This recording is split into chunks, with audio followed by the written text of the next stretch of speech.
Good morning. This is Secret Scuffed coming at you live with Ace Attorney Investigations. Now, I have made a severe lapse in judgment. Last time we were here, I said we were going to do this until, we finished the game.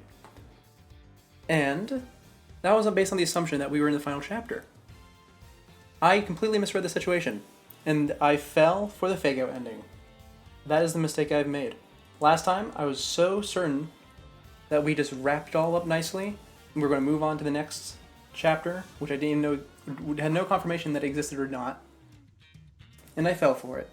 So here I was, sitting here all week, thinking about how I fell for the trick in the children's game. So we're going to fix that. In our glorious 720p, we're going to play what is probably 2 to 3 hours. Surprise stream? Yep, I am an hour late. I had some issues with OBS. But we're going to be here for probably 2 hours, I'd say. I can't imagine this final section goes on that long, but considering I already fell for one trick, who's to say I won't fall for another? Well, I suppose that wouldn't make the stream any longer now, would it? But it certainly could get me stuck on some investigation or testimony or whatever. Okay, so you're assuming daylight saving got you? I don't actually know when that is. That's a good reminder. I should probably figure out when that is, because my clock is not automatic. It is quite old. Now, I assume what's going to happen here is 2 lines of dialogue in, we're going to hear a gunshot or a scream. So let's see what happens. So now we know who the Yatagarasu really was. And yet there remains much to this case that needs to be resolved. Oh, right, the evidence. I should review that. What have we not used?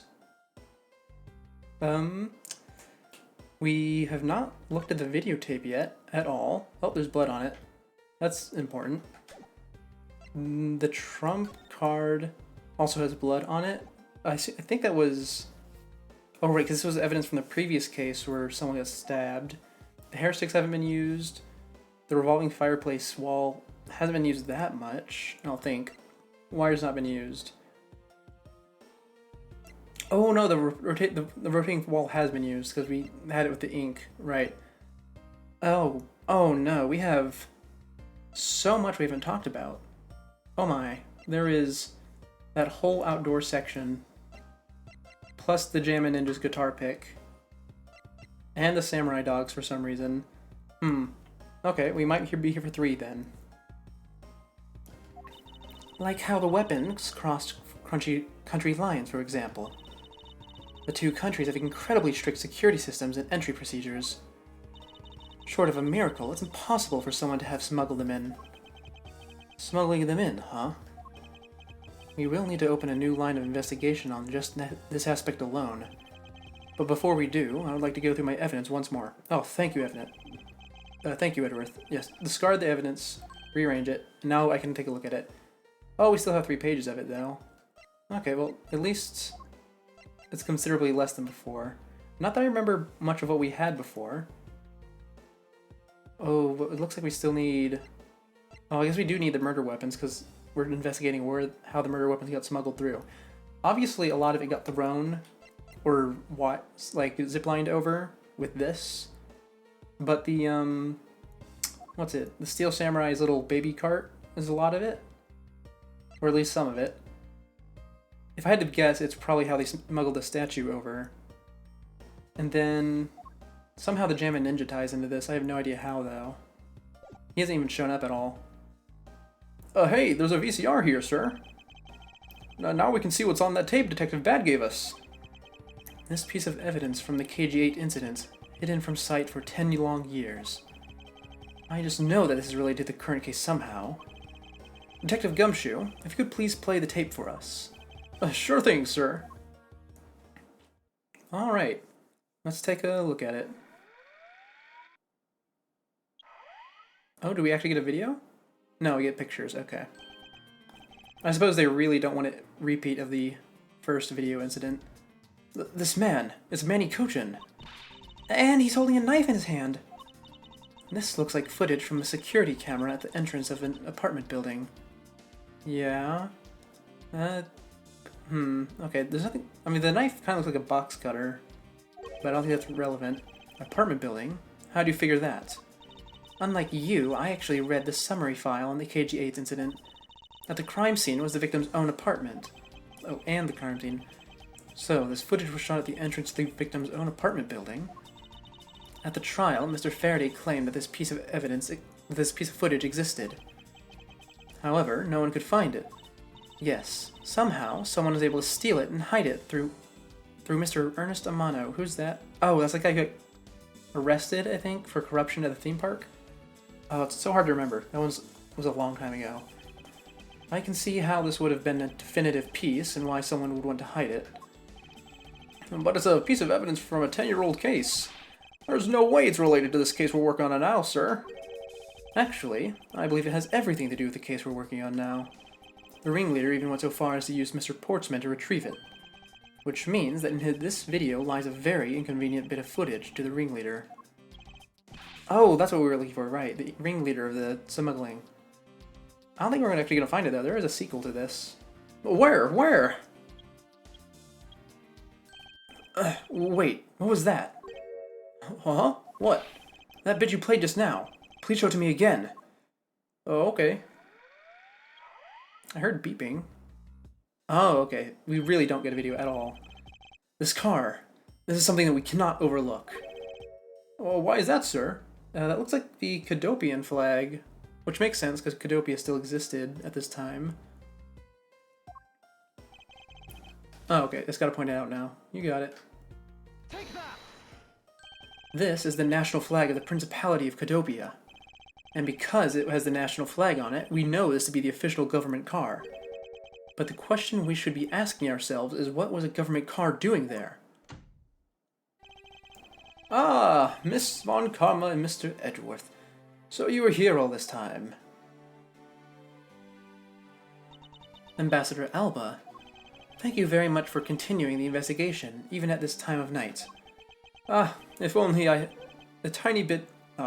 if only I was even a tiny bit more careful. This tragedy would never have happened. I'm truly sorry. Oh, and just to make this clear, going off of, like, Scooby-Doo logic, I think that this guy might be related to the smuggling ring. At the very least, I think it's highly unlikely that he's not related to it at all. This wasn't your fault, sir. This had nothing to do with how careful you were. Oh, you idiot! Curses! You couldn't chase after a simple thief? Is Curses the name of his guard, or is that just a word he uses? Now then, let's get down to the real reason why I came looking for the two of you. I'd like you two to put the investigation on hold for a while. Can you do that? Excuse me? I heard you've apprehended the thief that turned this embassy upside down. And we are in the middle of an event celebrating our country's reconciliation. We can't exactly have the police and detectives walking around here forever. You're scaring the visitors away. So I hope that you can understand how I feel. But we must finish our investigation and resolve the remaining issues. Why don't we leave the rest to Alabastian and Babyliss police? Ambassador, we are so close. Just a little more and... Miss Von Karma, I'm afraid I've made up my mind. And without my permission, you can't proceed with your investigation anyway, right? That's true, however, as he said at the very beginning, this area can be considered to be Alabastian soil. In which case, we are nothing but foreigners in their land. Oh, wait. Isn't this place called, like, yeah, Theatrum Neutralis? Is it joint ownership? Is it neither ownership? Is it... or is it, Japan/America ownership? Because we could continue our investigation in the theater room, perhaps. I assume the props are still in there. Is this really where our investigation ends? The Shifu! We found Mr. Edgeworth, sir! Shifu, this way! Ah, right, okay. Yo! Oh, his glasses look so stupid as always. I love them. Agent Lang, you're back on the scene rather quickly. If I laid back and took a break, I'd lose the scent of my prey, Mr. Prosecutor. Agent Lang, why have you returned? Because I have to solve this case, no matter what. Well, I'm sorry to inform you. And don't take this the wrong way. I don't suspect you personally. However, a member of Interpol was just found to be a thief, and so... under these circumstances, I wish to put your investigation on hold. After all, I believe our own police can handle things from here. They are quite capable. At this rate, our investigation really will come to a close. Heh. Oh, Ambassador Alba, I get it now. I really do. Oh? I'm very glad you understand how I feel. No, not that. What I was talking about is... I know who the killer is behind tonight's murder. You... No? The... Killer? Do you really mean that, Agent Lang? Heh. Wolves don't lie. Then who is it? Well, let me first say that I'm not talking about Mr. Cochin's murder. Oh? You talk about the... Oh. Oh, wait, no. Are you talking, what was his name? Master II. Right, that was it. That was all Sheena. Lang Ji says, the truth lies not at the exit, but rather shines outside the maze itself. The truth is unexpectedly simple. So let me ask you this. Who do you think Damas II's killer was? I will tell you who. It was you, Franziska von Karma. What?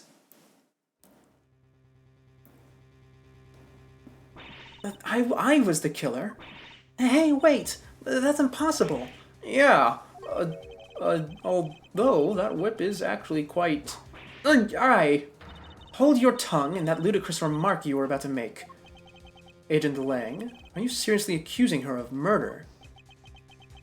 Yeah, I am. He doesn't appear to be joking. Hey, sis.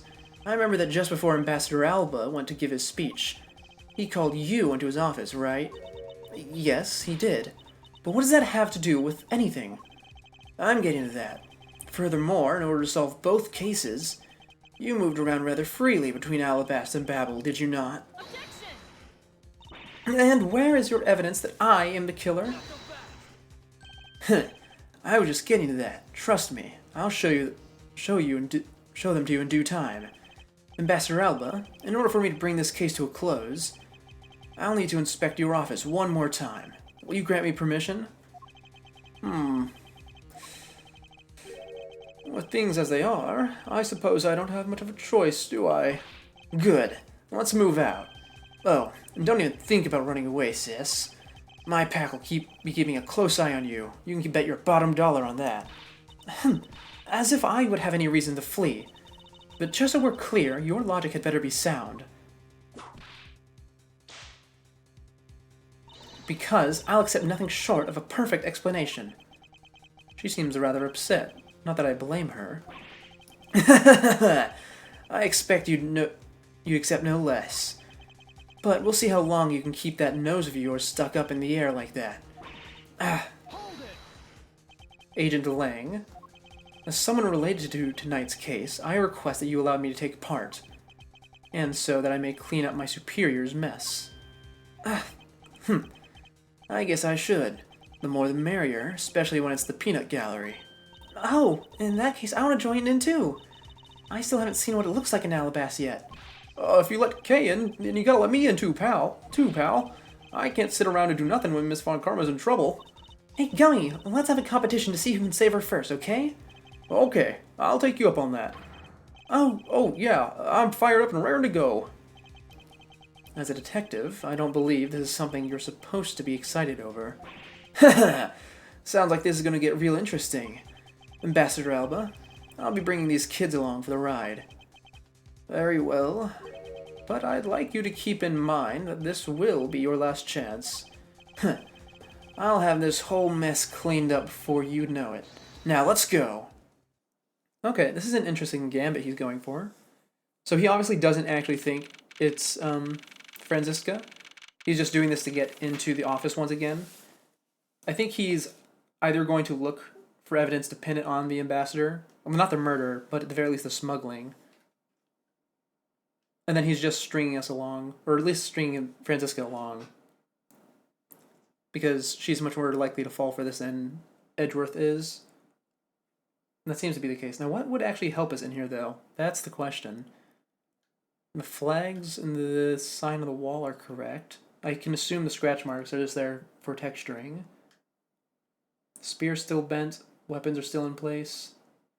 The knife. One of the knives is still missing, I believe. The blade. Yeah. So we need to find that somewhere. Actually, he could be... Oh, wait, no. Callisto had it on her, didn't she? I think so. Oh. What would we find in here, then? Okay, tell me. Enlighten me, Lang. Okay, now.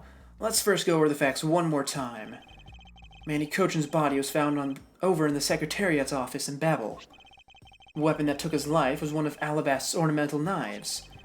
And then the body of Damas II, Mr. Kashino, was found here in Alabast, in the Alabastian ambassador's office. Through our investigation, we found that the murder weapon was this Primadou statue, and that this is actually Babel's statue. This case, no matter how I look at it... Sis, if it wasn't you, then there's no one else here who could have pulled this off. Agent Lang, do you understand the full implications of what you're saying? Of course I do, sis, and I'm serious. You were on the trail of the smuggling ring, and you wanted any evidence you could find. And so, while people were distracted by the Yadigarasu's appearance, you snuck in here. That's when the two of you ran into each other. You and that other thief who took advantage of the confusion from the fire. Even if all that were true, how do you explain the movement of the weapons? Huh. Don't worry, I plan to show that you're the culprit behind that, too. You had permission to investigate both embassies at will. With that kind of free reign, you could have easily taken the weapons across country lines. Hey now! Oh, that's him saying that. Oh, she tried to whip him. I almost missed that. Hey now! Look, sis. I thought I already told you. I'm not messing around here. This case isn't directly tied to the smuggling ring, but Sheena certainly is tied to the smuggling ring. He is right in saying that she is a member of the smuggling ring. However, the connection between this case and the ring... could it not be deeper than what any of us could imagine? Let's get this ridiculous circus over already. Franziska, you need to calm down, because you only know the facts of the Alabastian case side of this case. I don't believe you can see the case as a whole, and therefore solve it. What? But don't worry, I am taking this seriously as well, and I will prove your innocence. Oh, don't worry, I also remember very little. I think it helps a lot that I've been thinking about how I fell for the trick this whole week. But the whole important part of this is that... okay, we don't have him in here. Where is he? Oh, he has a face. Damas II was killed in this room with a statue. The statue was brought from the other side somehow. And the... where is he? The ambassador... no, the secretary from the other side was killed from a knife from this side. So they're trying to figure out how the knife and the statue swapped spots. And I'm not entirely sure how. The only clue I have in my evidence is this photo here, along with the wire, suggesting that someone flew from one side to the other. Too busy panicking about Halloween this week. I didn't actually do much for Halloween this year. I think this is... I don't know. I had a streak going of actually participating in Halloween previously, but I think this year I don't think, I know this is the year I broke it, but I don't know how long it was. I was just too busy this week. It was a lot busier than I thought it was. If I wasn't so busy, I would have corrected my mistake and done another Ace Attorney stream way earlier in the week, so I didn't end up thinking about it the whole week. I said a week a lot, a lot. Yeah, okay, back to this. That's the only way to be, Mr. Prosecutor. But can you come up with anything else that can top my hypothesis? Of course, your explanation has to solve the mystery of the moving weapons as well. Of course, and I will. Let us now delve into the truth behind the murder of Damas II. You do understand, don't you, Miles Edgeworth? This isn't just a confrontation against Agent Lang. Halloween's very popular in the country. It's popular here as well, but right now I live quite a bit outside of the town, so it's not really a spot where anyone would come to celebrate or pass through to trick-or-treat. And so I just didn't bother going. If you can't figure out how the murder of the Master II is related to the smuggling ring, then it will mean the end of our investigation. As long as I have no good counter-argument to his hypothesis, then the best I can do is walk the thin tightrope and see what I can do. Come on, Mr. Prosecutor, let's get started. Yes, let's. I wonder if that line just now was to remind the player that the wire exists. I don't think they need to do that, but it certainly could be a suggestion they're making. Now let's see what he has to say. One of Alabast's knives was used in the Babel to murder Mr. Kojin, and their murder weapon, the killing of Damas II, is Babel's Primadou statue. Somehow, these two objects were able to penetrate the country's impenetrable security. The only one who traversed the two countries just before and after the crimes was you. You being Franziska, I assume. So as long as I can't explain how the weapons moved about, Franziska remains a suspect?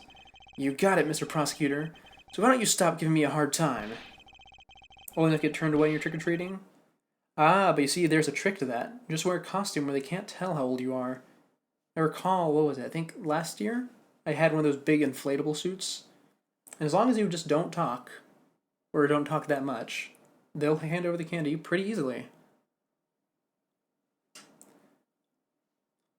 Oh, did I read this? Oh, I didn't. Under these circumstances, who the heck can carry a weapon across country lines? I've worked through every possibility. There's only one that's plausible. Your boss. Agent Lang, what I've learned from you just now is that you've lost sight of yourself. Decently tall for country's average. That's true. But, once again, I do think the inflatable suits work because they usually are extend quite a bit above the head. Or at the very least have a big helmet. Oh, I keep forgetting if I keep staring at these lines thinking I've read them, but I don't think I have. So I'll just start from the beginning. Agent Lang, what I've learned from you just now is that you've lost sight of yourself. What are you talking about? By focusing too intently on that which is in front of us, we become blind to the truth. Don't tell me Lang Ji never said anything to that effect. You prosecutor, who do you think you are speaking about Lang Ji proverbs like that? Either way, next year you're going to do more interesting things. Try to get a scare after the nearby music park. Oh yeah, those are fantastic. What was it? I think one time I went to this one amusement park. I don't remember which one it was particular, but they really went all out for the Halloween decorations. They had guys. So they had this one section where they had people with like prop guns and stuff near like a haunted house or something. Because it was sort of like jungle themed, so they were hunters. And like out of the whole group of them, like two of them maybe had blank rounds, and they just shoot them in the air, get a good scare. And there's the other group, like on the other side of the park, who would run at you out of the bushes, and then they would slide on the ground, and they had these like flint pads on their knees and hands, so they would spark all over the place. That was a really, really good Halloween. I don't need his proverbs, because my words are all you will need to see the truth. Park, you're going to be a part of is a bit more kid-friendly. That's always good, too. Right, now I've already forgotten everything this guy said. Okay, this is a true statement. This is a true statement.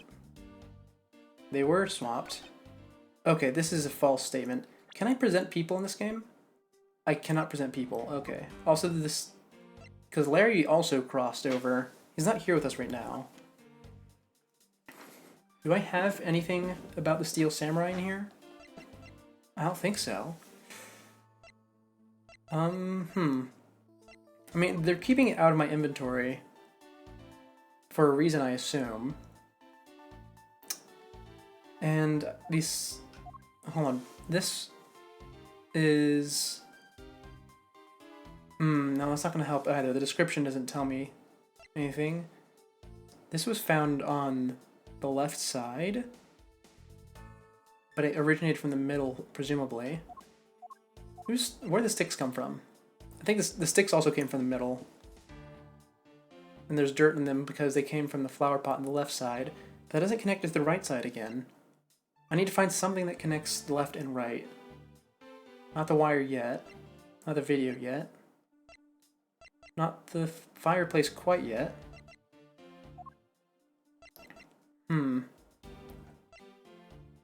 It could... Oh, actually? It could be the photo of the Yatagarasu. That would work. And then... Actually, I think that's the only thing I have. Okay, we're going to press this to be safe, because that's always how I tend to lose HP. And then we'll present the photo afterwards. Was Francisco really the only person to have traveled between the two countries? According to the guards at both doors, she is the only one to go back and forth. The sis here was an Alabast when the Yatagarasu showed. If one of the statues is hollow, could it be hidden in the hollow one? They could hide something in the hollow statue, but one of the issues they're having is that the statues themselves were swapped, and one of them is made of solid gold.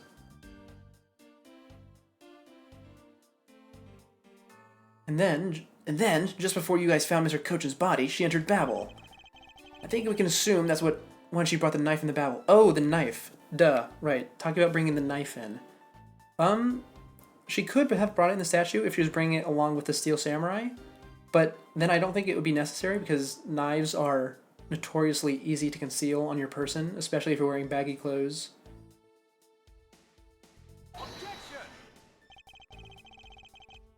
Lost enough that you think mentioning random things? Hey, that's fine. Mentioning random things is how we find good ideas, usually. I mean, I'll let you know right now. Being here, actually saying stuff out loud, has helped me with my reasoning a lot, because usually I would get stuck on some of these for about 5-10 minutes maybe. But if I say something out loud and it sounds dumb, then I'll immediately figure out what my problem is. Then how do you explain the Primedu statue? I haven't quite figured that out yet. However, the fact that the two weapons crossed the border proves that the killer must have also traveled the country lines.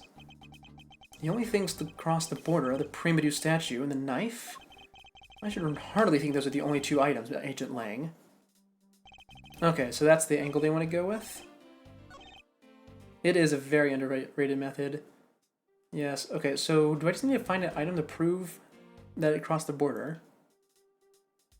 In that case, the Alabastian knife? Yeah, there's a flower on the handle, isn't it? Hold on. Can I interact with this to take the blade out? The handle on the knife was made to be removable. Yeah, I know. So it's a Babyliss blade in a... Okay, in that case, that means the handle from the knife also swapped... Wait, no, because they're already saying that the knife crossed borders. So we know that already. The money shouldn't have crossed over. It should have stayed on that side the entire time. Two large flowers. The vines are supported by stakes that are still growing. Oh, and are still growing. These should have only moved from one side, like the middle side to the left. That's currently irrelevant. I think I'm just going to say the photo of Yatagarasu, because that seems to be the only thing that I have that crossed both sides. Ooh, that's wrong. Okay.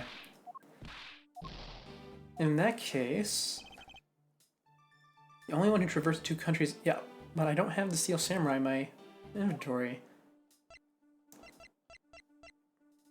Oh, we have a bot. Let's bonk him in the head. Bonk. It's gone. Now then. Videotape didn't cross...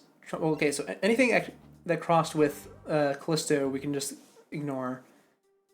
The hairpins shouldn't have crossed. There's no reason to believe they did. Fireplace can't. Wire can't quite get to that yet, I don't think. Because we can't even look at it in 3D. About the other day got 2 paragraphs of nonsense. That's really... I don't know why would they bother doing that? Usually you just want to send an ad or pretend to be a real person. We know it's not the photo. No pic, no samurai dog. Actually, is it the samurai dogs? Present for embassy staff. It should be on both sides, right? Let's try that. No, that's also not it. Okay, to be fair, that was a bit of a stretch. Oh, I hit the press button again. I'm getting a tad bit impatient, it would seem. In that case... Oh, wait, hold on. We need to be on the right thing to present. The statue should have only crossed the one... Well, we know it crossed both sides, but we talked about that already. Oh! The spear! The spear. The spies bots that pretend to be real people. Yeah. Those ones suck, but they are quite rare. Anyway. So since even though I don't have the silver samurai in my evidence, the spear certainly could be proof. Is that it? Nope, that's also not it. Oh man, I might actually die to this one. Okay. The money didn't cross. And we know the knife crossed. Okay, you know, I guess we just had to press the other statement and see if I missed anything that was obvious. I concur that this knife crossed over the country lines. Good, but that's not the only thing that did. We mustn't forget about the other weapon. The knife was only one. Okay, that's pretty close. Oh yeah, those spots are definitely rare. I think I've maybe seen two, like in my entire time doing this. So you're saying the Primadou statue was also brought over by Franziska? Like I told you before, that's the only way it makes sense. And how exactly did she bring it over? I haven't figured that out yet. That's a rather weak statement, considering how sure you are. Maybe, but there's one thing I know for sure. Really? That's it? Does the statue have any information on it? Like fingerprints? No, it doesn't. I would consider it unlucky. To be fair though, those two I got was enough to make me paranoid to think that multiple real people were bots. That was a bit embarrassing, but I've gotten over it by now. Impenetrable? I should hardly think so. You've seen the top of the wall between the two countries, right? Who in the world could cross over that? Yeah, not even I could climb over that thing with all that barbed wire. The only way into either embassy is through the doors in the Theatrum Neutralis. So the only way for the knife and Primadou statue to traverse the two countries is through those security camera-equipped, well-guarded doors. Oh, okay. Do I present the Yatagrasu photo here, then? That would make quite a bit of sense. Really? That's not it either. I might actually game over here. They almost always have the same script? Okay. Well, hopefully that's not a skill that I ever have to pick up. But it's nice to know that I can be on the lookout for it.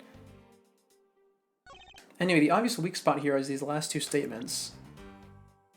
But we can't put the Yatagrasu painting, or not painting, picture is not sufficient for this one over here. Like this first statement. Which means it has to be this last statement. But I can't present people in this game. So how do I prove that someone else came over? Okay, what are the notes on the body? Single stab at the base of the neck. Body was not badly burnt in the fire. Which suggests that he was killed over here. And then brought over. Or that he... Oh, actually, I guess it also is just about... What was it? That he just threw fire, like an oil near the door? It was ink. Ink near the door. Oh, that's what was taken out of my inventory. The ink's gone. Okay. The spear is not proof that the silver samurai crossed over. Passion flowers are not proof? Where do we get the hair sticks from? Actually, you know what? We got the hair sticks from Callisto.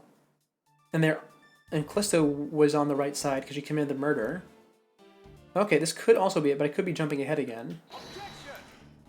Okay, I jumped ahead again. We have 2 HP remaining. We might actually game over here. If the sticks aren't it, it's definitely not the flowers, because we haven't even gotten to the point where we determined that the flowers are growing on the hair sticks. The water's not it. The picks shouldn't. The pick shouldn't be. Oh wait, someone in the what's it called? The Jammin' Ninja outfit went into the pond. I just realized because it says wet. Oh, what the heck is this one? And it's not either of these, is it? No, it's not. This is on the right side. Oh, wait, open air stage. The open air stage is on the right side. I thought it was on the left. In that case, is it the... It can't be the pick, can it?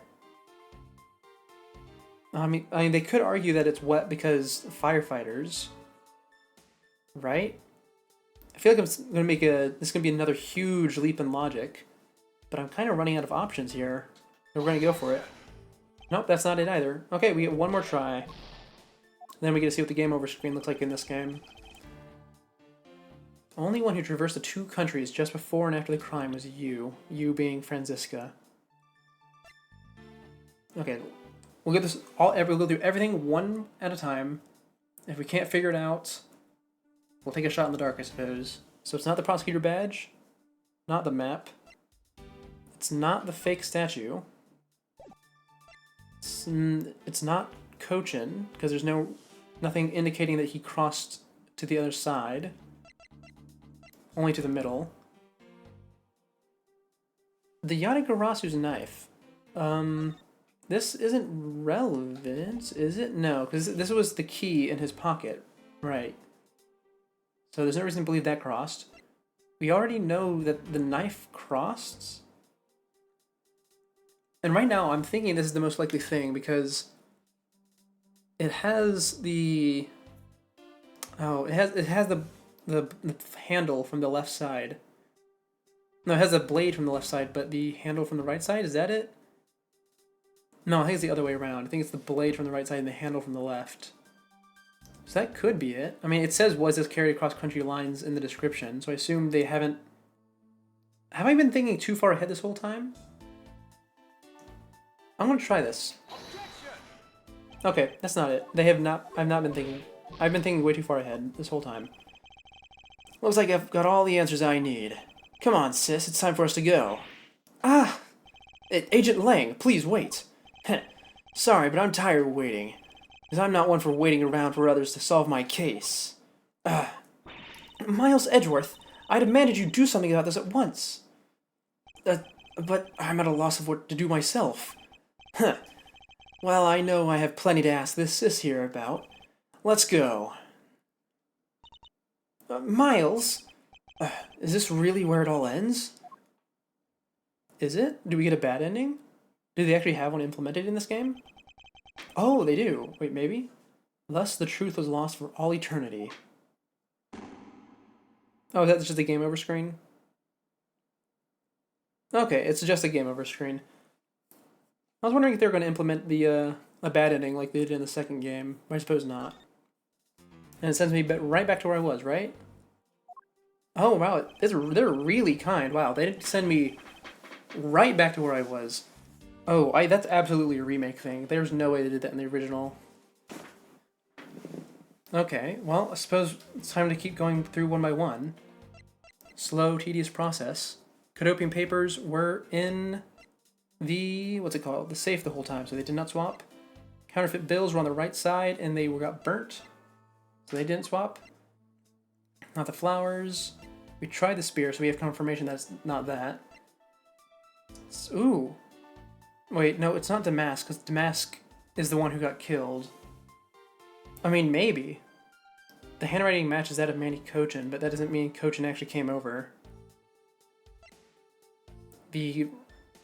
is this... Okay, this is the fake statue. Well, yeah, it's a fake statue which was used as a weapon. Okay, but that's not proof that anyone crossed over. Because much like the knife, this is what we're discussing, crossing over. Not the samurai dogs, we have confirmation on that. We have confirmation that it's not the pick. It's definitely not the water spouts. We have confirmation that it's not the Yatagarasu photo. It's definitely not the fires, right? Do I have any? Oh, this has notes in it. First fire occurred during the Jammin' Ninja show. Second fire occurred after the Jammin' Ninja show. But neither of them say where the Jammin' Ninja was. Shouldn't be the wire. Not the fireplace. Not the hair sticks. I think we have confirmation on that one already. Oh boy. I am completely and utterly lost. I do have enough HP to brute force it. But I don't want to do that. Because it would be a huge waste of time. I'd much sooner look up the answer. But I'd also rather not do that. Okay. If that is the case, I suppose I'll just submit this. No, don't submit the statue. That'd be stupid. We'll submit the note because it was clearly written by Kochin in his own office. It has the weird, unique notepad. And if that's not it, I guess we can look it up. I don't want to sit here and force you guys to watch me brute force it. And it's wrong! Oh, first game over and first time I had to look something up in this one. That is unfortunate. Very unfortunate. Okay. Oh, I hate doing this. What do we have to say? What the heck is that answer? Seriously? Okay, hold on. What? Third statement. And it says to do what? Present one of the statues. Really? That's the angle they wanted me to go with? Oh, I feel like all my other options were also valid. That's upsetting. That's very upsetting, because that last statement definitely seems like bait. And if I had the Steel Samurai in my, or the Jammin' Ninja, either one, in my profiles or in my evidence, I absolutely could have done it that way. Oh, that's frustrating. That's very frustrating. Okay, let's move on. Seems like a whole lot of nonsense. It is. Very occasionally in these games, it will be like that, because these being so the spin-offs in the first 3 games are GBA games. They have very, very limited memory, as I've previously discussed. So they need to follow very specific scripts. So one of the main issues with trying to go through these games, especially if you are good at mystery games, is that if you think too far ahead, it won't work. Because you need to follow the character's line of thinking. This is one of those instances. And they haven't. This game actually has been very good at not doing that so far. But this one incident is pretty egregious. I think it makes it equal to the consistent minor inconveniences that the original trilogy has. But at the very least, in the original trilogy, since there was 3 of them, you get used to how it expects the player to behave. It actually kind of relies on the player's knowledge of how the game works in the later games, which is acceptable. But also, I feel like they shouldn't do that, because the later games do actually have some genuinely difficult cases. Anyways, let's move on. I'm gonna if I start talking about how this game is frustrating, I'm not gonna stop. Agent Lang, those 2 items are not the only 2 to cross the border tonight. Oh. Damascus II was killed with Babel's Primadou statue, yes. But if that's the case, then tell me, where did Alabaster's Primadou statue go? To Babel. Precisely. And if the 2 statues really were switched, then this means that both statues were smuggled across the border at some point. Which means that a total of 3 items were smuggled across the embassies. Huh. I guess so, but you know what? It doesn't matter what it doesn't matter the number of items, only that the sis is the only one who could have done it. Because the only person who went back and forth between Alabast and Babel is her. Is that really true? Was there no one else who could travel between the 2 countries? Actually, there definitely was one other person. One who paid a visit to both sides of the wall. Okay, the Yatagarasu. Is that really so, Agent Lang? What a lousy time to try and bluff your way out of this. I checked out what the guard said, along with the security camera's footage. You're not going to overturn my hypothesis that easily. But suppose there was some other way, other than through the theater doors. What other way? The other entity that managed to cross the border unharmed. If I pointed out, it would open a whole new possibility. And though I hesitate to bring this out, as long as this entity exists, the impossible road becomes a reality. It looks like you've got some clever idea in mind. I do, and I can show it to you through a single piece of evidence. Heh, fine then. Let's see this piece of evidence that will show me this other route. Oh, this is where the photo is used. Yep, I was just thinking one step ahead. That's frustrating. Oh, I gotta stop saying that. Agent Lang, I'm sure you are familiar with this unforgettable photo. That supernatural photo? Like I said before, humans can't fly. No, of course not. I understand that perfectly well. And don't start claiming that Sheena somehow grew wings either. I wouldn't dream of claiming that. And I won't allow you to take back what you said either. I'll say it again. It's not humanly possible to fly through the air without wings. So you'd better have a good explanation for this, Mr. Prosecutor. I must say, it's quite humorous that they're really hammering this down, considering we're in the room with Franziska, who in the main games did in fact argue for one of her cases that someone is capable of flying. It was such a ridiculous case. I hate that one. I think everyone who's ever played the Ace Attorney games hates that one case, because not only is the premise ridiculous, but all the characters in it are very unlikable. Well, other than like the main cast who recurs through every chapter. But how can I prove who it was that flew through the air in this photo? Wait, not humanly possible. Eureka! Very well. Wait, Edgeworth hasn't been saying Eureka this game, I just realized. That's I didn't even notice that until just now. Very well. You will have your explanation. It sounds like you have a good idea simmering inside that head of yours. Let's hear it. The face hidden within the photo's blurry trailed shadow is... isn't it just the statue? Which one would it be? I think either one works, right? I mean, that seems to be what it's suggesting. Yeah.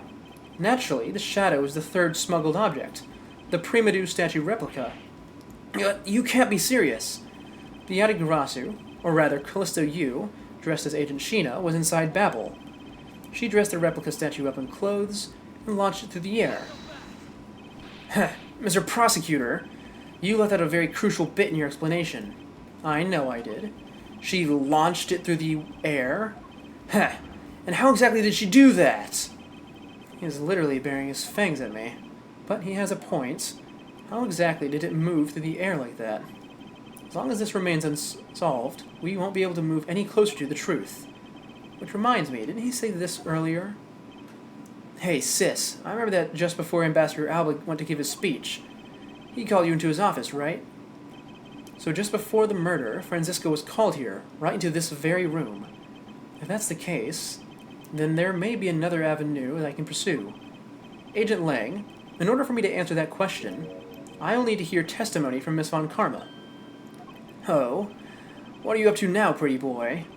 Earlier, you mentioned something of interest to me.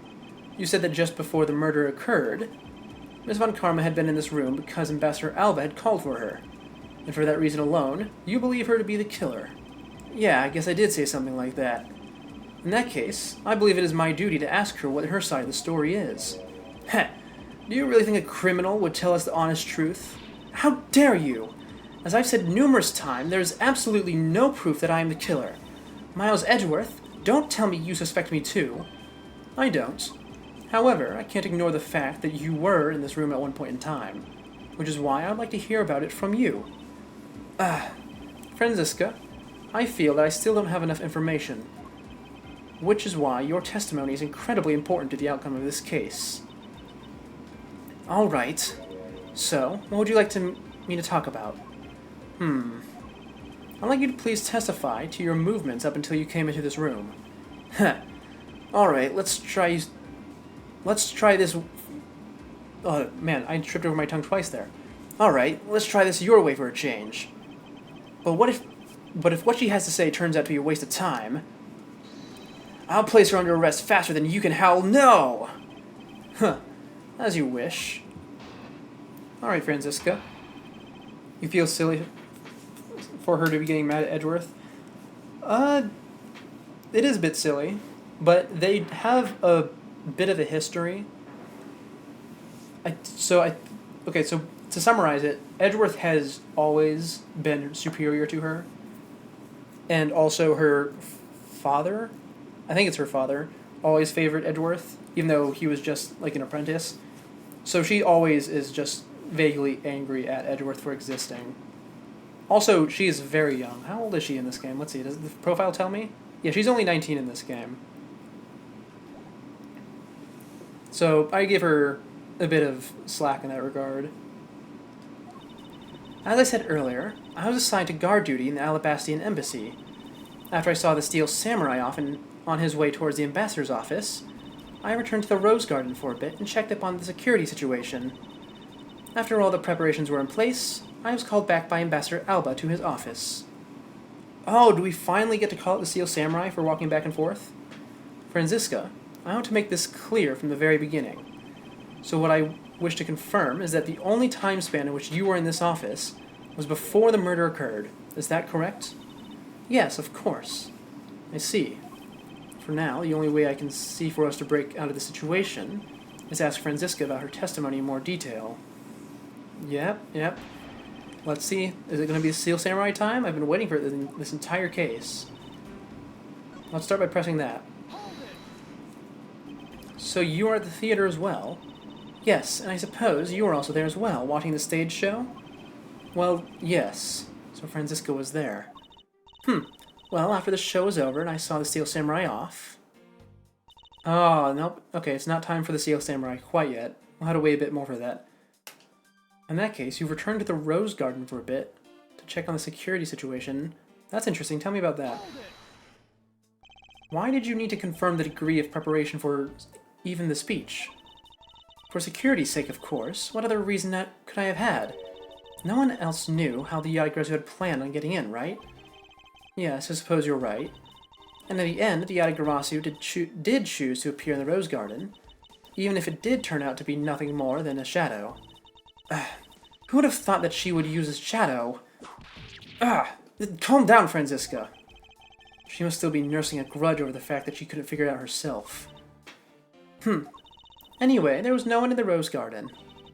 And we were aware that the speech was set to start soon thereafter. Alright. And then after all preparations were in place, you headed back to the office. Oh no, you didn't head back to the office, you were called back. Okay, tell me about that. At the time, Damas II's body had yet to be found in this room, is that correct? That's right. But Ambassador Alba was here. One could hardly miss his rather large presence. A criminal will say anything to get out of getting arrested. How do we know you're not lying? Well, if you need proof, I'd be happy to oblige you. Seriously? Like I keep telling you. When I arrived at this office, Ambassador Alba was already here. He was standing by the flower box on the windowsill watering his plants. I can attest to that. I remember speaking with the lovely lady around that time here in my office. All right then. Add that statement to your testimony and let's hear some details. Ooh, okay, that's important. Normally you think slapping people with a whip is overkill, but you can't blame her, you'd have fun with it. Oh yeah, that is absolutely a gag. So one of the notable things about these games is that in most game entries in the series, when you go to the courtroom, the judge is an absolute pushover. He will do whatever the prosecution tells him. Like, if they have even the slightest bit of confidence, which they almost always do. And when Franziska walks into the room with the courtroom, this is after, by the way, the game has already established that you can't have, like, cameras or whatever. The judge tries to take it away from her, and then it becomes a running gag that he can't because she just whips him. I find it quite humorous, to say the least. Now then, watering the flowers. Tell me about that. And then if that's not it, we can present the flowers being missing. For the sake of being thorough, I'd like to ask you for something. How did you know that Ambassador Alba was watering his plants at the windowsill? What do you mean by that? The entrance to this room is on this side. However, the window is on the opposite side. If what you say is true, then when you entered the room, his body would have been like a wall. He would have been blocking your view of what he was doing. Is that not correct? I suppose it was a bit hard to see around him, but fortunately for me, Ambassador Alba is not an immovable wall. I knocked before I entered, and as I did, he turned around to greet me, with a watering can in his hand. So it's only natural to believe that he was watering his plants, right? I suppose. After his greeting, we spent a little time talking about his flowers. He had tamed them himself, and is growing them with the utmost care, you know. Yes. The plants in this room, they are all like my children. The passion flowers in the flower box on the windowsill are growing beautifully too. All 4 of them are full— Oh! There it is. There's our avenue. All 4 of them are in full bloom. Miss Von Karma, what did you say just now? I just said the flowers are growing beautifully. What about that statement do you not understand? Oh, what do I not understand? I do not understand why a certain thing is the way it is. I'd like you to append that statement to your testimony. Never be able to take watering flowers seriously after Undertale?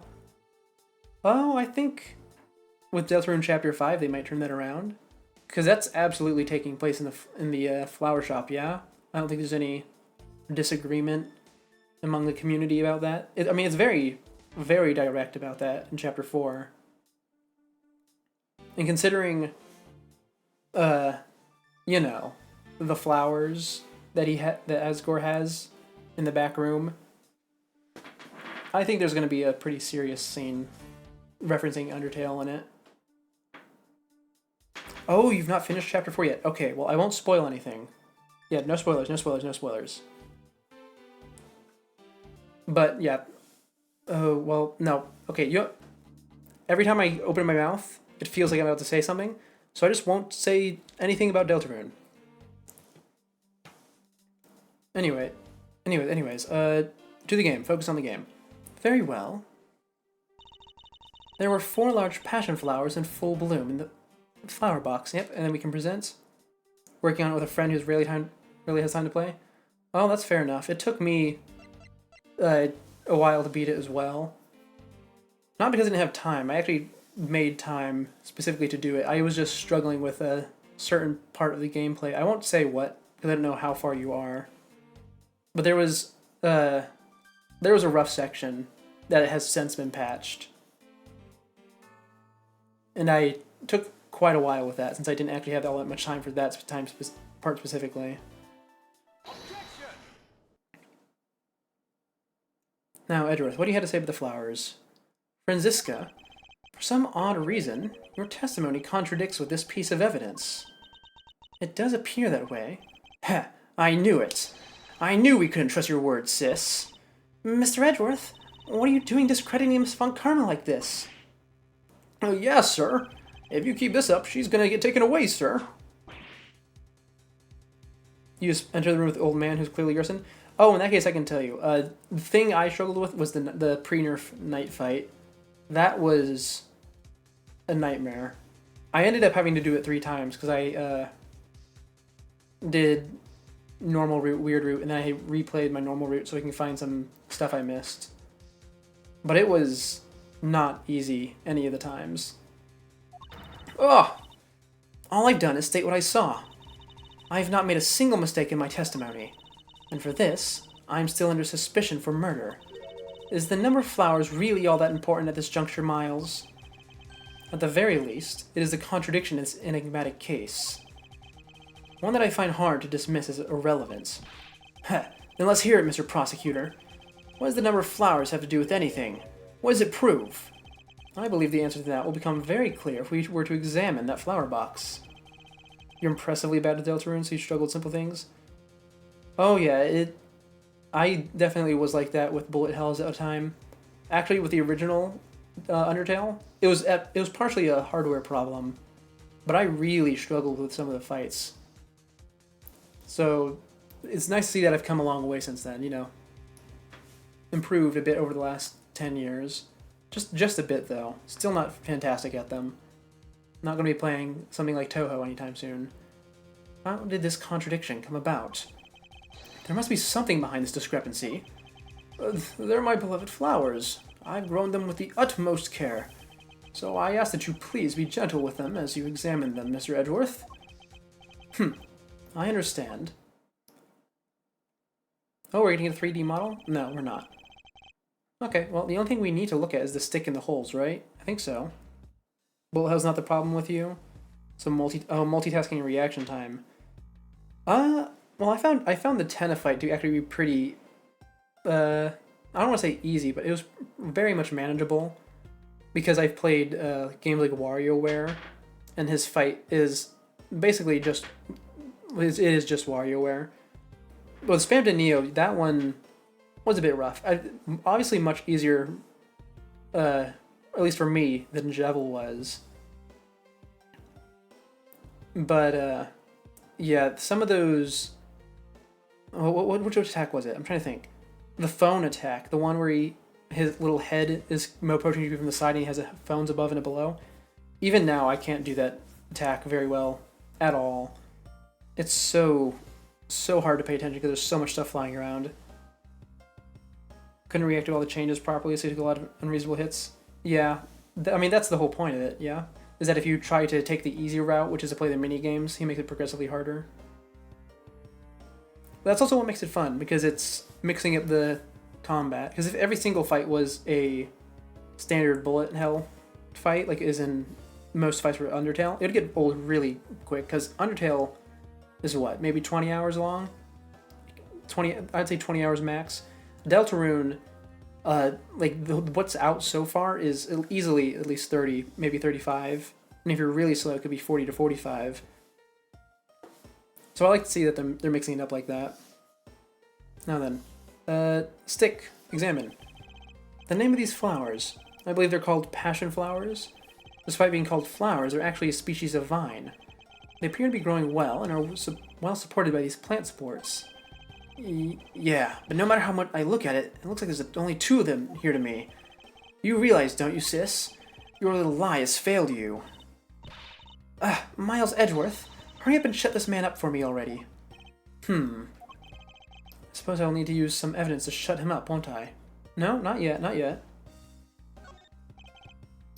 We need to examine the holes. Because there were 4. That's the important part. This patch of soil looks as though it had something removed from it. Heh, what are you doing, Mr. Prosecutor? Why'd you clam up all of a sudden? I'm still here waiting for an explanation, you know. Did you know, Agent Lang? Flowers are best appreciated in silence. It looks like 2 things were pulled out from this flower box. Oh, okay, then I just inspect the flower when I'm ready to present? Okay. Can I inspect anything in the background? No, I can't. Okay, in that case we'll just check the watering can just in case. This watering can has a rather robust design. Mr. Edgeworth, why are you telling us stuff we can clearly see for ourselves? Plus, if you keep wasting time talking about that, Miss Von Karma's gonna get arrested. I'd better examine something else. Okay, well, thank you, game, for being very straightforward. Anyway, skip through this so we can present. Present time. Was that new dialogue? I hope not. I believe I have just the piece of evidence you require. Oh, you do you? You have such confidence in the face of your current plight. But I highly doubt it'll last until the end. You howl like a wolf, Agent Lang. Oh, hello, Bug. I don't believe I've seen you around here.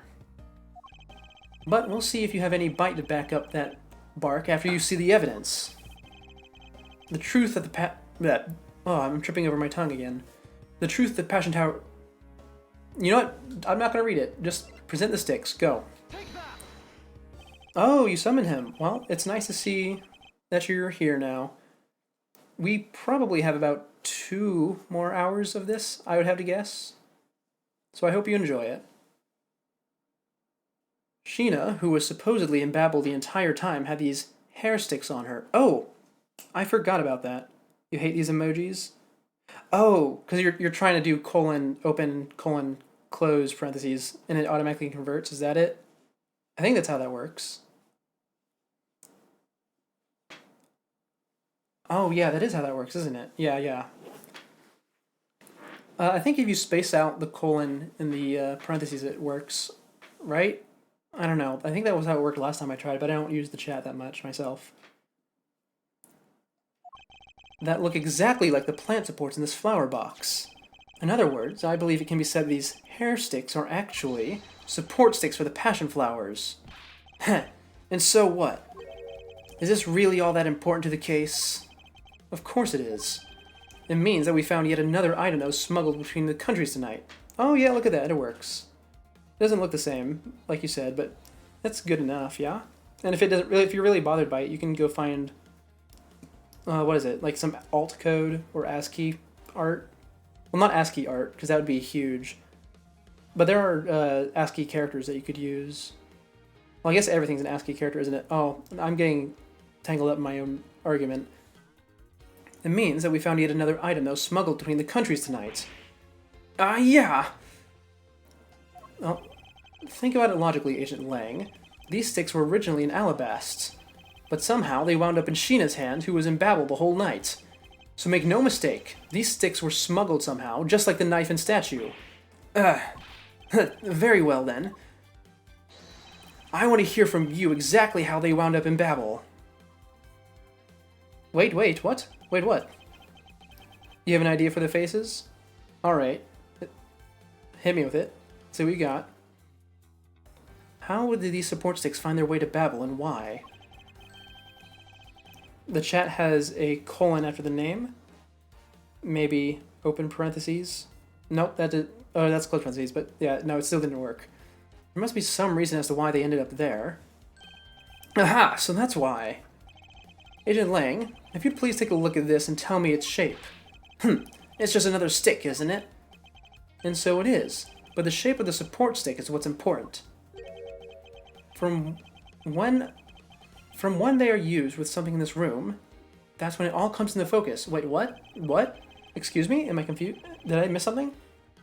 And the object that completes the picture when you use the support stick is what? Excuse me? Hold on. I can't look at my evidence right now.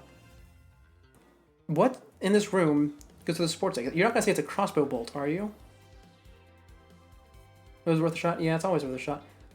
I mean, the only thing in this room that I can think of is the crossbow. It's very conspicuous.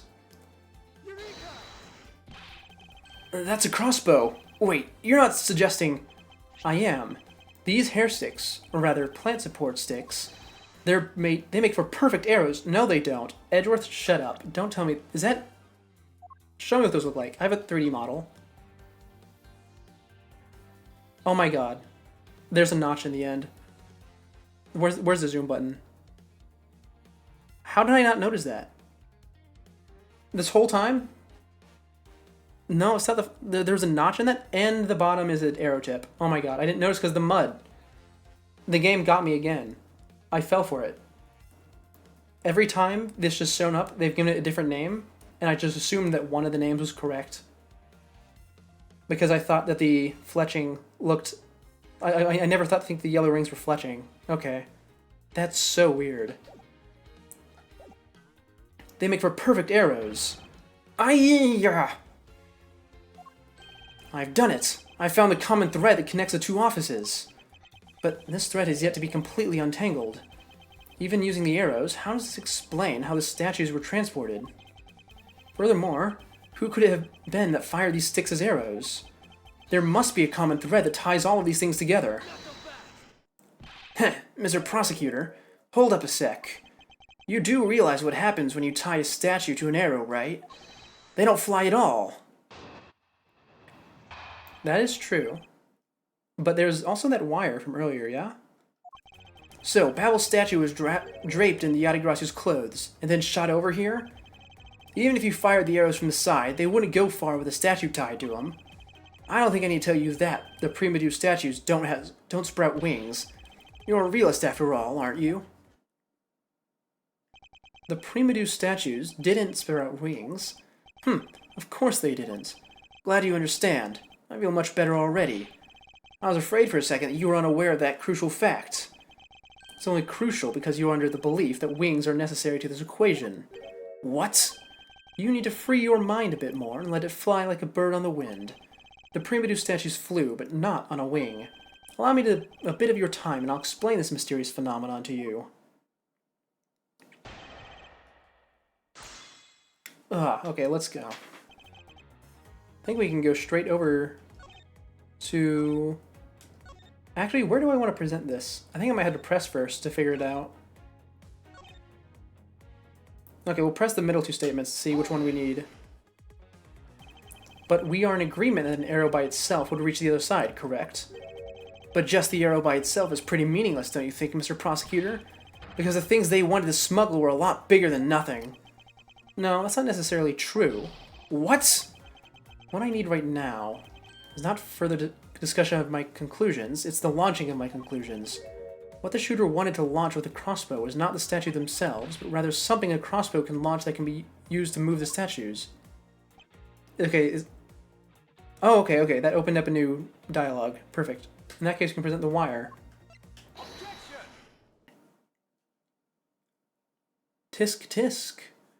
Finally, we have reached this point in our discussion. For I present to you that which was carried by the arrow from the crossbow.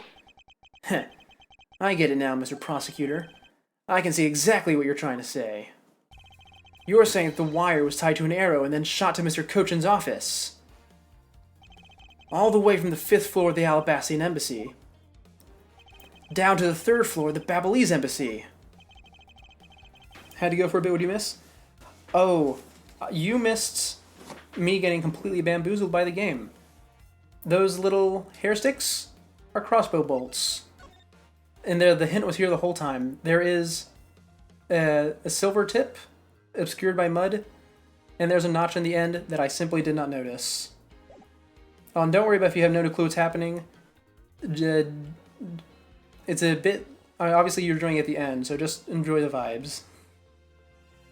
If what you're claiming is really what happened, I can see how Alabast's Primedu statue could be moved. Gravity could be used to move the statue down the wire from the 5th to the 3rd floor. But then what about the Babel's Primedu statue? Huh? The dark shadow in this photo is clearly flying away from Babel. Going in the opposite way of gravity from the 3rd floor of the Babylese Embassy up to the 5th floor of the Alabastian Embassy. How do you explain that? Aha! I think I finally see how the gears behind this whole trick work. Agent Lang, the motion used behind this trick. I wonder if perhaps you had yet to envision how it works in your head. Motion? What motion? Oh, I'm also confused. Edgeworth, please tell me. This is the motion that was employed to smuggle the Babel's Primedu statue. What? Is it... Hold on. Babel is on the right side, so we're trying to figure out how we got from the right to the left, yeah? Well, it's obviously not rotor. Did it swing? Hold on, let me look at the photo. Moving right from left. Did they launch it? Yeah, it is physics stuff. Did someone swing it around like, Oh, there's that one Olympic sport where they swing the ball around. Is that what they did to it? In that case, I guess it could be rotary. But that feels kind of like a stretch. I believe it was done via rotary motion. If the two statues were transported simultaneously... Simultaneously? Get real! The statues would collide somewhere along the way. Did I ever say that there was only one line of wire between the two offices? Oh! Oh, I get it. Okay, let me explain. So they're not swinging it around. Oh, they're showing it right now. Yeah, they tossed the two wires around, or they shot the two wires across, tied them together, and then swung them across, like a clothes hanger for drying your clothes. And then they pulled it over using a pulley. Okay. That was a terrible explanation, I know, but they're showing it. It makes more sense. If you shot an arrow with the two ends of a wire tied to it, a circular belt can be formed. Lang Ji says, don't object to Colin's success. What is beyond reasonability? I think maybe one of those at a physics museum once? That sounds cool. I haven't been to a physics museum. Taking into account the tension difference between the two wires, the top one would sag too much to the point where the statues would collide anyway. Agent Lang. As you know, the Primedu statue is a one-of-a-kind national treasure, and the fact that Babel's statue is a hollow replica of the real statue, it would naturally be lighter than the real one, meaning that my idea is very possible. Lang Ji says, "Ha! Here's what I believe happened. Miss Yu and her mystery co-conspirator set themselves up in the two different rooms. The co-conspirator bridged the rooms by shooting the two ends of the wire down on one arrow. Then the two of them covered the statues and proceeded to transport the statues. After the switch was completed, another arrow was fired, carrying the other end of the wire back down to Babel where it was to be disposed of. And to do that, Miss Yu hid it inside the grandfather clock. QED? I don't know what that abbreviation means. Edgeworth? Now it's the first time you've pulled out in the entire game. Come on, man. This proves it, right, Agent Lang? That I'm not the killer? Not yet, sis. I still haven't made my dessert yet. Right, Mr. Prosecutor? The proof is in the pudding, as it were. Pudding is a nice dessert, so, do you think you can do it? Can you prove that what you said actually happened? Because remember, if you can't, I'll be taking a certain someone back home with me as a souvenir. I agree that as long as there is no proof, my hypothesis remains just that. However, what I have laid out is no mere hypothesis, but there is one more piece of evidence. One more. It stands for quod erat demonstratum. So that's something. Okay, well, I don't believe that has been used in literally any of the Ace Attorney games at all so far, in any context ever, including by Edgeworth. So that's a bit of a weird thing to pull out now, especially considering this game is aimed at teenagers and young. Well, I guess it's actually all ages. It is all ages, isn't it? Well, I guess if you were going by like the North American ratings, it'd be E10 plus probably. But yeah, weird things for him to pull out. One more. This should be interesting. You think you have a piece of evidence that will turn your hypothesis into fact? Well then, let's see it, Mr. Prosecutor. The thing that made it possible to create a circular belt out of a length of wire. I believe that is right here in this very room. Now then, I believe this is what made the circular belt transportation method possible. Is it the fan? Did they tie it to the fan? Because the fan in the other room is broken, right? So they probably did that to draw attention to this one. It is! Ha! Looks like you dropped another bomb on us again. The last piece to the trick are two pulleys. Precisely. The ceiling fans double as a pulley in this case.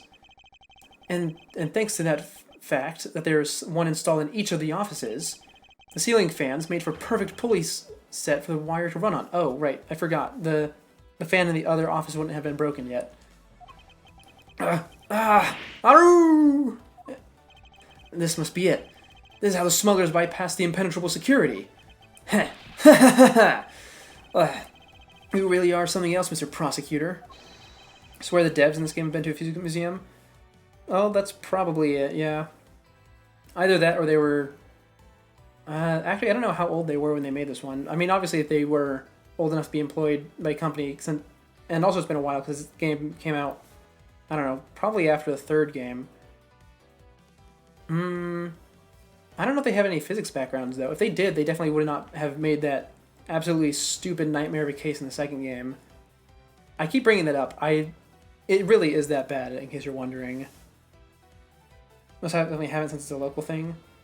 Oh, you're asking if they went to your physics museum specifically. Okay, yeah, okay, that makes sense. I missed the word of that. I bet you figured it all out already, haven't you? You know who the big hotshot is that set up this real-life stage show, don't you? The person who set up this rather large and complex stage show needs to be someone who had a foreknowledge of the existence of a ceiling fan in both the Alabastian and Babbly's offices. That the Passion Flower support stakes could be used as arrows.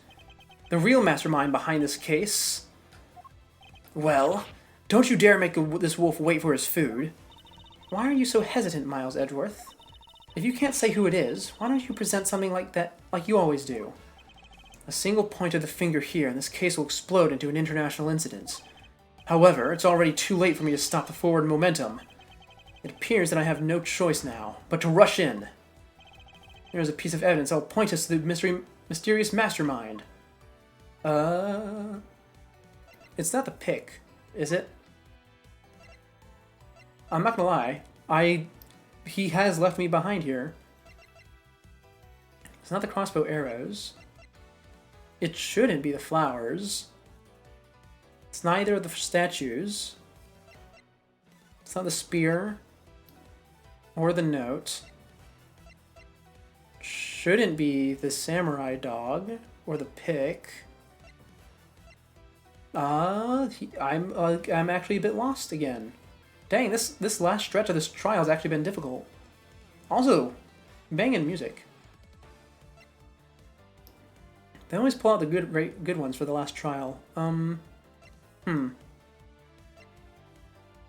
Also, it's a bit surprising to see that they completely ditched the Steel Samurai baby cart thing, because that is something that definitely did not exist in all the other games. Is it actually the knife? Or did Callisto have the second half of the knife? Because half of it was missing, wasn't it? I think so. Is it the videotape? No, it's not. It's not the trump card. You can't even read that. Not the fires. I mean, is it just the passion flowers? It could be. Serious piece of evidence that will point us to who the mysterious mastermind is.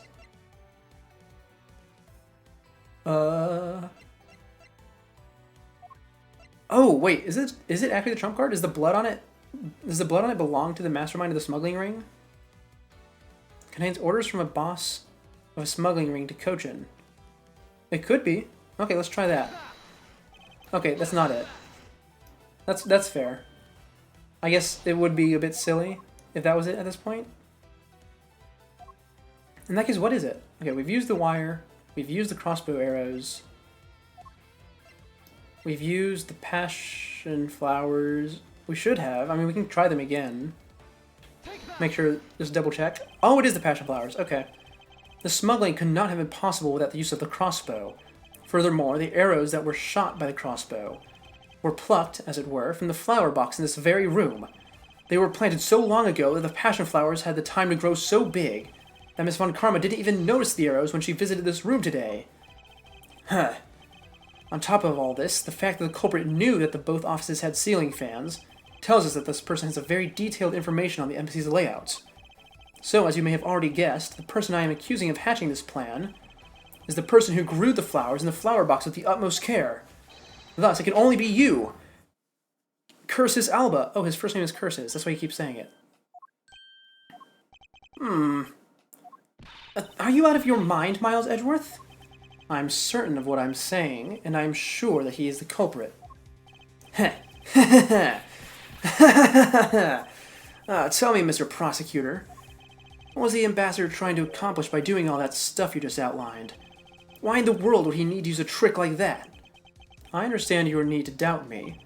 However, there is one thing that stands out to me as very odd. Just one thing, huh? The one single end result Ambassador Alba sought to obtain. If we were to examine the focus of this complex trick, I do believe we will finally find the answer to everything. Is it the statue? As in the real one? Or is it the videotape? Because he has incentive to take the real statue. Alabast's primitive statue. Well, this is the Alabast side. So actually he doesn't have a reason. You thought they've said curses? Oh, that's why I've been pronouncing it that way. Because he keeps saying curses as though it's like a swear, but which kept confusing me because that's his name. So I still don't know what's up with that. Maybe it's like a speech tick he has. Anyway, so yeah, it's not the statue because he already had the real one. He had no reason to swap with a fake. In which case, the evidence... Is it the bills? No, we can't even examine that because they're burnt up. The knife is not a piece of... isn't like motivation. Hold on. The one single end result that Alba sought to obtain. Yeah, what is his end goal here? Is he just the leader of the smuggling ring? If that's the case, then it would be... Oh, actually, maybe he's trying to take the trump card. Did I try that already? I think I tried it on the last one. Yeah, because both of these only show Cochin and the Cadopian flag.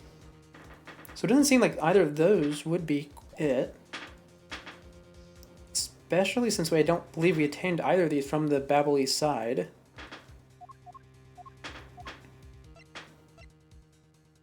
Is it the paper document? The Cadopian papers? The proof of the smuggling ring? No, there's no way that's it either. Because the thing is, he's definitely...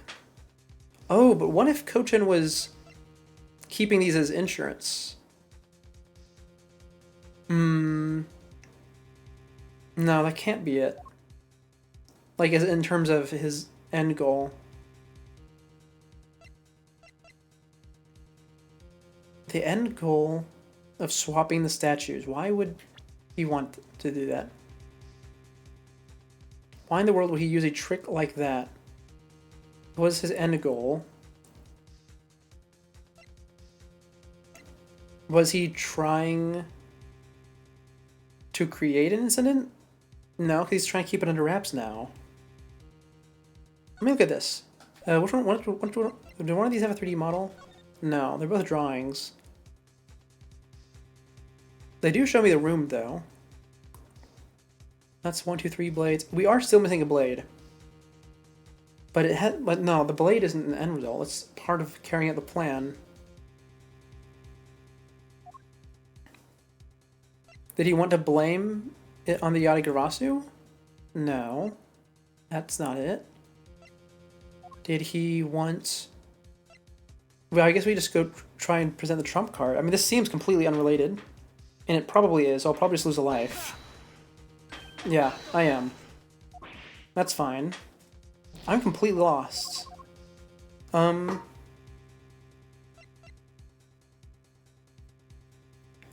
This is a fake. The one in Babel is fake, but it was swapped with the real one, yeah? From Alabast. And he has no reason to want to lose the real statue. This is from the plan. Did he think the plan had already been carried out to swap them? No, but he can touch it, so he would know that it's too light. So it can't be that. I don't know why do we still have the samurai spear?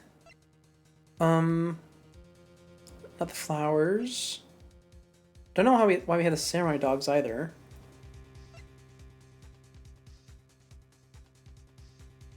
I mean, was he actually trying to get the document on the smuggling? That could be it. No, that's not it either. What is this old man thinking? I have no clue.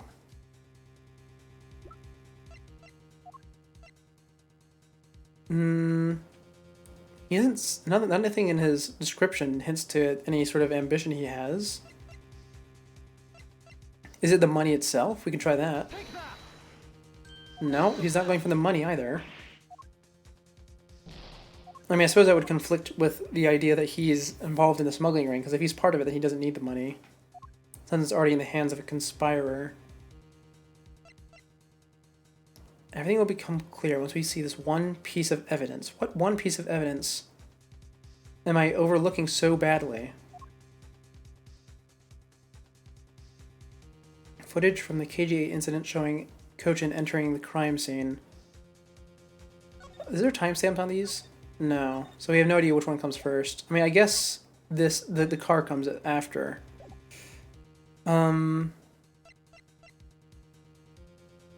Why? What is the whole purpose of this?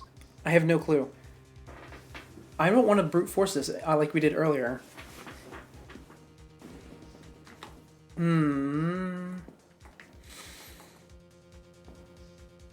Okay. We'll try 3 more times. Not well. I mean, we might be killing ourselves then. We'll try 2 more times, and if I can't figure it out, then we'll check the wiki again, or like walkthrough or whatever. This last case is kicking my butt, eh? Did he want Cochin to die? Was that his goal? Couldn't have been. His goal wasn't the fire either, because the fire was to help with the cover-up. Yeah, Silver Samurai had nothing to do with it. The pick had nothing to do with it. The pick hasn't even come up in conversation yet. I mean, I guess we can just try the statue. It does suck when you have to search something up. It really is the worst, because it makes you just feel so defeated. It's the statue? What? Hold on. I would fully understand the reasoning had the situation been reversed. However, to go through the trouble of swapping the real Primidu statue for the fake, I think it's a very shady reason for such a bizarre action. And who better to ask for that reason than King Primidu himself? I see. Ambassador, we'll be examining that statue now, with or without your permission.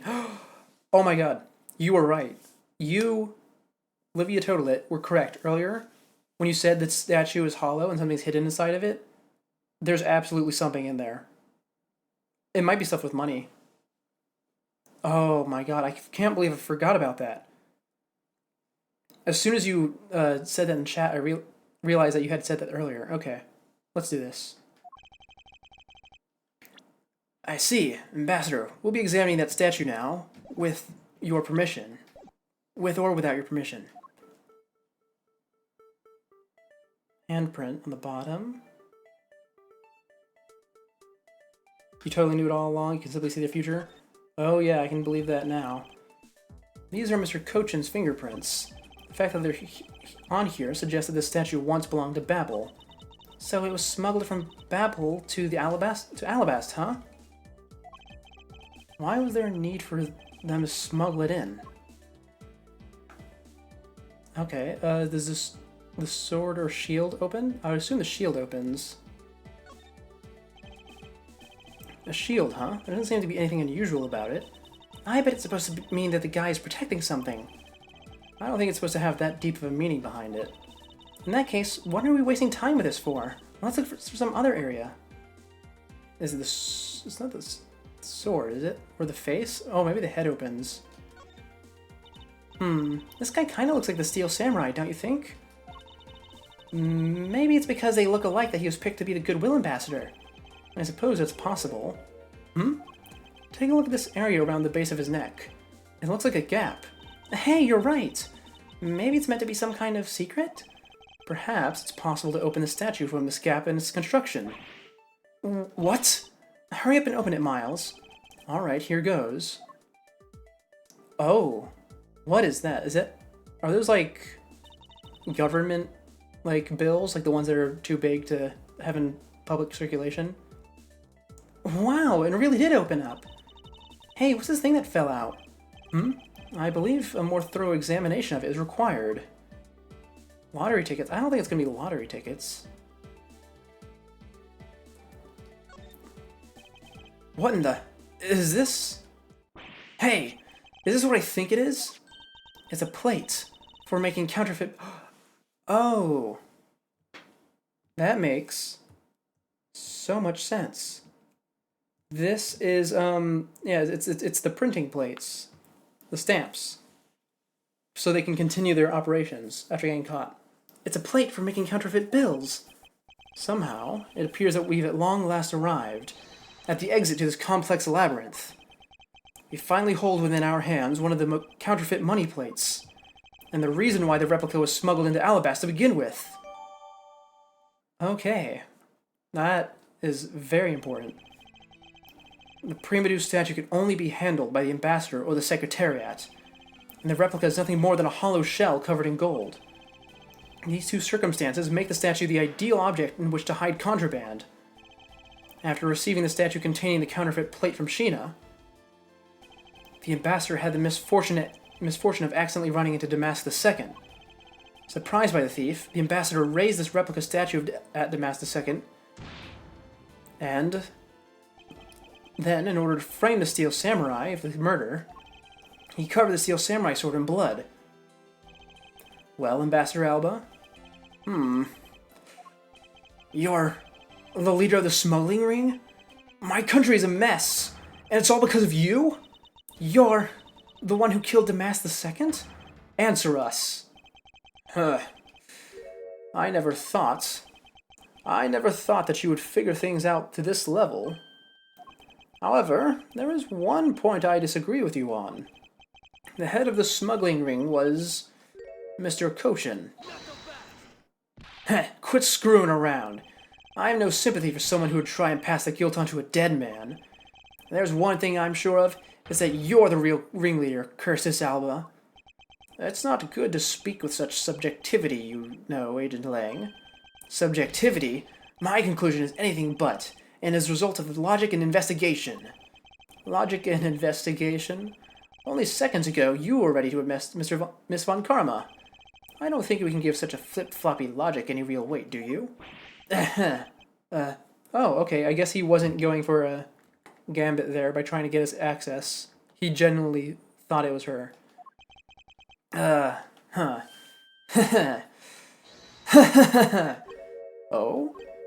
Oh wait, was he? It looks like you still don't get why I came back. Excuse me? You see, the reason I came back is so that I could sink my fangs to your wrinkly old neck. From the very beginning, my real target has been you. Okay, he was. He was going for the gambit. What? Agent Lang, I demand an explanation.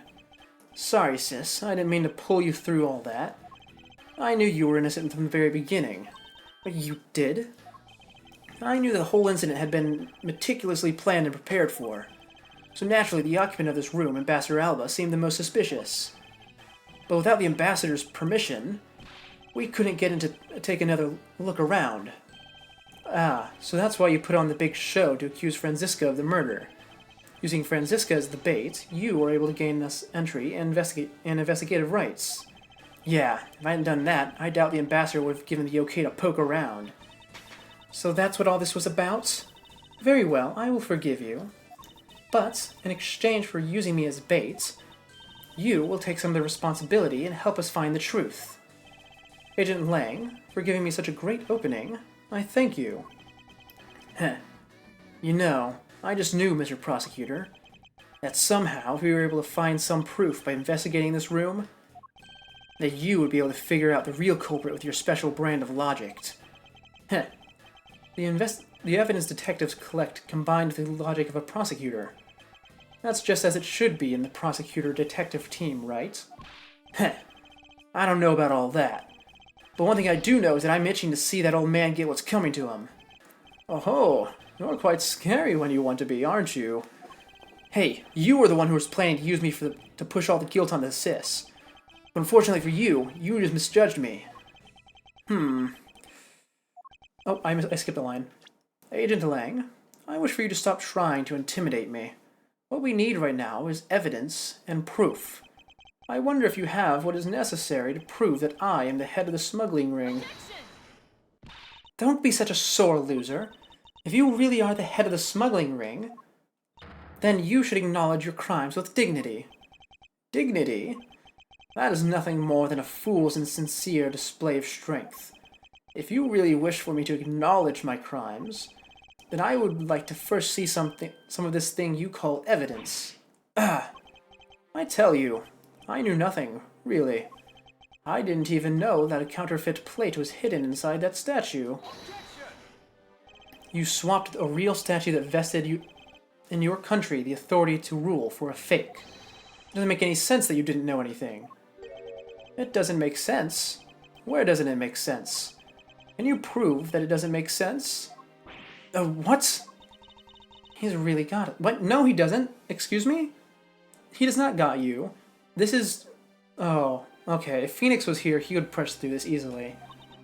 He's turned the entire situation around again. No. No. No, he's not. Shut up. Oh my god. You aren't being serious, are you? The proof that the Interpol has been after, which points to this man as the ringleader. If we can somehow find the proof now, then we can see to it that justice is finally served. Is there nothing I can use to break this case wide open? Oh? The trump card and the videotape. With those two items, we might be able to finally bring this man down. But the card is evidence from the case that Mr. Faraday hid away in secret. and the tape was stolen by Detective Bad from the police. They're both illegal evidence. No matter what, a protector of the law can't be allowed to use such pieces of evidence. Edgeworth, you aren't in court right now. Oh, hey, it's Manfred. We haven't seen him in a while. I don't think we've actually seen him since I played this game in July. Needless to say, we Von Karmas are commanded to achieve nothing but victory, and by any means necessary. The only way to bring someone like that to justice was to do so outside the courts. That's what we thought at the time. And I no longer follow the path of Manfred von Karma, and I won't follow the path of the Yata-Garasu. This leaves me with what? What creed will I believe in? If I want to pursue the truth, then I will sully my hands in illegality. And if I want to pursue justice, then I will lose the truth. What is the law and what is justice? Which path is a prosecutor supposed to follow? That choice is one that I must make by my own hand here and now. Oh! Do we actually get a choice here? Did they actually implement a bad ending in this game like they did in the second game? Okay, so let's stop and talk about this for a second. So Edgeworth, in the main games, is quite the interesting character. Edgeworth is having a mental crisis while some guy is dead on the floor. That is true. Though, to be fair, the body has been moved. Now, let's talk about Edgeworth for a second. This man was very notorious in the first game. In universe, he had a reputation for forging evidence due to working for Manfred von Karma. And in the fandom, he's also quite notorious because in the first case is the only time where you could ever argue that he did tamper with evidence, which is when he ordered for an autopsy report to be updated mere hours before a trial to suit his needs. After that, which is when this is happening, he went on this whole long journey of figuring out what he needs to do in order to most effectively maintain his ideals. And his ultimate conclusion was that the legal system itself is flawed, which it is in Ace Attorney universe. It's so bad. It's actually bad to a comical degree, which is why I love the 6th game so much, because they actually start fixing it. So same with the 4th game as well. But what I'm wondering here is what choice would Edgeworth actually make at this point in time? Because I feel like this game, which is happening, I think after the 2nd game in the series, is around the time that Edgeworth is very much trying to reject everything that Manfred von Karma was about. So I think he would not use the trump card. But considering the character arc that would come about if he did try to use it, I think it would be a lot more interesting. So I'm going to try and use it, see what his reaction is. There's no limit to the law. Any limit that exists was set there by man. When a person goes beyond that limit, then the law, too, crosses into new territory. Can't really judge the legal system in Ace Attorney, because it's different in your country. Oh, yeah, no. In Ace Attorney, it's completely screwed up, because I think that the easiest way to say it is by pointing out the one rule that puts the whole series into motion, which is that no trial can last more than 3 days.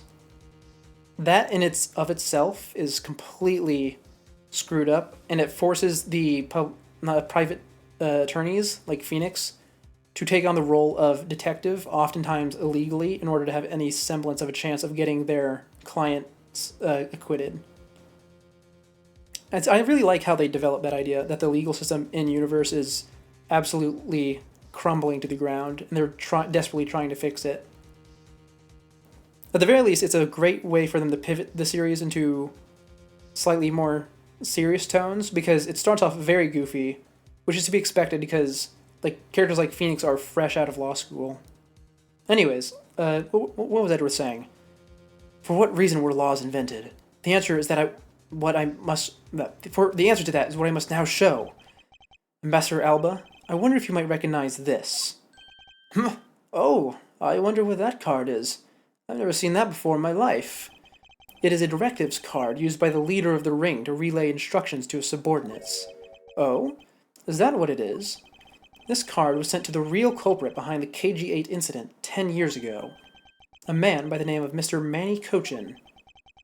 Oh, so why is it that you have such a card in your possession? Because it was hand-delivered to me by a certain great thief, the Yatagarasu. The Yatagarasu gave that to you? Don't talk nonsense, and let's be serious, Mr. Edgeworth. Do you have any proof that the card contains directions from the ringleader? I'll have you know that the card's not the only thing I was given. What? This contains security footage that was shot just before the start of the KG-8 incident. The KG-8 incident? The card and the video? These two pieces of evidence are what will seal your fate. Oh, very interesting. I must admit, I am very curious now. Very curious indeed in these case-deciding pieces of evidence you've presented. The prey the Yatagarasu has been chasing all this time now stands before me. I can't allow this man, who has had free reign for 10 long years, to simply walk away. Now is the time for me to bring to fruition the valiant spirit that was given to me. Oh, okay, scene transition. So, what is this interesting thing that you wanted to show me? The trump card and the videotape. These two pieces of evidence together make for the ultimate hand. And this is where the real meaning behind Detective Bad's words will be realized. Detective Gumshoe? Yes, sir. What you see here is security footage shot just before the KG-8 murder occurred. From this footage, we know that the card is a directives card from the smuggling ring. This is the section that proves the card was used to relay an order. It's the knife, yeah? Because he just got the order to kill? Oh, that's not it. Okay. I'm assuming I didn't misclick. In that case, do I just straight up click on the card itself? I thought we were assuming that already. Okay.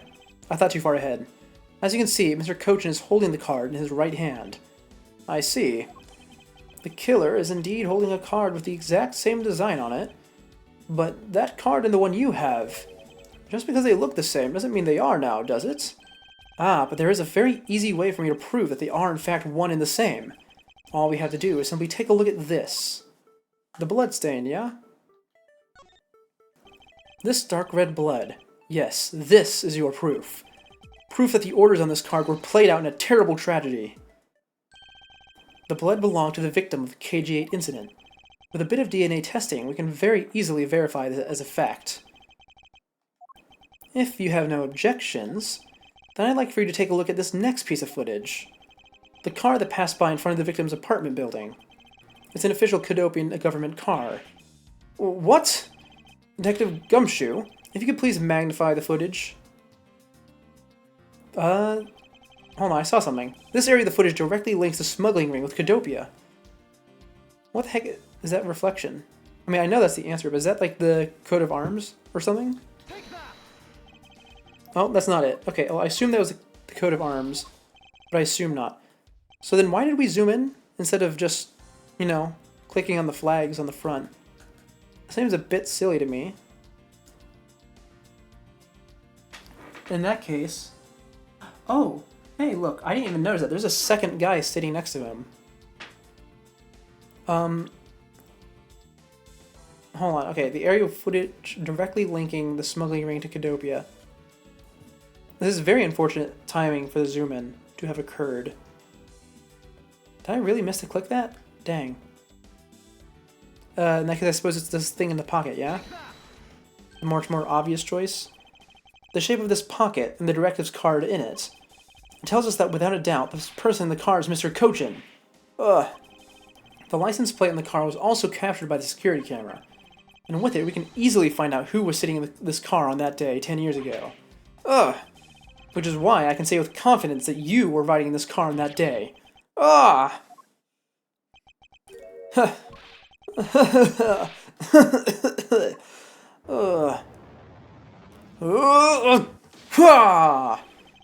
You've done well, boy, to make it this far.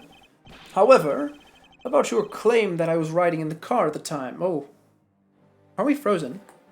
No, we're not. That's going to be mighty difficult to prove. How so? The Principality of Cadopia no longer exists.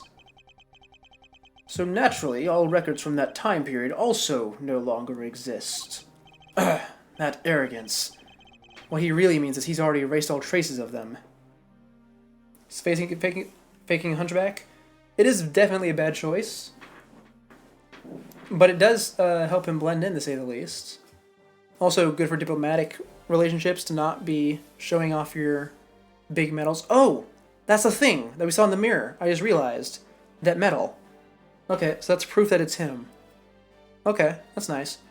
Also, this is a bit of a theme with Ace Attorney games, is to have, or at least in the later games, that whenever the antagonist is cornered, they undergo a drastic change in the persona they're presenting. Are we finished here, boy?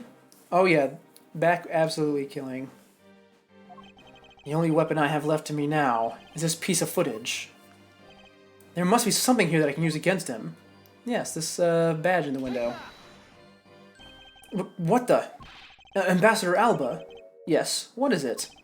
You were once an army man in the service of Cadopia, and it was you who made the many missions you participated in successes, correct?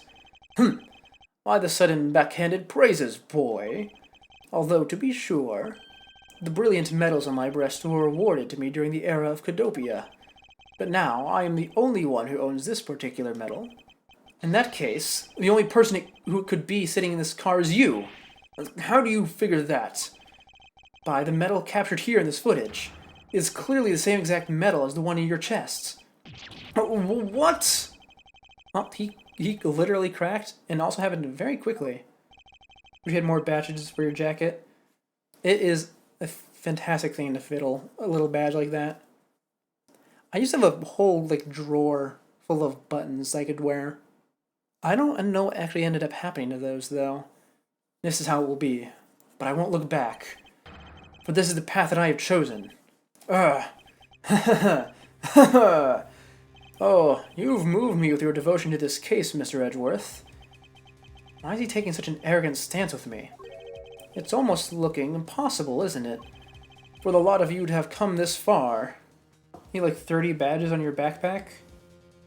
Oh man, I don't even... Oh, I guess I do have a backpack, I just don't use it that much.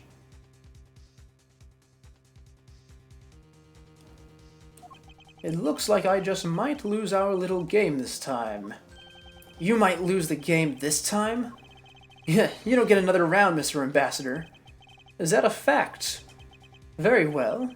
I've decided to confess and admit my guilt. But you're going to confess? And I will accept whatever punishment that may come as a result. What the? Oh, actually, hey, don't worry about being a skill at you with crafts, because as far as buttons are concerned, you can just get a little button machine, press basically any pattern or design onto a plastic chip. What the? Regarding the Damask II murder, I admit it. I did it out of self-defense. You're claiming it was justified self-defense? Damask II attacked me, and I felt that my life was in danger. If I hadn't done what I did, I might be the one you found dead instead of him. What a pathetic performance. Haha! I'm not giving you one. Oh, wow, you two really know how to laugh at inappropriate times. If you wish to claim it was justified self-defense, then we will need some evidence. Plans to sew buttons to cover an entire area of your main jacket. You can just make it from a button maker if you buy the bottom pin? Okay. It's always the evidence with you, isn't it? But if that's what you require, I'll provide it. That man has left a mark on me when he attacked. What? I don't particularly want to show it off, but this is proof that it was in self-defense. Oh, that is... It's gonna be great when you find the time and effort. Oh, well, let us know how that goes, because... whole, dictator-style jacket covered in buttons could certainly be nice. Now, here's something to wonder about. This wound. This game has this series has a thing with old wounds being used. So I don't know if this is actually believable, if it's a new wound or not. Also, he could just rubbed blood onto a bandage. Let's see. I'm an old man. Sometimes I don't pay enough attention when I should. But Damas II didn't have a single weapon. Oh. I don't pay attention when I should. But Damas II didn't have a single weapon on his body. Ah. Hold on. It's nothing to get worked up over because I hid the weapon. Sadly, with Twitch won't let you send the pictures, but when you do, you'll certainly share it. Alright. When did the crime happen? What? Yeah, there's a lot of crimes. Because blood turns brown very quickly in real life. That is true, that is true.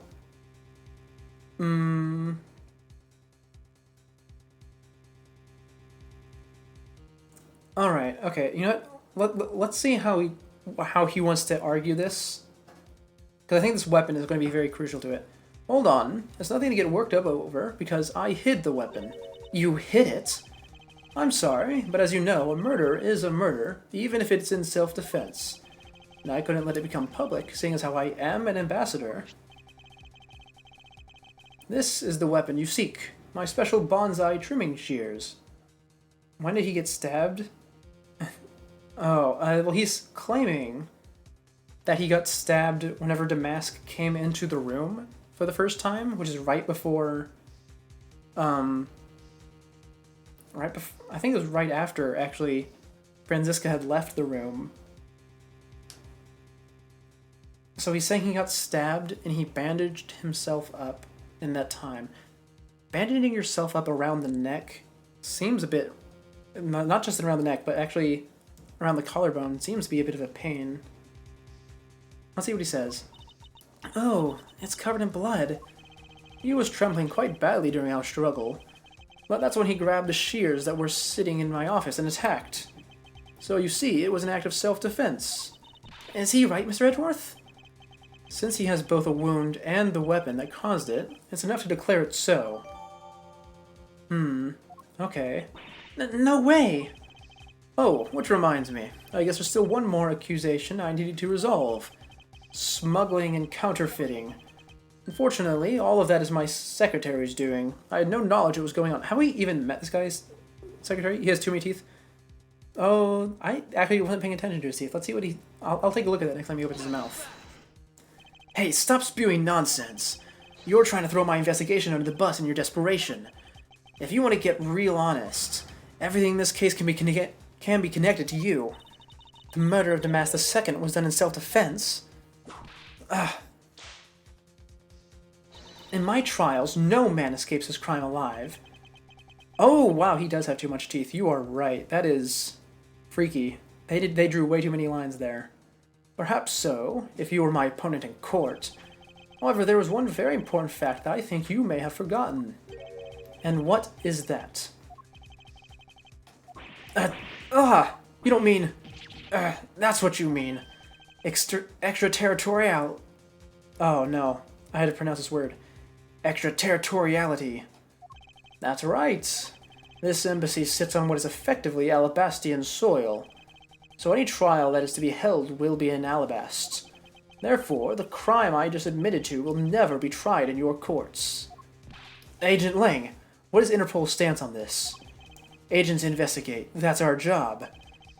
The judgment of people who have confessed their crime, that's the court's job.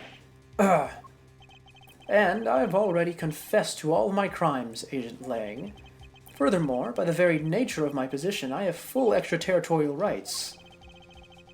These rights are effective even on your country's soil. Therefore, no matter where a crime may take place, I will never stand trial in one of your courts. That arrogance, and your expression, that's nothing like the face of someone who's ready to accept the consequences. Don't tell me you have your own country's judicial system eating right out of your hands. These crimes you all speak so seriously of. To me, this has all been nothing more than a game. You may chase me out of this embassy with your accusations, but it's no big deal. Alabast has numerous other embassies in other countries around the world. All you would accomplish is you would change the backdrop of our little game. These 2 layers of protection that extraterritoriality provides him. This is why he's one of those who cannot be brought to court. You see now, don't you? I live in a whole different world than you. Now, if you'll excuse me, I need to go and fetch your eviction papers. Okay, Edgeworth, what's the play here? Is there nothing we can do? Oh, okay. I suppose there's not. Okay, well, that is another save point, so this should be the last section we're going through now. Oh, I can't believe it, sir. Extraterritoriality. Yes. And there's nothing we can really do about that. In the end, we didn't have enough authority to bring him to justice. Holy lag. Oh, is there a lot of lag this then? Oh, I'm sorry about that. Oh, yeah, you're right. I just took a look. We just dropped down to a sweet, sweet 1000 bit rate. Yep. Just refresh that, and it should be good. I can't believe that even though we know he's the boss, we can't lay a finger on him. I know. Hey, Mr. Prosecutor, sorry to skip out on you, but I've got some business to take care of. Yeah, I'm sorry about the lag. It comes with living outside of town, unfortunately. If we can't even get an evil guy like him to slap on the wrist, then what the heck are laws created for? What good are they? If the law can't help us, then I'll go as the Yatagarasu and take care of this myself. Don't you dare. It's over now? Okay. Mr. Edgeworth? Sorry, that was a bit too harsh. I know how you feel, sir. We're trying to take on an ambassador after all. And he did tell us earlier to get out of the theater. This is kind of their country, I guess. But I feel like I've been slapped across the face for just doing my job. What am I going to do? Should I retreat for now and formulate a better plan of attack? Come on, everyone, we can't give up yet. Okay. I want you to think about something for a sec. We've never let up for even a second, and as long as we don't stop investigating, we might find the rotten treasure hidden here. She's right. Come on, Mr. Edgeworth. You're right, Kay. Very well, let us reopen the investigation and see what we can find. Come on, Kay. I'm right behind you. Okay, then. I'll go check out Babel a bit more, sir. Oh, where are we going to investigate now? The theater, perhaps? And I have something I need to investigate further in Alabast. You still have permission in there? What? Oh! Oh! We're finally going to talk about the Steel Samurai being here. I just noticed the picture that's there. Are we going to talk about the suspicious baby carriage that he's definitely smuggling stuff with? Alright, now then. Before I gather any more information, I should do a bit of housekeeping. Passion flowers, data erased from your organizer. Really, just those, okay. You forgot Kay existed? Oh, that's completely fair. She has done a whole lot of nothing for this chapter. Which is surprising, considering this is supposed to be a story that's very much connected to her. I think it's because we resolved a lot of her involvement in the previous chapter. But she might, well, no, she undoubtedly will come back in the sequel to this, once we get around to that, which probably won't be for a while. I wonder why. There are two special circumstances that surround the ambassador. First, the embassy itself has extraterritorial rights. If something happens on Alabastian soil, we are unable to legally prosecute him.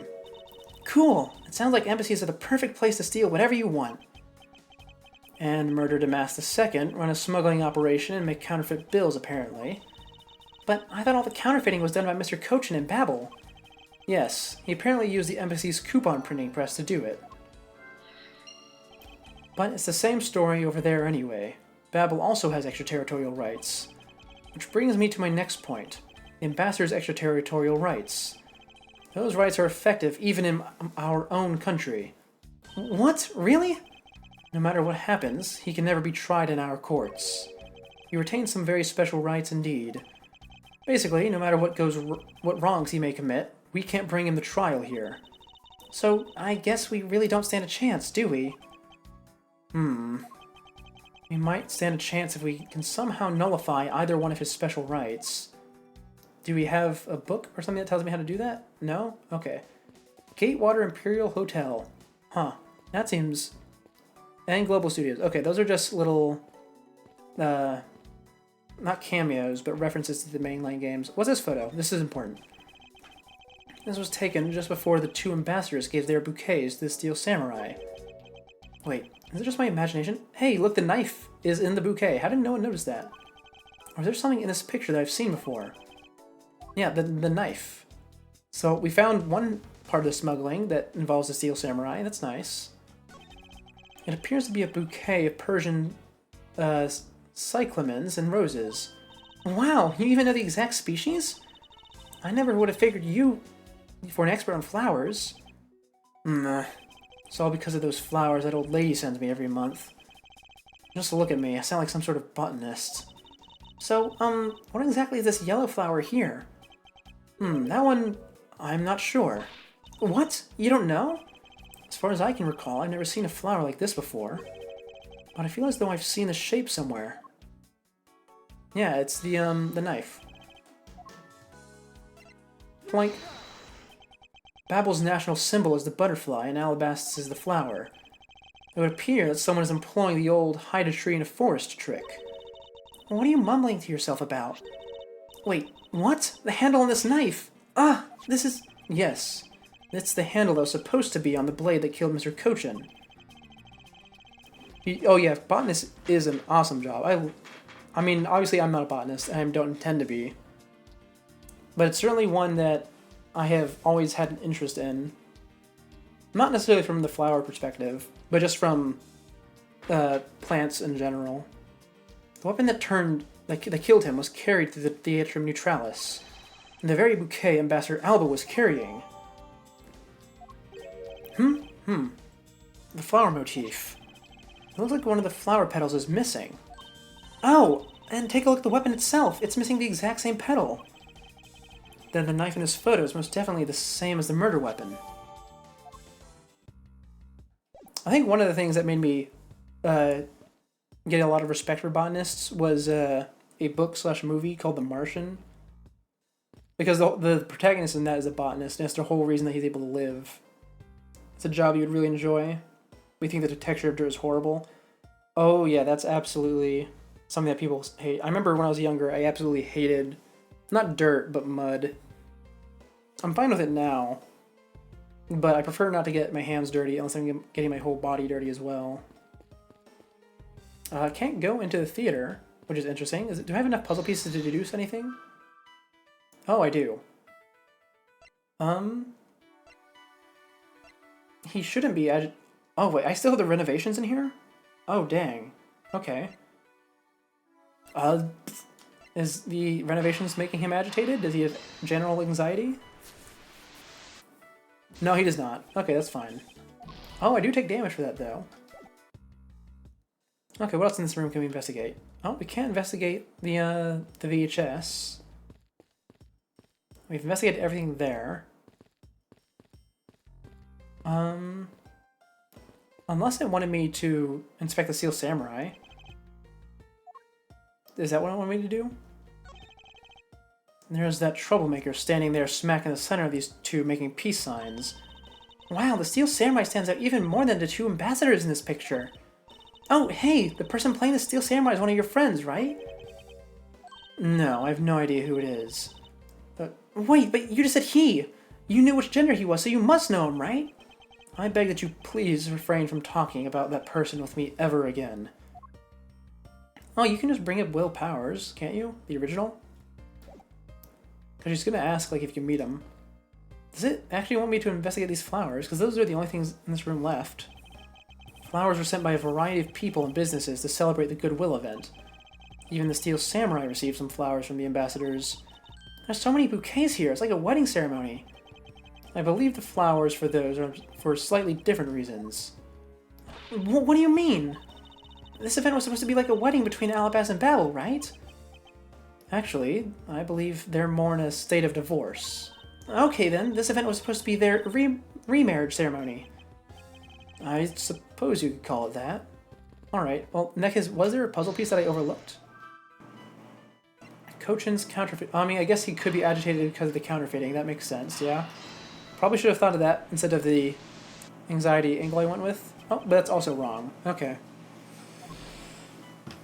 And I mean, I don't want to guess this because I only have the 1 HP left. But no, that That doesn't really make sense, does it? Babbley's... Oh, actually, you know what? Are they swapping the positions of the statue, like of the printing in the statue, because Babel is undergoing renovations and they can't continue their operations there?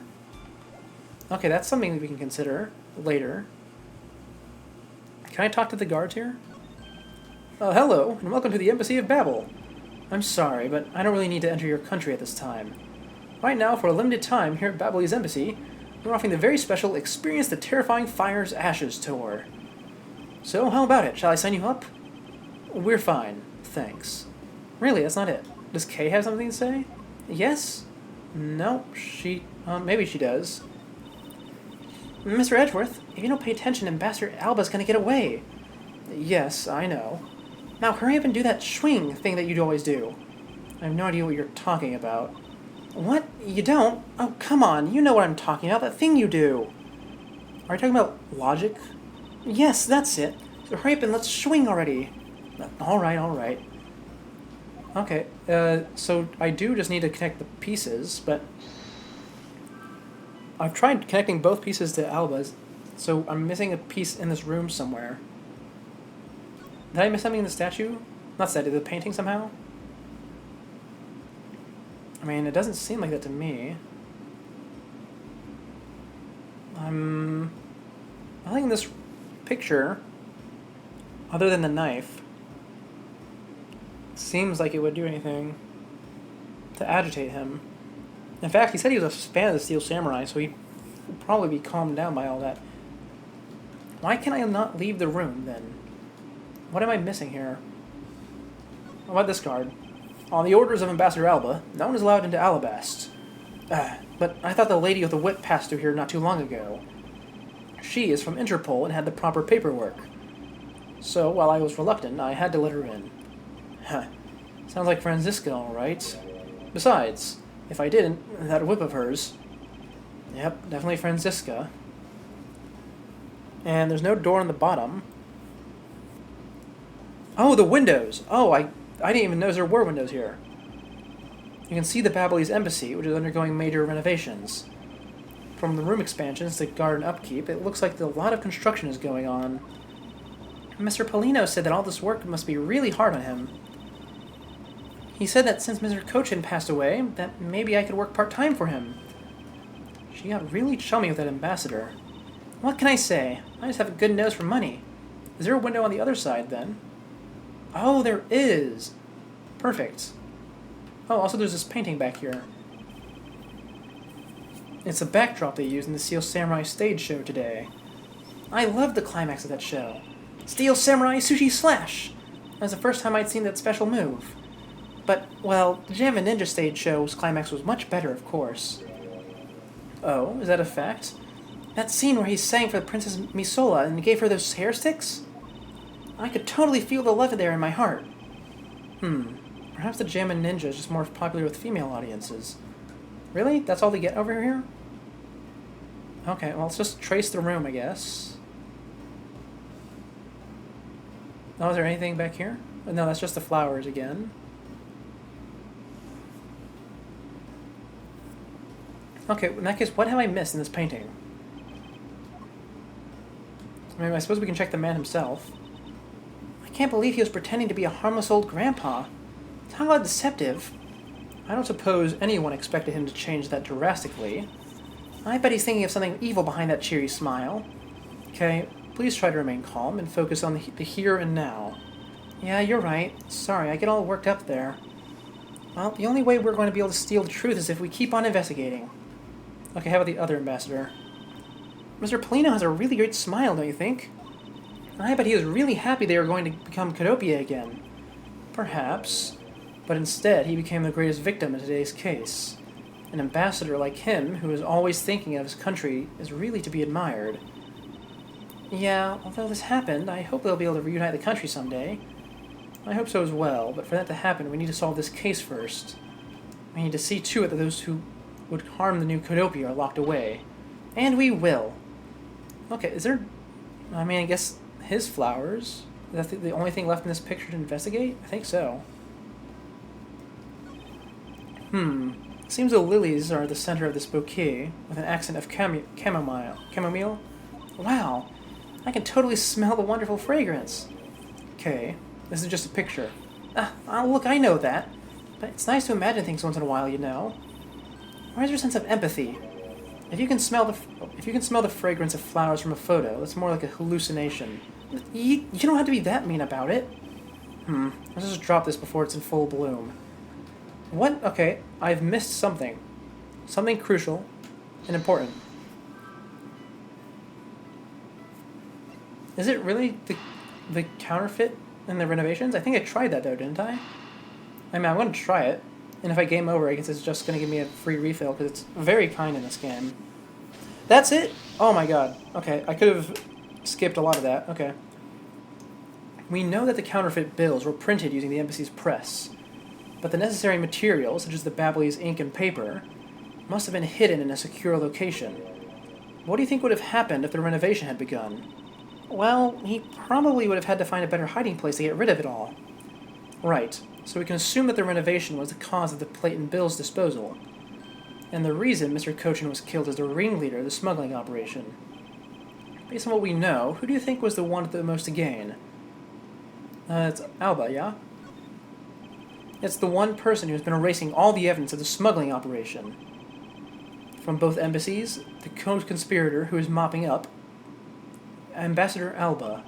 Ambassador Alba had a very strong motive to kill Manny Cochin.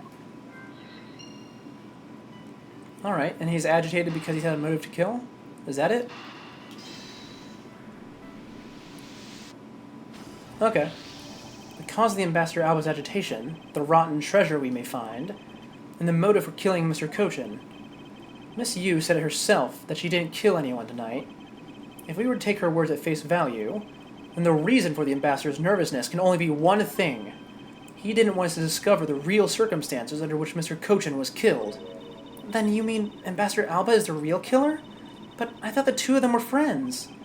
Maybe they were, but what if Mr. Cochin was the one who first betrayed their friendship? Oh, I get it. Wasn't Mr. Cochin pushing really hard for Mr. Polino to be ambassador after the reunification? Yes, and that was the real reason why he wanted to steal Alabast's Primadou statue. So Mr. Cochin hired Damas II to go steal it for him. But when Ambassador Alba found out what he was up to, he killed Mr. Cochin? It is definitely a possibility at this point. Those two really were thinking of knowing about themselves. But the question now is, how did he do it? Ambassador Alba was in Alabast, but Mr. Cochin's body was discovered in Babel, right? Right, and that is what we must solve next. I believe we now understand why Ambassador Alba was so nervous and agitated. It must have something to do with where Mr. Cochin was killed, a place where the Alabastian ambassador was likely to meet the Babyliss Mr. Cochin. Oh! Is Cochin the one that stabbed Alba? The place where Ambassador Alba happened to have committed the murder is... It had to be in the Embassy of Alabast, right? This whole area should count, right? I hope so. This area is rather oh, it's not it? Okay, well, I guess that's a game over. You know what? Let's take this game... While we're running through the game over dialogue, I'm gonna drink some water. Hold on. Oh, this is a long game over dialogue. Is this a whole ending? You are still here? Are you still trying to force me to admit? You people have no reason to be here. Now please leave. I'm afraid I can't do that. If you want to leave on your own, I'll have no choice but to force you out. Hold it! I don't believe we'll be meeting again. However, I will pray for your success. We're not through here yet. What is this hit? Hydrate, don't dehydrate? I not heard that, but that is very catchy. And don't worry, I did just drink. And yep, this is just a longer game over screen than usual. No bad ending implemented. Okay, retry me from that previous scene, please. So, the thing that I was trying to think of is... So I'm going to just clarify my thoughts on why I thought he was killed in the Embassy of Alabast. The body is not hurt by the fire at all. And since we were probably going to talk about Steel Samurai's involvement, I'm thinking that the body was taken from one side to the other in the weird baby carriage thing. It's one of your favorite sayings? Oh, I can definitely believe that. It's very catchy. But I suppose it's not the case. Either that or they wanted me to click on the specific floor where he was killed. Or he was killed in the theater. Oh! You know, he might have been killed in the theater. Actually. Because he had never had a reason to go to Alabast, but he did have a reason to go to the theater. Okay, that's it. Yep. The only place that makes sense is here, the Theatrum Neutralis. What? Here? The Goodwill event was being held here today, correct? So the only place that both of them would have been in is here. But if that's the case, then everything changes. This theater isn't actually Alabastian land, so that wipes out one of those extraterritorial rights he has. That makes logical sense, in which case it is a reason for us to investigate further. So what should we check out? Let's see. I believe we should check the immigration records for both Alabast and Babel post-haste. Babel's records should be easy to obtain, however, there will be a problem with Alabast's. I wonder if they would allow us to see their records despite the order to vacate. Ah, thank you, Franziska. I'm already one step ahead of you, Miles Edgeworth. Franziska. I have here the security footage from both Alabast and Babel. You do well to take a look at its contents. Oh, that's wonderful. You move fast. Von Karma strives to be perfect in every way. It's not in my nature to keep on retreating like this. I took the liberty of looking over Babel investigation reports as well. From now on, you will make no excuse to back down or say that we can't solve this case. I'm sorry about that earlier. We won't be beaten, because my cute little subordinate is going to try his very best, isn't he?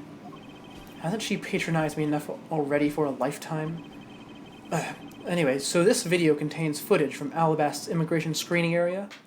I really hope there's something in here that we can use. Alright, show me what we got. Okay, there's a little hallway over there. The ambassador goes in. Steel Samurai goes in. Okay. We need to see the Steel Samurai, because I still think there's a body in that little cart he has. Also, I believe this is still Larry in the costume. But he probably doesn't know what's happening. Doesn't something about this lump's shape strike you as odd? Huh? Isn't it supposed to be the shape? No. There's clearly something odd about the bulge. If only we had the pushcart itself, we can compare and confirm my hunch. Oh, that's a 3D model. That is a very obvious 3D model, actually. Next, let's check the footage from Babel's security camera. I hope it shows us something good. Phooey, I wasn't a single sign of suspicious person or anything. That, right there, is the contradiction. Huh? Did I miss something? You didn't miss anything, because there was nothing to miss. However, what is missing is the image of Mr. Cochin entering his own country. But wasn't his body found in Babel? It would appear that the true face of our final puzzle has finally revealed itself. Considering the Steel Samurai costume, you're surprised it didn't fall flat? Oh yeah, it's a huge costume, because the guy who originally wore it is like 6 feet tall or something. They actually make a point of that, of it not fitting other people properly, because the Steel Samurai is involved in another murder case, or at least the costume is, and the costume was stolen. Ambassador Alba, I thought I had asked for you and your group to vacate the premises, Mr. Edgeworth. Actually, I thought I should let you know that this theater sits on my country's soil. You've had your fun, and I've enjoyed our little game. I dare say you've even achieved a new high score. However, once you've recorded a score, that same game can never be replayed again. What? Excuse me? Old man? Do you understand what I'm saying to you? No.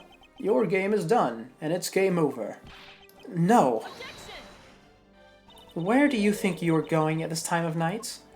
After admitting to my crime, I was overcome with regret. So I'm heading to the airport now to return home. I'm afraid I can't let you do that. There are still too many issues that we need to discuss with you. You can't stop me, Mr. Edgeworth, and you know it. Oh, hello, Polino. Please, may I have a little bit of your time, Ambassador Alba? Ambassador Polino. Even just a teeny tiny bit is fine with me. The already strained relationship between our countries is in a precarious situation, you know. Yeah, old man definitely does not understand video games. Very well, if you insist. I will play just one more round with them and see what they want. Not that they'll get any further. Ambassador Polino. Mr. Edgeworth. All I wish for is the normalization of relationships between our two countries. But there is one person standing in the way of that dream. I believe in you. You'll do what's right, won't you? Thank you for your vote of confidence. Now then, what is it you wanted to ask me about? I do have a flight to catch after all. So I'm afraid you're going to have to limit you to just one question. That's more than enough, because I only have one question anyway. I want to hear your alibi about how you couldn't have killed Mr. Manny Kochin. Oh, I see. Oh, this is where the samurai spear is going to be used, because the samurai, because Larry improvised during the show, he's not going to know about it, yeah? You seem to have a good hand this time around. This should be fun. This really is the very last chance we have to bring him down. I won't allow even an atom-sized contradiction to slip by. Alright, here we go, old man. Frankly, I still don't understand why I'm being placed under suspicion here. Feels like Edgeworth arguing with Alba is like a kindergarten. Oh yeah, Alba has been running on very thin ice for a while now, which is why he's now trying to run away. His arguments are all stupid and he knows it. Under your hypothetical scenario, Mr. Koch and I were fellow smugglers. But to get to the point, I was in Alabast the whole time. So it's simply not possible for me to have killed him in Babel. That is my alibi. Well, that's not true, because we have the security footage showing that you were in Theatrum Neutralis. So that is your alibi? That is correct. It is simply not possible for me to have committed a crime in Babel. Now that we cleared that up, I appreciate it if you would move out of my way. I said hold it! What is it this time? I thought I told you I'd only allow one question. You did, but you still have yet to really answer my one question.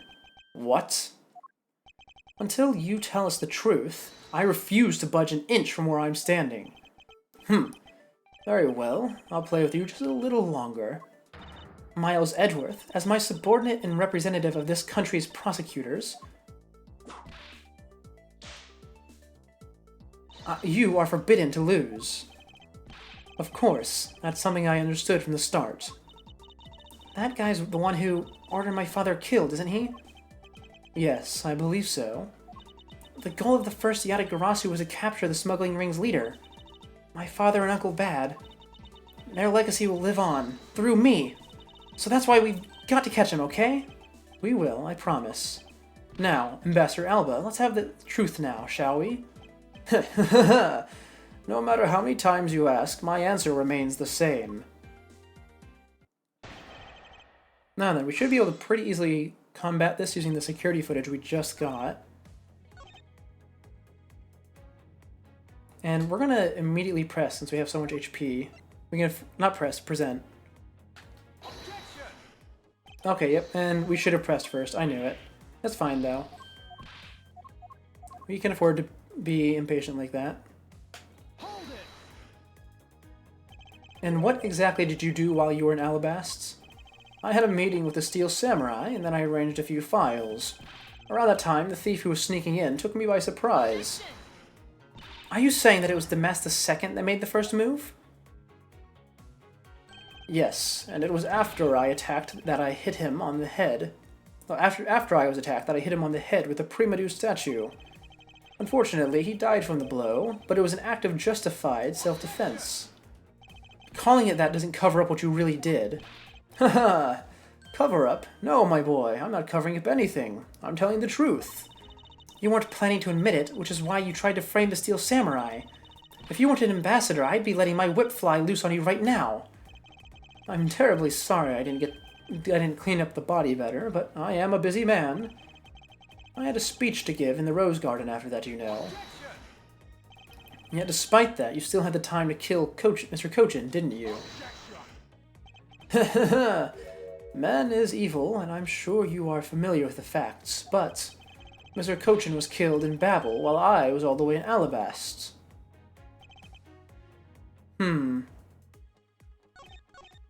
Okay. In that case, let's press that last statement. You insist that it's not possible for you to have killed Mr. Kochin in Babel. And you are correct. Oh, I thought you would put up a bit more of a fight, but if you must concede to me... The only thing I'm conceding is that it's not possible for you to have killed him in Babel. I am not conceding that your alibi is the truth.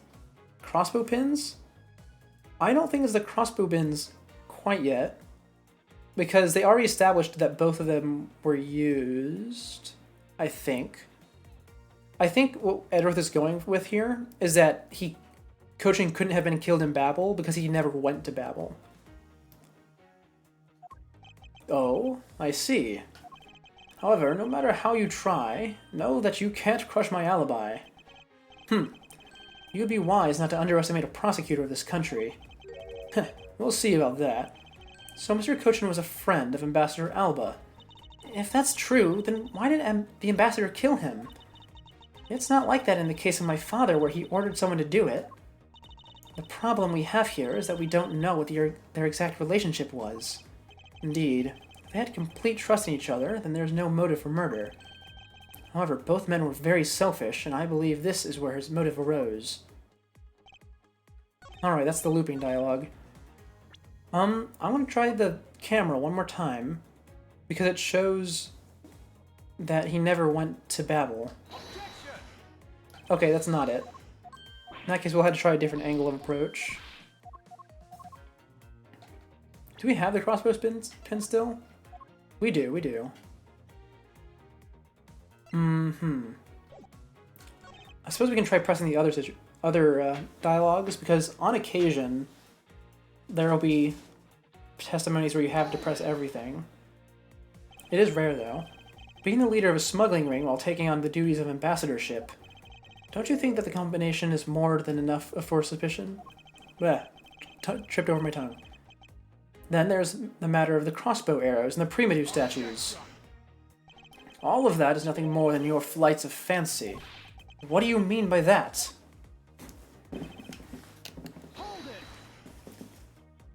It's not a hypothesis. Earlier we proved it to be what happened. Haha. Well, let's leave that to one side for now, because it doesn't change the fact that I have no motive. Oh? You really had no reason to kill Mr. Kochin? If you want to suppose that I had one, then why not? I'll indulge you. After all, this is nothing more than a silly game to me. Even if that's how you see things, I appreciate it if you would take me more seriously. Ha ha! Sorry. I suppose you are in a bit of a pickle. Very well. The game is no fun if the playing field isn't level. Therefore, I formally claim that I had no motive to kill. Now let's see you disprove that. How can he stand there looking proud when he knows he killed another human being? Well, I'm not going to just stand by and watch him get away with his crimes. Oh, okay, that's what we needed. We now have additional testimony. What motive would he have had to kill his co-conspirator? The Cadopian paper documents that he was keeping, which should be proof that he can use to backstab you. Yeah?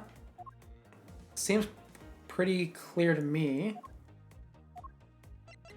Let's try that. Oh, that's not it. Okay. I mean, I guess it doesn't directly connect him. Motive for killing. Let's press, see what he has to say. Are you serious that just because you were partners that you had no motive to kill? I'm only following your hypothetical scenario to its logical conclusion. Haha. Looks like he's not going to admit it himself that he was in league with Mr. Kochin. I suppose not. But I do know his relationship to the smuggling ring and to Mr. Kochin. You mean he's the ringleader and that Mr. Kochin was his subordinate, right? correct, but I know more than just that. Miss Von Karma, I'm sure you remember the safe in Mr. Cochin's office, correct? Yes. The safe had 2 compartments to it, didn't it? Yes, and why do you think those stolen goods were being stored in Mr. Cochin's office? Could it be because he was trying to cheat Ambassador Alba behind his back? So Mr. Cochin didn't turn the goods over, but decided instead to keep them for himself? I suppose that's possible. It seems to me that both men were only concerned with their own wealth and well-being. Then that means that maybe they didn't have a trusting relationship after all. What Ambassador Alba had to gain. I believe that this is his motive for killing Mr. Cochin. What are you people whispering about amongst yourselves over there? I'm sorry to have kept you waiting. Now then, let's continue with your testimony. Okay, so I was on the right line of thinking that he's trying to betray him. But I suppose it's not these papers, because these papers point towards Cochin as the culprit. Do I have anything that points towards Alba, perhaps? Well, Damask's note doesn't point towards Alba, but it does point towards Damask II trying to steal it on behalf of Cochin. And stealing it was certainly not part of the plan, since the plan was to use the crossbow and the wire. So that's a possibility. What else do we have that shows how distrusting they are of each other? Not the tape. Isn't the knife, perhaps? Because at this point he's already transferring the knife. Oh, that's not really the motive, that's how he did it. If that is the case, then it could be the Damask's note. Okay, we'll try that next. Okay, that's it. Yep. Wonderful. If you want to know, I believe you did have a motive to kill. It was because Mr. Cochin had betrayed you. But you had your own reason too. Namely, you wanted to pin the smuggling all on him. Evil begets evil, and because you were trying to test each other, it turned into this mess. I don't believe this. You have a bad penchant for telling tall tales, Mr. Prosecutor. And if you're not, then I suppose you have some proof to support your argument. I never use guesswork in moving my cases forward. It has been proven that this note was written by Mr. Cochin's hand. Shall we take a look at it? The content of this note is a request calling for the theft of the Alabast's Primadou statue. By killing him and pushing all the guilt for the smuggling onto him, you walk away spotless. I believe you understand what I'm driving at. You had more than a few reasons to kill him. Are you finished with your hypothesizing?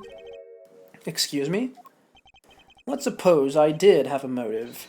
Even so, a motive or a thought alone can't kill. Isn't that right?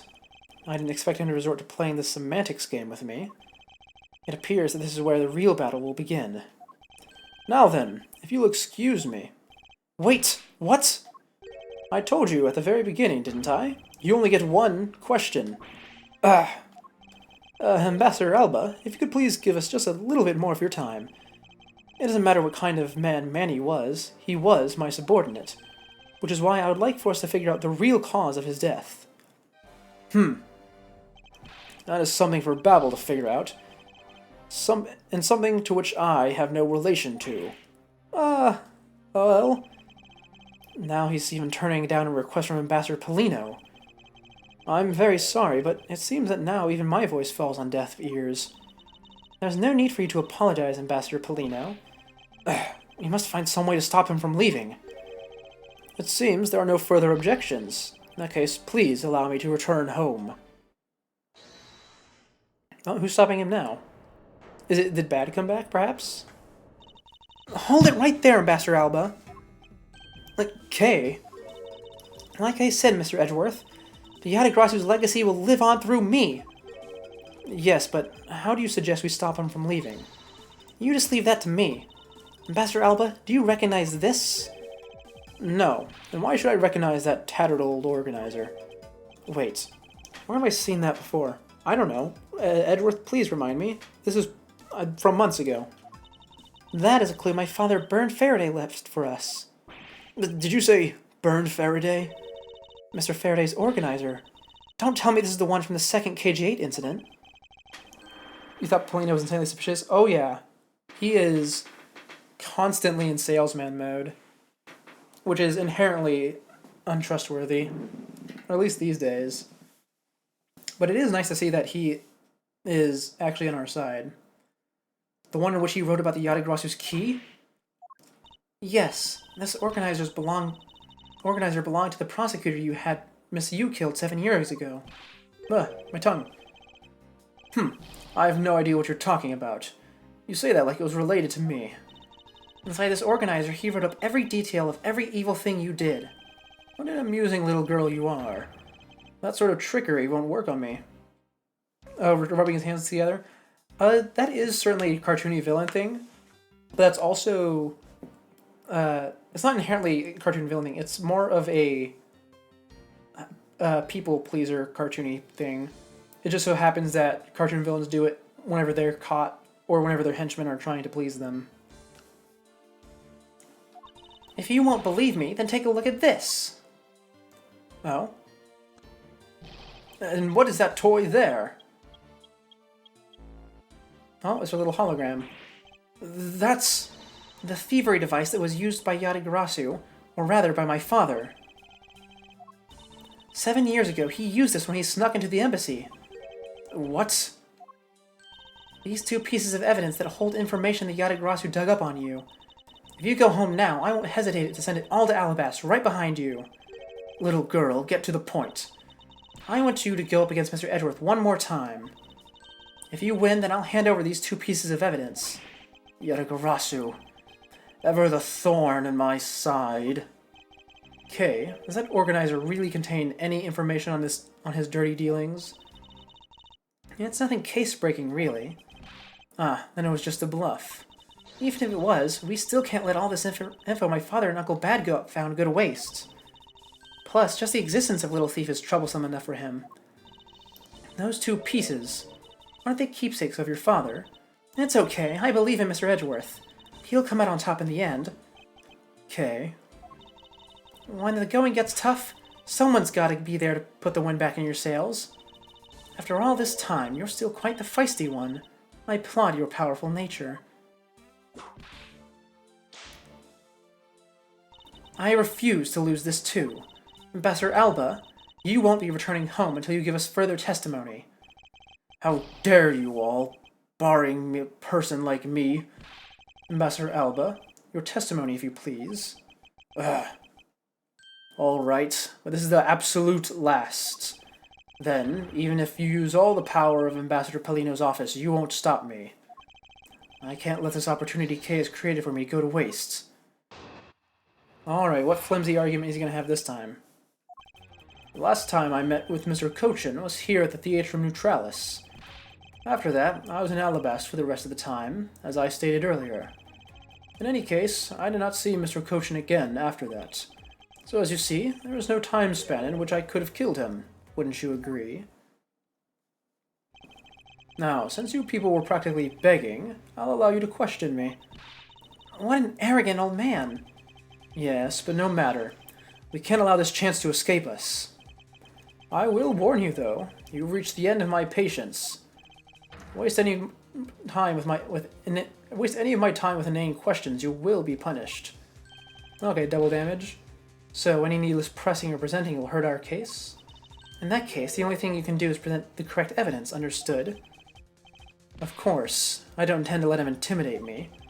I know Mr. Cochin was killed right before he returned to Babel. In which case, there's only one statement to which I need to present the evidence. Alright, let's see. You met him here at the Atrium Neutralis, and then you went back to Alabast for the rest of the time.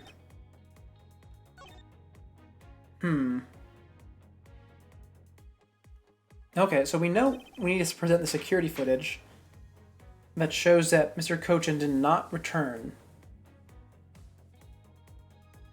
But which one do we do it on? The last time you met Mr. Cochin was here, in Theatrum Neutralis. Do I think I present the footage on this one because he is stating that Kochin was in the middle, which means that he has to go through the right, but we didn't see him do that. Yeah? Oh, that's not it. Okay. That's unfortunate. Am I thinking too far ahead again? Has Edworth not gotten there yet? After that, I was in Alabast for the rest of the time, as you stated earlier. Can I look at that piece of the security footage, please? Let me see. 521, 522, 523. Immediately followed by what is presumably the corpse. And Kochin never went back. Oh, and I can't examine the pushcart in 3D. Okay. I suppose that's for later. Uh-huh. Do I have anything else that might be useful? The commemorative photo, maybe. Taken at the Atrium Neutralis, where you handed over the murder weapon. You did not see Mr. Kochin again after that. There's no span of time in which you could have killed him.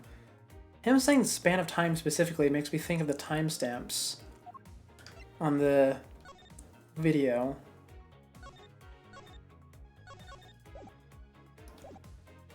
So how do I bait him? Not bait him. How do I present this to him? You're in Alabast for the rest of the time, which is true. Last time you met him was here in Atrium Neutralis. Yeah, we can't use the pushcart quite yet. And this photo does not have Kochin in it, so it's not this one. And it's safe to say that's not any of this other stuff either. Because this does not relate to Kochin, other than the knife, I suppose. Which means the security footage does get presented on one of these. Okay, we'll try presenting on the last one. No, that's not it either. Okay. Which ones have I done? I've done the first one, I've done the last one. Oh, that's the wrong button. Go through the looping dialogue. Get through it. In that case, it's... Is it the third one, perhaps? It's not the third one either. Okay, at this point I'm thinking that maybe I am just thinking completely way too far ahead. Because I cannot imagine that it has to do with this second statement. After that, you were in Alabast for the rest of the time, as you stated earlier.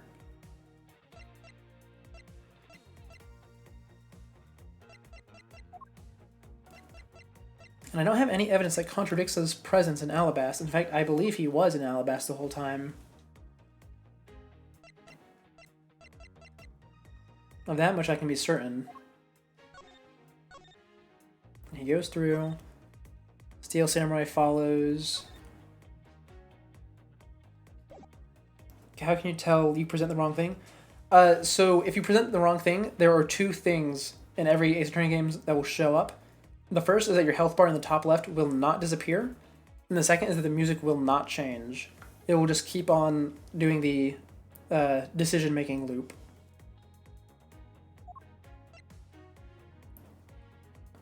And I am not one to read the failure dialogue often.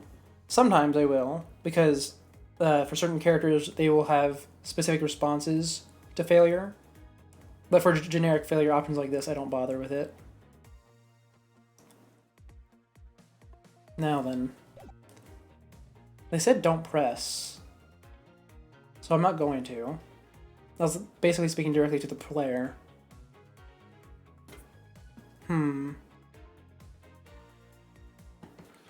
This makes me... I mean, I might as well try the camera here. You wish it wasn't possible to tell? Well, first of all, I don't think the speedruns of this game, because it is a visual novel.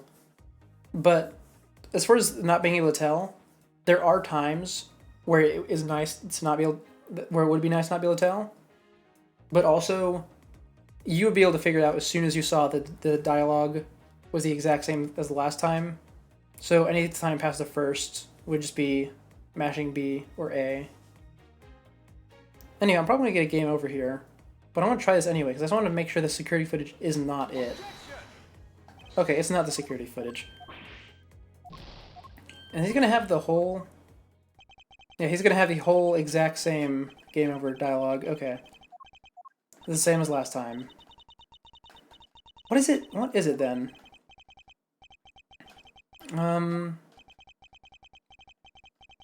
Okay, so the statements he had were you saw Cochin in Theater Neutralis. Second one is you returned to Alabasts. Oh, there are some speedruns. Okay. The third statement was that you did not see him after that, and but we know he saw his corpse. We don't have any way to prove that. Oh, this whole thing is very much like a puzzle where I'm missing one piece. I know everything I need to do to solve it. Oh, this also is different dialogue. I just looked up and noticed that. But it's still just a generic game over, so it's fine. If a game has an ending, it can be speedrun. Yeah, that's fair. Or not fair, but sensible. What am I skipping over? That I'm not noticing. You see, there was no time span in which you could have killed him. Well, there was the show. You could have killed him during the Steel Samurai show, but do I have like a... Do I have anywhere where it says like what the show occurred and that you were there?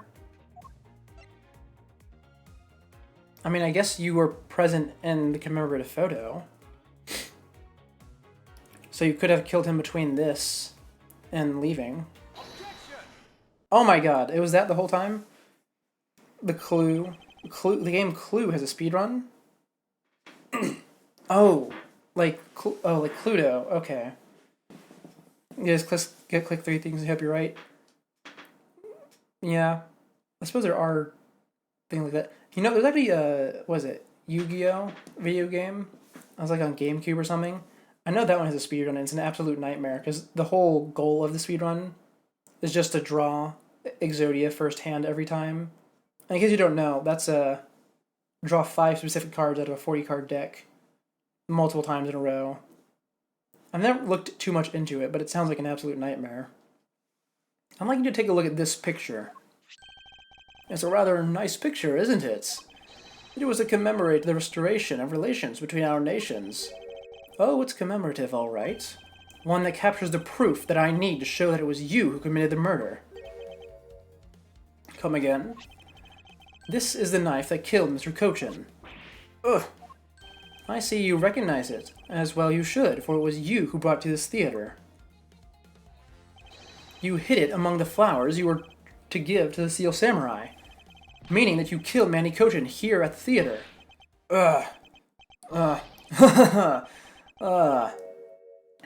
It's time for me to catch my flight.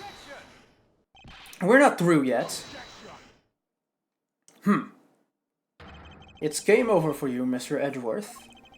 But I thank you for the entertainment. No matter how passionately you orate, the end result will still be the same. I won't be returning to this country ever again. That's right. This man is ambassador, and he has extraterritorial rights. No matter how hard we chase him, we won't be able to have him tried in court. Hold on, 1 second.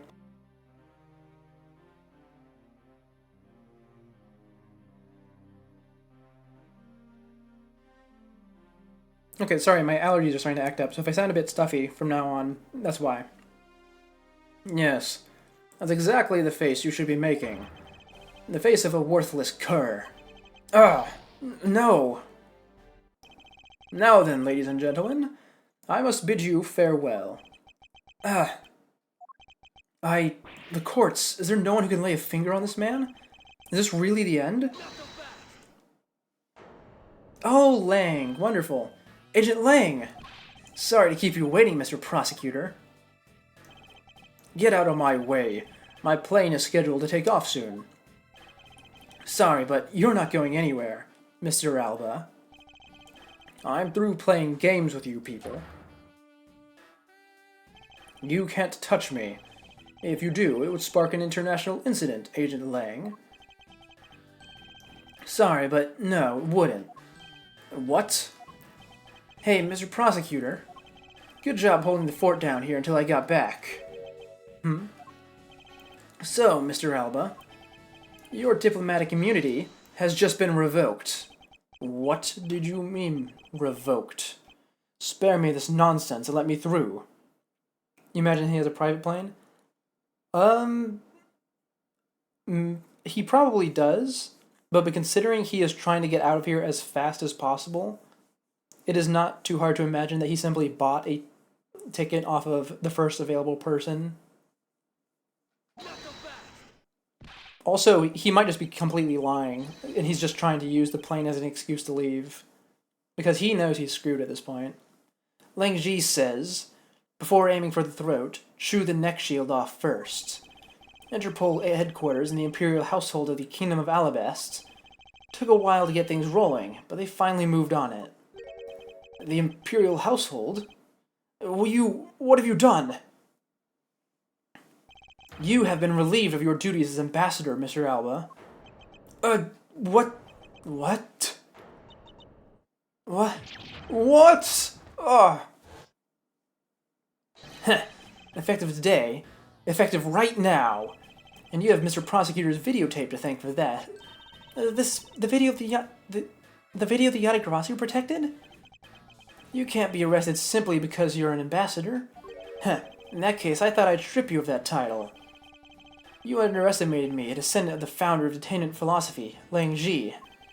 4,000 years of deeply entrenched connections and networks across the world have really paid off. It can't be. I don't believe this. My ambassadorship has been revoked? Looks like you're finally coming to grips with your new standing. Woohoo! Looks like he's turned docile again. He's probably in shock from the loss of his shield.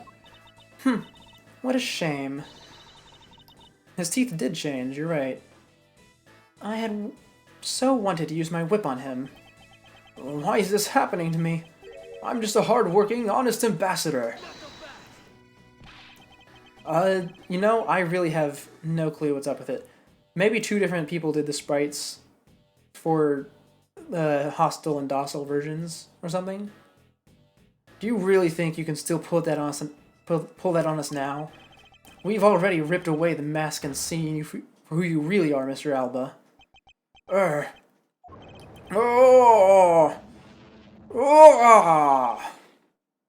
His teeth get a lot longer too, I noticed. No, I won't be stopped now. He still intends to fight us? So what if I am no longer an ambassador? You still don't have any evidence on me. Hey, don't get hung up on it for that long. The fact remains that you cannot arrest me. I expect no less from you, the boss of the smuggling ring. Well, the rest is up to you, Mr. Prosecutor. Understood. Oh, you say that I killed Mr. Cochin in the theater? But even if it's true that there was a knife in my bouquet, I left that bouquet in the theater. So anyone could have taken it out from there and used it right. Besides, the claim that he was killed here itself is odd. After all, wasn't his body discovered in Babel? Are you claiming that I carried his body all the way over here? Preposterous. I'll be the one to prove whether it's preposterous or not. Ex-Ambassador Alba, are you ready? Because this is no game. This is war. Alright, finally, the Steel Samurai. Oh, I've been thinking about this ever since this trial began. Probably forgetting about 5 minutes. That's about right. I killed Mr. Cochin in this theater using a knife that was stuck in my bouquet. I left that bouquet in the theater. Anyone could have taken the knife from there. Besides, Mr. Cochin's body was discovered in Babel, right? There's no way for me to have transported his body from the theater to Babel. Look, don't you think you've had enough fun with me? You've already stolen my ambassadorship from me. Would you have me surrender too? You have no plans to ever return to this country, isn't that right? Did you know that a bunch of your subordinates are seeking asylum because of you? Haha, as if I care. Hey, Mr. Prosecutor, boot this guy out of the embassy and we can finally end everything. I know, and I will give it my all to see that he leaves in handcuffs. Without the title of ambassador, he's just another witness.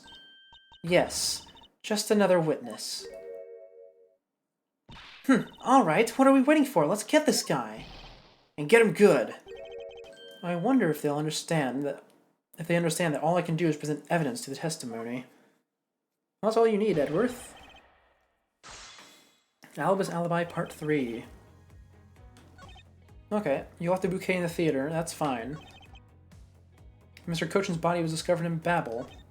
There's no way for his body to have been transported from the theater to Babel. Well, there is, actually. The pushcart. Yeah?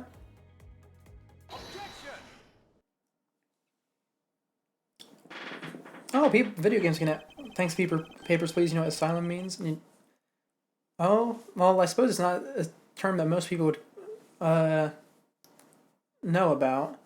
But I do hear it a lot in relation to, well, not a lot, but a lot in relation to old, how do I word this? Oh, I'm tripping over myself. In history. And, like, when you're learning history, it comes up, especially in, like, Europe, because, people taking asylum in churches and whatnot. It's not, like, a huge deal, usually, but occasionally in history it pops up as a bit of an annoyance. Also, in the movie, and book, and play Hunchback of Notre Dame as well. Actually, I do believe there was a way to transport the body out of the theater. Perhaps you should give this a look. What is that supposed to be? It's footage from a security camera that captured the state of the immigration area. Should I congratulate you on getting your hands on it?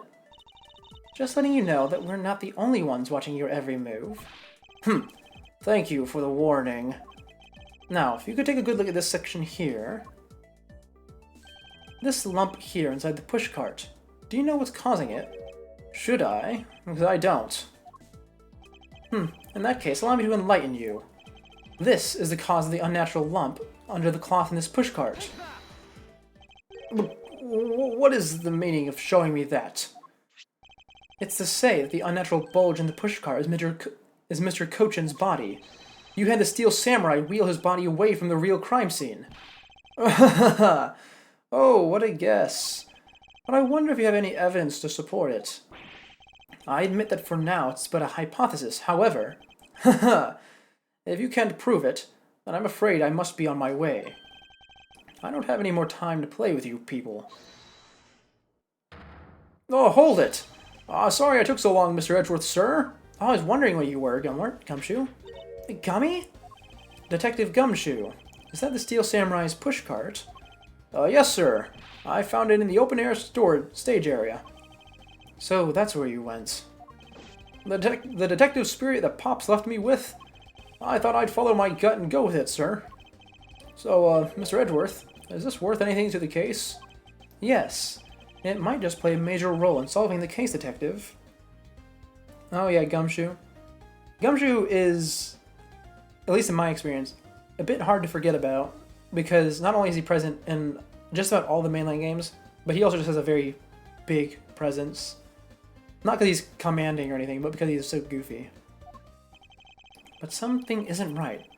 I thought the entire samurai family was an Alabast. Where exactly in the open-air stage area did you find this pushcart? I found it just lying there at the edge of the stage, sir. Oh?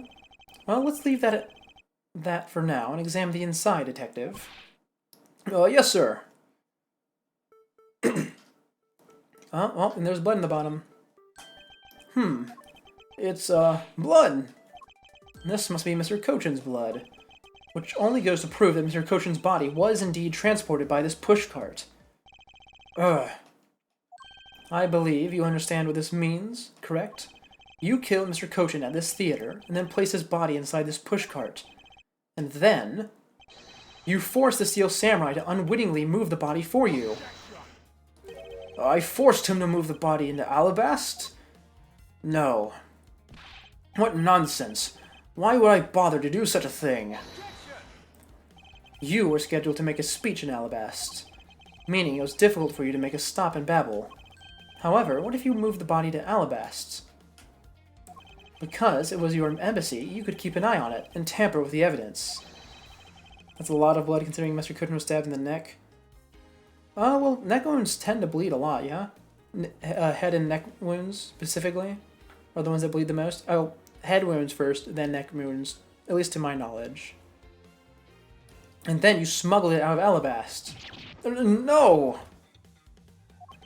If I can show you how you moved the body from Alabast to Babel, then I win. But you can't! Also, to note, is that the knife was probably taken out of him before he was put into the box, so that it could be taken somewhere else. Oh, you're saying it should be way more. Oh, okay. I thought you were saying that it should be less.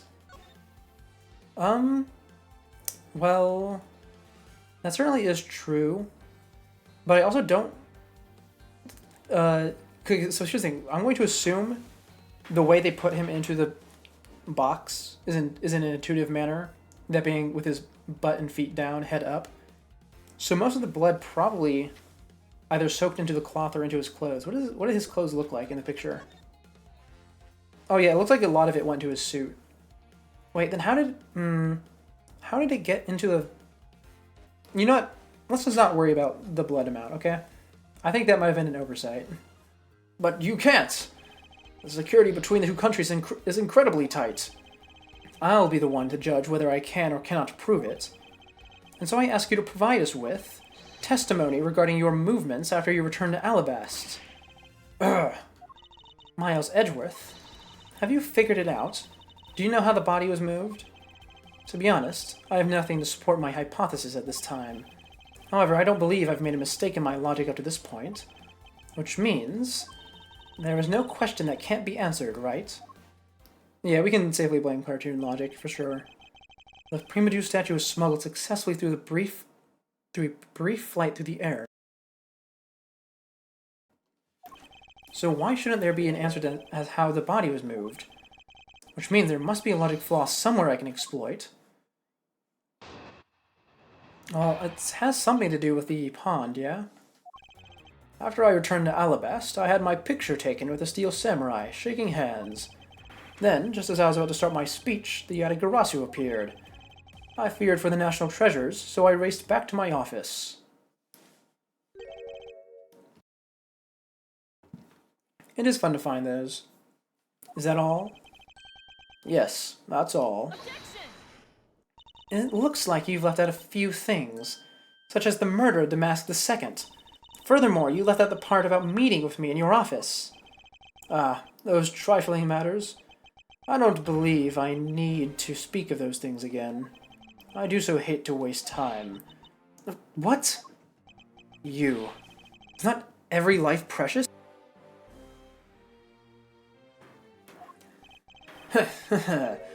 You really need me to answer that for you. Oh man, my throat. Hold on.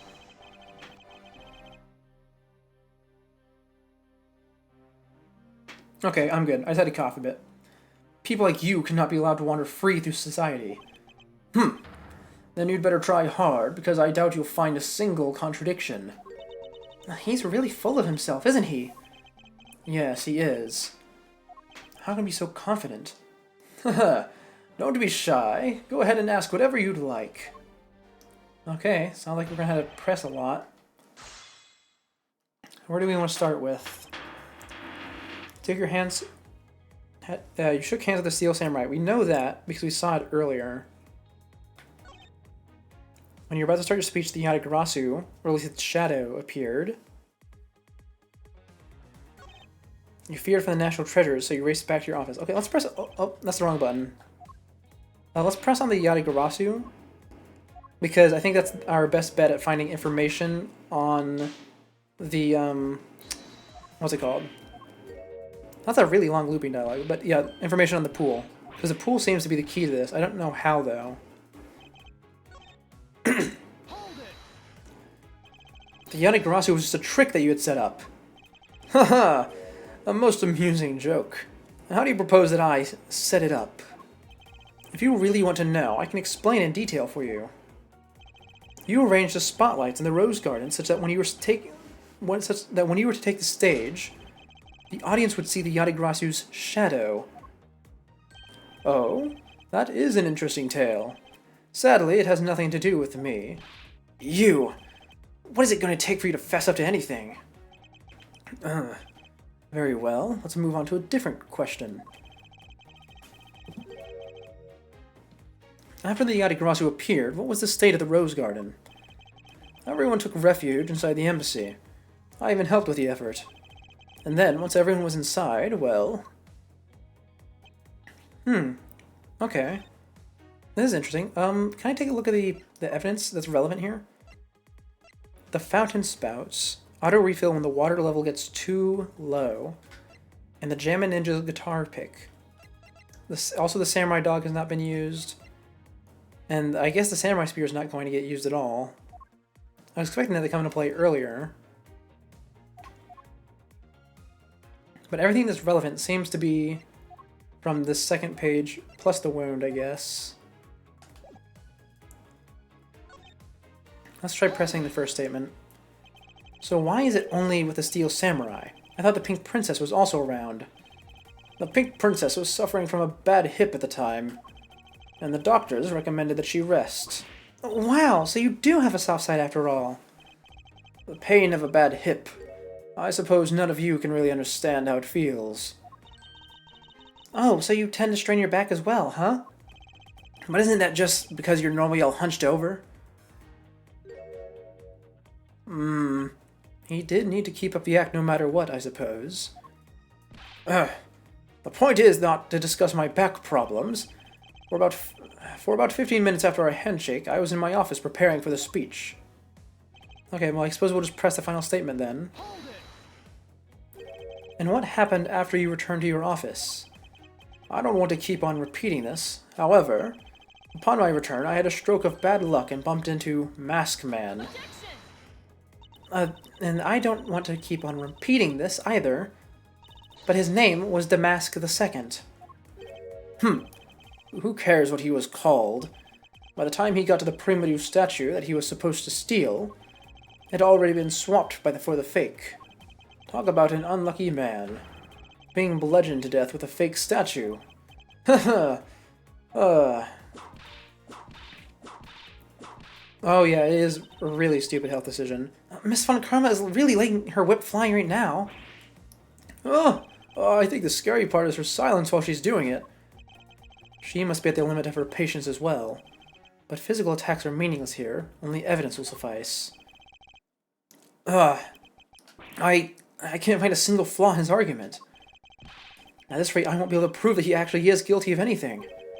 Are we finished here? Miles Edgeworth, can you not come up with how the body was moved to Babel? Sir? Mr. Edgeworth? Even after proving so much, is he going to get away with it? Is this the end?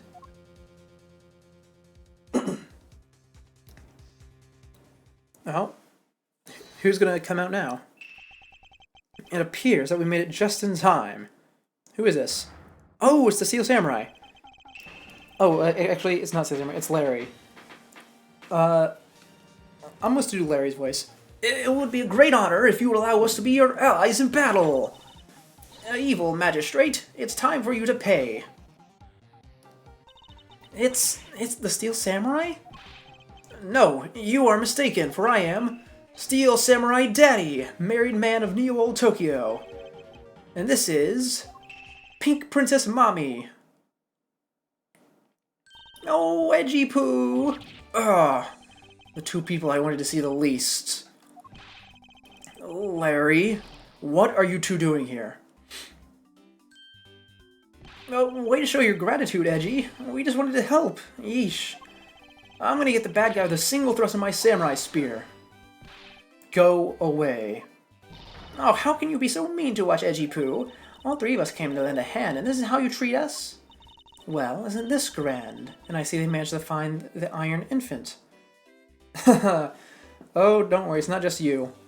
Every character in the universe wants to forget about Old Bag. Though I must admit, I enjoy voicing her, even if I can never keep up. Does that really matter right now? Hey! Is it just me, or is the Iron Infant completely soaked? Oh, yeah. I found him in Babel, but he was in the middle of the pool. Wait a second. Larry, go back to what you just said. Huh? Oh, it appears we... No, not that far back. Something about finding the Iron Infant in Babel? And he found it in a pool? I don't recall there being a pool in Babel. She's a funny character for sure, but we still despise her? Oh yeah, well that's the whole point. So that means she's doing fantastic at her job, or at least her writer is. Oh, that! Well, I was in Alabasta the whole time. So I have no idea how the Iron Infant wound up in Babel. I thought I had lost him in the Rose Garden. But I guess maybe this cute kid can swim, huh? Wait, what? Larry, you lost the Iron Infant in the Rose Garden? Are you sure about that? Yeah, I'm sure. But I found him in... That's enough, Larry. The Iron Infant that Larry lost managed to move between the two countries. Furthermore, the Iron Infant was found soaked in the middle of a pool. This is what I've been looking for. It's another smuggling route between the countries. The key to the route the Iron Infant took to travel between Alabasta is... bilateral symmetry, because it means there's a pool on the other side, and it's probably connected underground, yeah? Ah, that's right, the embassy was built with bilateral symmetry in mind. Detective Gumshoe? Yes, sir? There's a location I wish for you to examine post-haste. It is where I believe the route used to smuggle Mr. Cochin's body lies. Does something like that really exist, sir? An embassy built on bilateral symmetry, meaning that this is where we need to examine. Yes, sir. I'll be right back before you know it. It's too late. It doesn't matter what you do now. It's all a waste of time. You will stay right here with us and wait.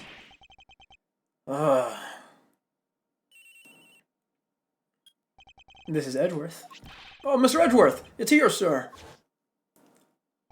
There's a reservoir here, just like in the Rose Garden. Just as I suspected. What is it? The two sides of this embassy are mirror images of each other, which means that there's also a pool at the corresponding location on the Babelese side. Mr. Cochin's body was moved into Babel through the pool in Alabasta. Avoiding the topic with vague answers like that is unbecoming of a prosecutor. If you don't mind, I'd like to see more physical proof, if you'd have any. Oh, we've definitely transitioned into more victorious theme. In terms of the music, I mean. The Iron Infant is positively soaked in water. Why do you think that is? It's because he was fished out of a pool, and not just any pool, it was the Babelese one. I think it's pretty obvious at this point what must be true.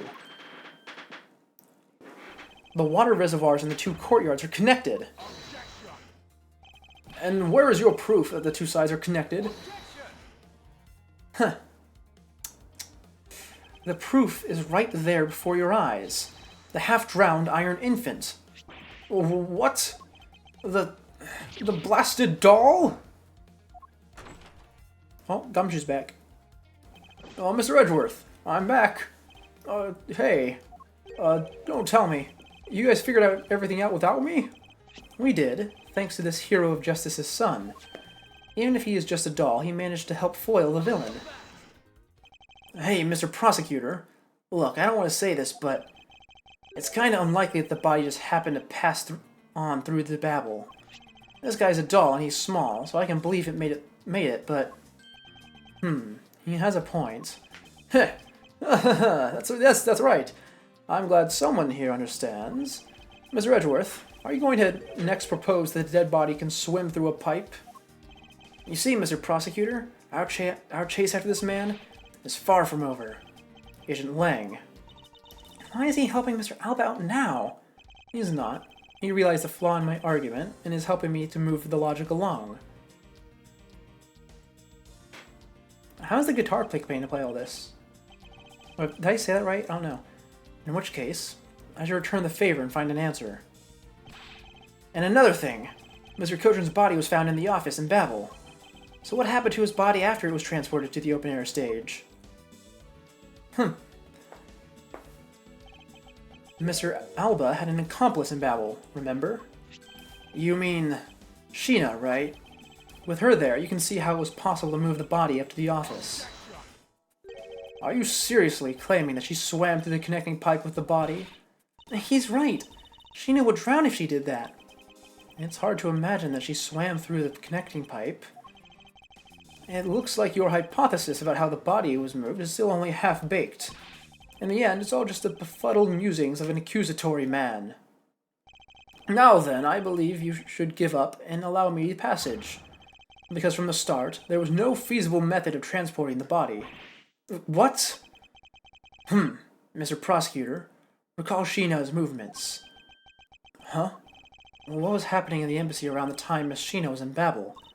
Oh, if only there was a way to get rid of the water in the pool. Get rid of the water? Aha, that's it! Now, I believe this time we really are done, right? Unfortunately for you, it's far from over, Mr. Alba. You are a most persistent man. Are you saying you've thought of a way to move the body through the water? Move the body through the water? That is completely unrelated to how it was done. Excuse me? The reason I say that is because there wasn't any water at the time. What do you mean there wasn't any water? Just what it sounds like. Tonight's events made it possible to drain the water, allowing the body to be moved. Tonight, the Yadigrasu set fire to a variety of locations in the Babelese embassy. In order to put the fires out, much of the reservoir's water was used. Of course, when the water was used, the reservoir's water level went down. If enough water was drained, the connecting pipe could be used to traverse the border. So what? The water level went down? The reservoirs were connected? Does any of this matter? You can't prove any of this. Oh, we can literally walk outside there, my guy. Pretending to be ignorant won't work with me. We both know what kind of situation we're in right now. Even in a game, there comes a critical, game-changing moment. A moment in which you hit a wall that you must overcome in order to beat the game. I haven't lost yet. I found the route you used to smuggle the body, and that route will lead to your defeat. Even if all the water was used by the firefighting effort, you still can't really call that a smuggling route. I know that. I should have figured you would have noticed. Hey, Mr. Alba, how deep are those pools anyway? I'll have you know, those pools are extremely deep, and there are no ladders or footholds along the walls either. It would be difficult for Sheena to hold the body and climb up out of the pool. Ladders or footholds on the wall? There was no need for such thing. What do you mean? If one were to use a certain something, they could go up or down the pool at will. Oh, it looks like you got an answer already. Well, what are you waiting for, Mr. Prosecutor? Enlighten us already! Oh, I'm not actually sure which one this is. The way in which Miss Sheena and the body were able to rise to ground level. There's a way to control the water level, that could be the way the body was moved. Oh, wait, is it just the water spout? Okay. This was used so that the body of Miss Sheena could move up and down in the pool. Mr. Alba used the fountain spouts, in a manner of speaking. He used the fountain spouts? How so? The water level in the pool can be controlled by opening and closing the spouts. Miss Sheena and the body were filled, and the body were lifted upward by the buoyancy in the water. Wait, hold on. Give me a second. This is, how to say, a bit stupid. Because I doubt she would be able to swim for that long.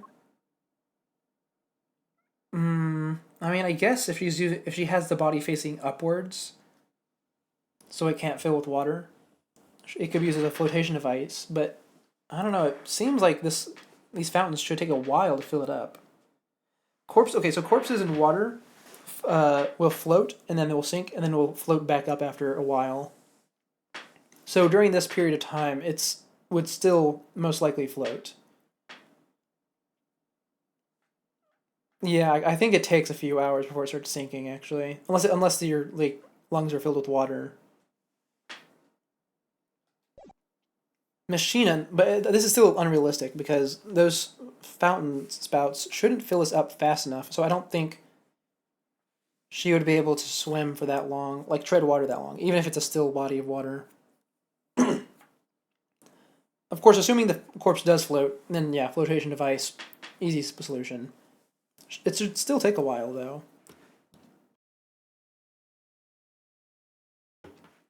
Alright. Machina and the body were lifted upward by their buoyancy in the water. The fire on the Babyliss side and the firefighting effort. These were set in motion all for the sake of smuggling Mr. Kochen's body. Ugh. Ugh. Shall I show you where the final destination of my train of logic leads? First, Mr. Alba closed the fountain spouts in advance, in preparation of things to come. Then he took the pushcart that was brought to the Rose Garden, and pushed it along with the Iron Infant and Mr. Kochen's body into the pool. At this time, Machina was busy conveniently starting the first fire in Babel. She then made for the open-air stage's pool to wait for the firefighting effort to begin. When the firefighters used the water in the pool, the water level went down. And by the time the fire was put out, the pipe between the two pools was exposed. This is when she pushed the pushcart from Alabast into Babel. Once that was accomplished, Mr. Alba simply opened the fountain spouts once more. Oh, that's what they used. The pushcart floats, because it's made of wood, I guess. Alright. And the water level rose up to its original level, along with Machina and the body. After that, Machina used the pushcart to carry the body up to the Secretariat's office.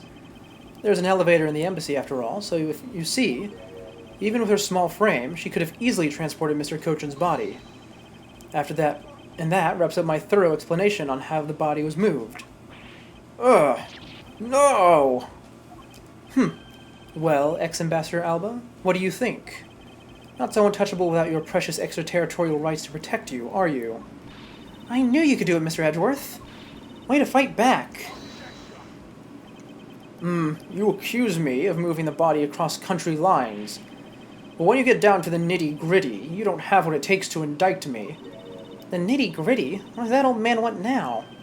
Proof, I believe, is what he seeks. Yes, proof. Without any, who is to say whether or not any of what you say really happens? He wants proof? What are you going to do, Mr. Edgeworth? There is no need to worry. I've had all the proof we need all along. No way, is it the guitar pick? The body wasn't the only thing to go through the pool's connecting pipes tonight. Just as Detective Gumshoe found the pushcart in the open-air stage area, so too did I find one other item there. And that piece of evidence is what will prove that the pools were the smuggling route. And this was the other thing that was smuggled over the Babel's open-air stage area.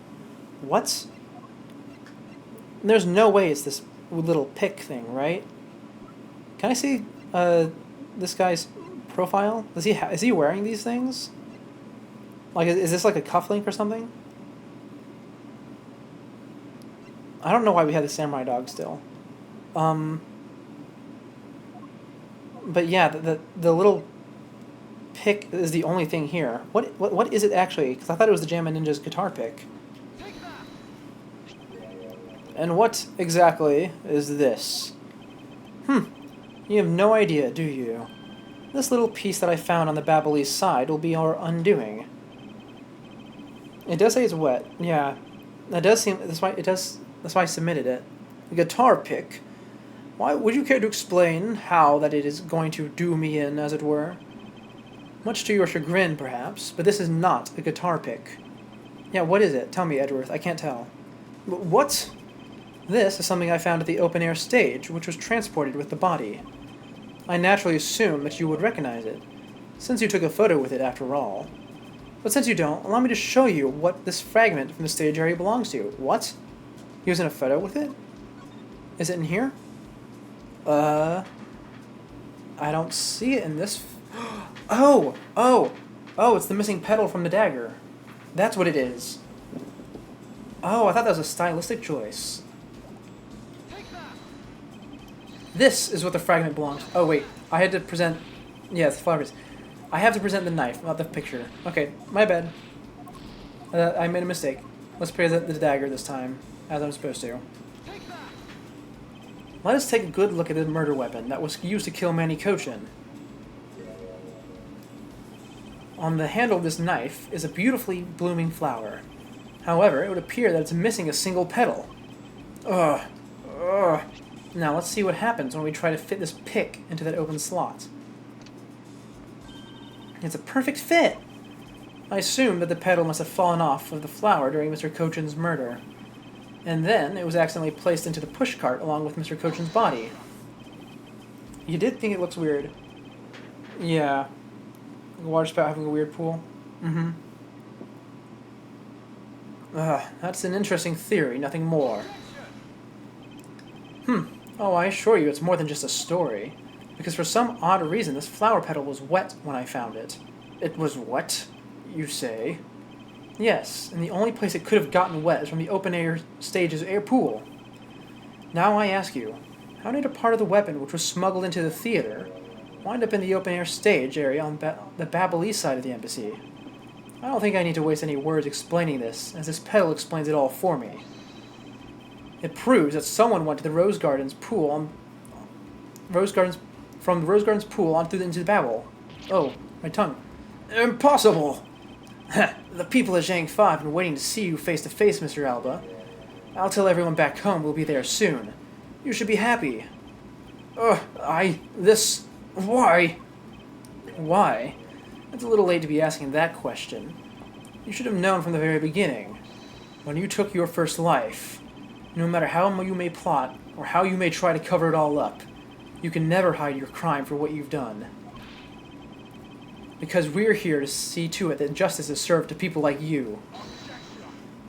You can't call what you've given a perfect argument. Oh. You know, I don't think this guy is going to ever admit to his wrongdoings, Mr. Edgeworth, because he values himself above all else. People who can't be negotiated with are people who refuse to admit when they've lost. I don't believe those kind of people really exist because everyone breaks eventually. You're right. In that case, I have no choice but to use all the evidence I have. I'll use it all until he breaks under the weight of his crimes. Mr. Alba, I request that you testify once more. Oh, is this going to be the last one? This really will be the end of the line. Alright. Oh, what? No, it's not the end? It's a to be continued? Huh? How long is this final chapter? How much did I miss with the fake-out ending? Excuse me? Okay, well, apparently I missed a hell of a lot more than I thought. I know, right? How much of this game is there? This is like an entire extra chapter's worth of content, basically. Mr. Alba, I request you testify once more. As if there was anything else for me to testify about. I still have to fully prove that it was Mr. Alba who murdered Mr. Kochin. Well, I'd like to hear about your movements before the murder occurred. I wonder if you could tell us about what you did here on the Theatrum Neutralis. Very well. I suppose I could tell you about that. Oh, is this where the samurai spear gets used? We've had it this whole time. I was wondering when we were going to pull it out. Because about all I did was watch the Steel Samurai stage show. Elaborating on even that alone is good enough for me. The only way for me to place this man under arrest is to pinpoint the exact location of where the murder took place, for that is the key to this investigation. Alright, here we go. Hopefully, we're almost done, because I have been talking for 3.5 hours straight. I watched from the last row. The stage was well lit, but it was dark out in the audience. I swear I was there in the audience, but it's hard to prove that, I suppose. I do remember the contents of the show very well, though. Is that proof enough for you? Those moving scenes were seared into this old man's heart. I will never forget them. Alright, then we just press that, get him to say the wrong move, and then we present the spear to prove that Larry improvised. So you were in the theater proper, watching the samurai stage show, were you? Of course I was. I have a great fondness for the Steel Samurai. Yeah, I was pretty cool up there, wasn't I? You are not the one who's cool. It was the Steel Samurai who was cool. Yeah, the Steel Samurai's special finishing move today was really something, huh? Hmm? Hey, Edgy! Who is she? Who is the super cute girl? He's been standing here the whole time and he only now notices her? Her name is Kay Faraday, and she's helping me in my investigation. Now, sorry I didn't get to introduce myself earlier, but better than late than never. Yeah, so, Kay, I'm Larry Butts. Hey! Silence in the peanut gallery. There's no time for such trivialities at a time like this. Mr. Prosecutor, this is the final battle, you got that? I know. This is the end, for that man there. Now that's the kind of thing I like to hear. I think I'll give trusting you a try, Mr. Prosecutor. Or rather, Mr. Edgeworth. I leave this critical battle up to you, Mr. Edgeworth. Have no fear, I will finish the job. Alright, here we go. This really is the endgame. The time has come to expose every last one of Mr. Alba's lies.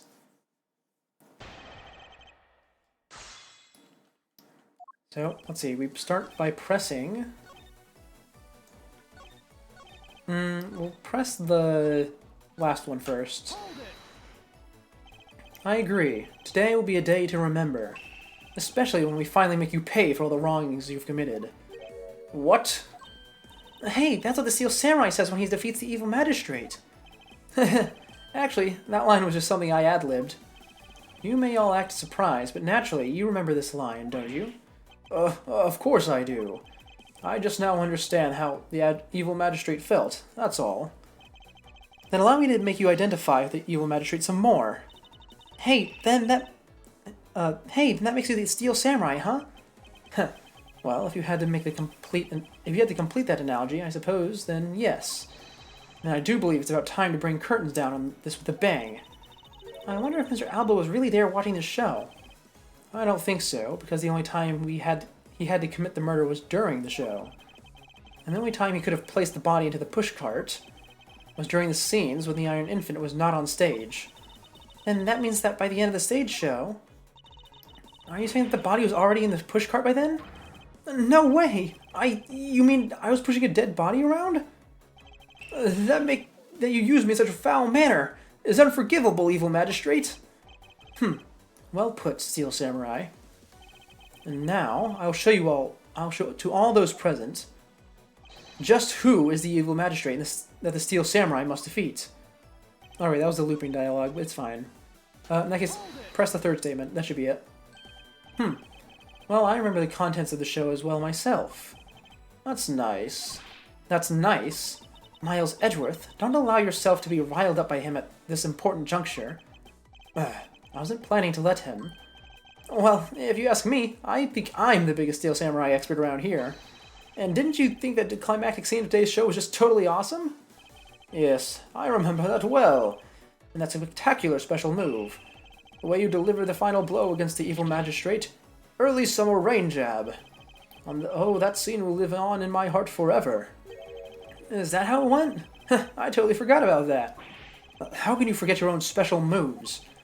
That's a special attack the Steel Samurai uses when he's using the Samurai Spear. Yes, and today was the first time they showed it off, was it not? If I hadn't watched the show, then how could I answer you with that name of the move? I suppose you are correct, but if you could, please elaborate on this point for me. Alright, finally. The spear is at last useful. Oh, I've been waiting for so long. I've been waiting for this whole Steel Samurai bit to come up for so long. The special move today was Early Summer Rain Jab? Is that your final answer? You little irritating gnat. Do you think you can trip me up by asking me the same question over and over? That was not my intention. Your testimony is more than sufficient. However, I believe it would be wise for you to take a look at this. The Samurai Spear? What about it? This spear actually never made it on stage today.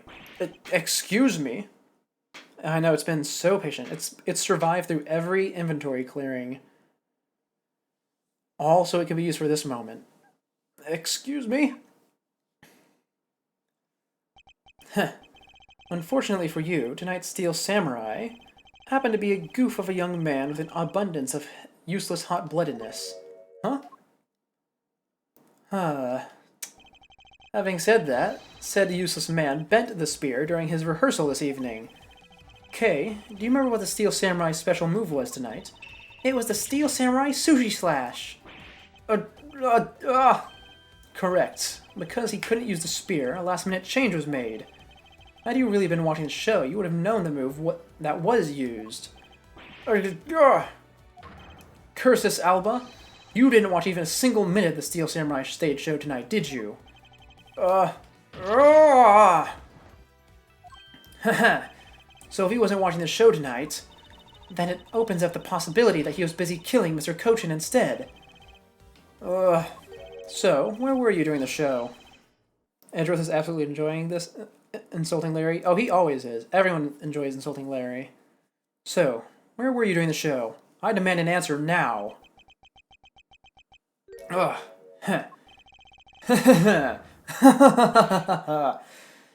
Just what's so funny? You're so sloppy, and so are your conclusions. I still insist that I watched the show, or most of it in any case. What do you mean, most of it? You see, during the show I left my seat for a spell to visit the bathroom. I assume that is when the dramatic scene was played out on stage. That is the lousiest, lamest excuse I've ever heard in my life, pal. Just because he got the name of the move wrong. We can't really use it as proof he didn't watch the show at all. As a fan of the Steel Samurai, I had wanted to watch the entire show, honest. As a Steel Samurai fan, for someone who wasn't even in his seat for the climax of the show, you have no right to call yourself a Steel Samurai fan ever. Oh? Who's interrupting this time? Is someone else entering the room now? Who was that just now? It would be I, young lady. Larry, what are you doing interrupting me like this? Edgy, please, hold on for a second, I beg. You may never accept this old man as a Steel Samurai fan, but I totally think he's a Steel Samaniac. What exactly is a Steel Samaniac, pal? I believe what he meant to say is Steel Samurai Maniac. Yeah, and trust me, I know a real fan when I see one, because I'm the Steel Samurai. I will never acknowledge you as the true Steel Samurai.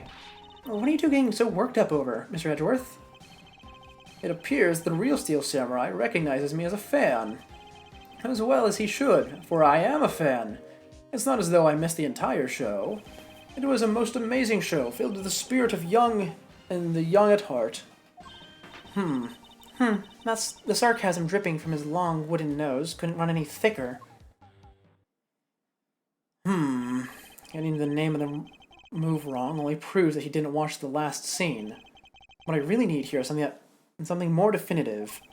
Something that links Mr. Alba directly to the murder of Mr. Manny Kochin.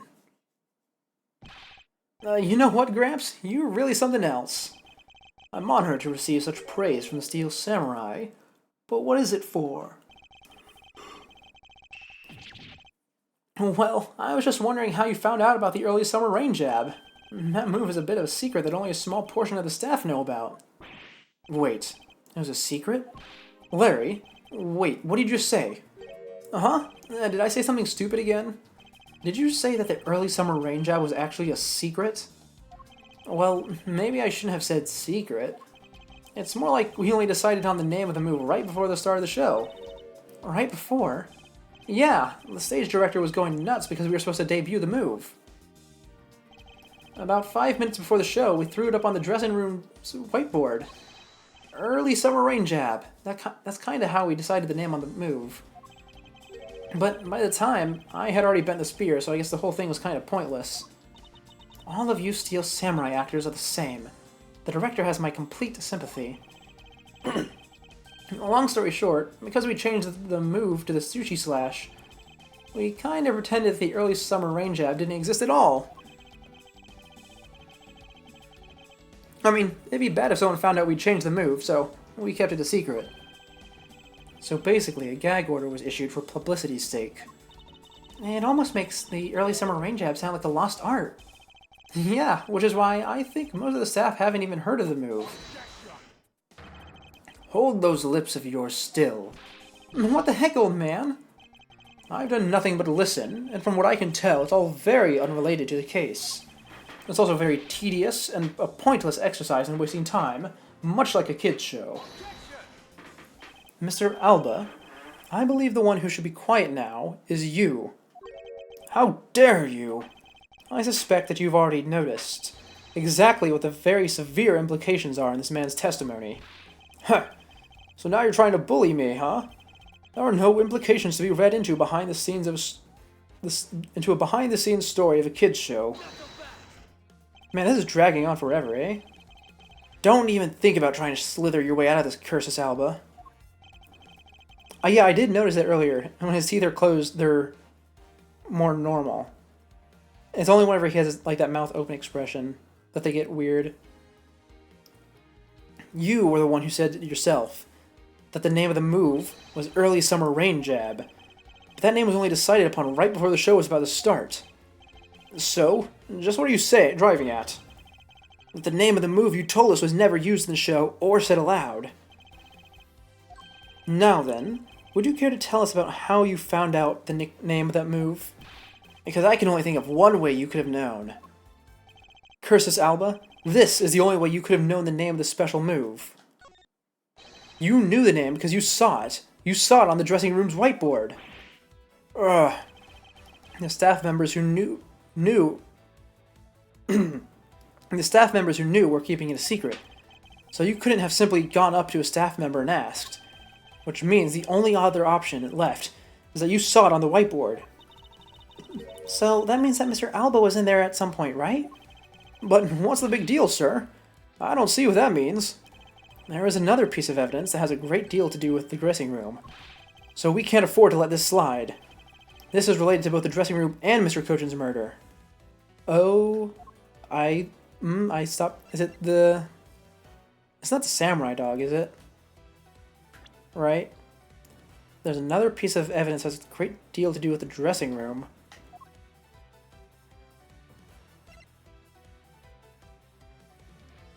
Was there bandages in the dressing room? I mean, there would be a first aid kit in there, right? I'm actually a bit confused here. Dressing room's not on the map. Nothing on this first page is notable. Unless something in his pocket, other than the key? No. In that case, the options are samurai dog.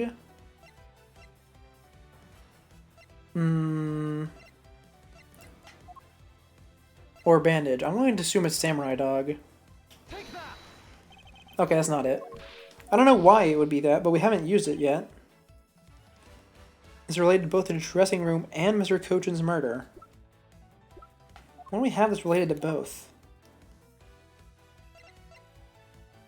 The wound, perhaps? No, that's also not it. What specifically ties it to the dressing room of all things? Oh, the push cart. Okay, you know what? I should have noticed that earlier. My bad. The push cart that was used to move the body was right there in the dressing room. During the show, the push cart awaited its turn to be pushed on stage in the dressing room. And it was finally pushed when it was finally pushed there, along with the Iron Infant in the last scene of the show.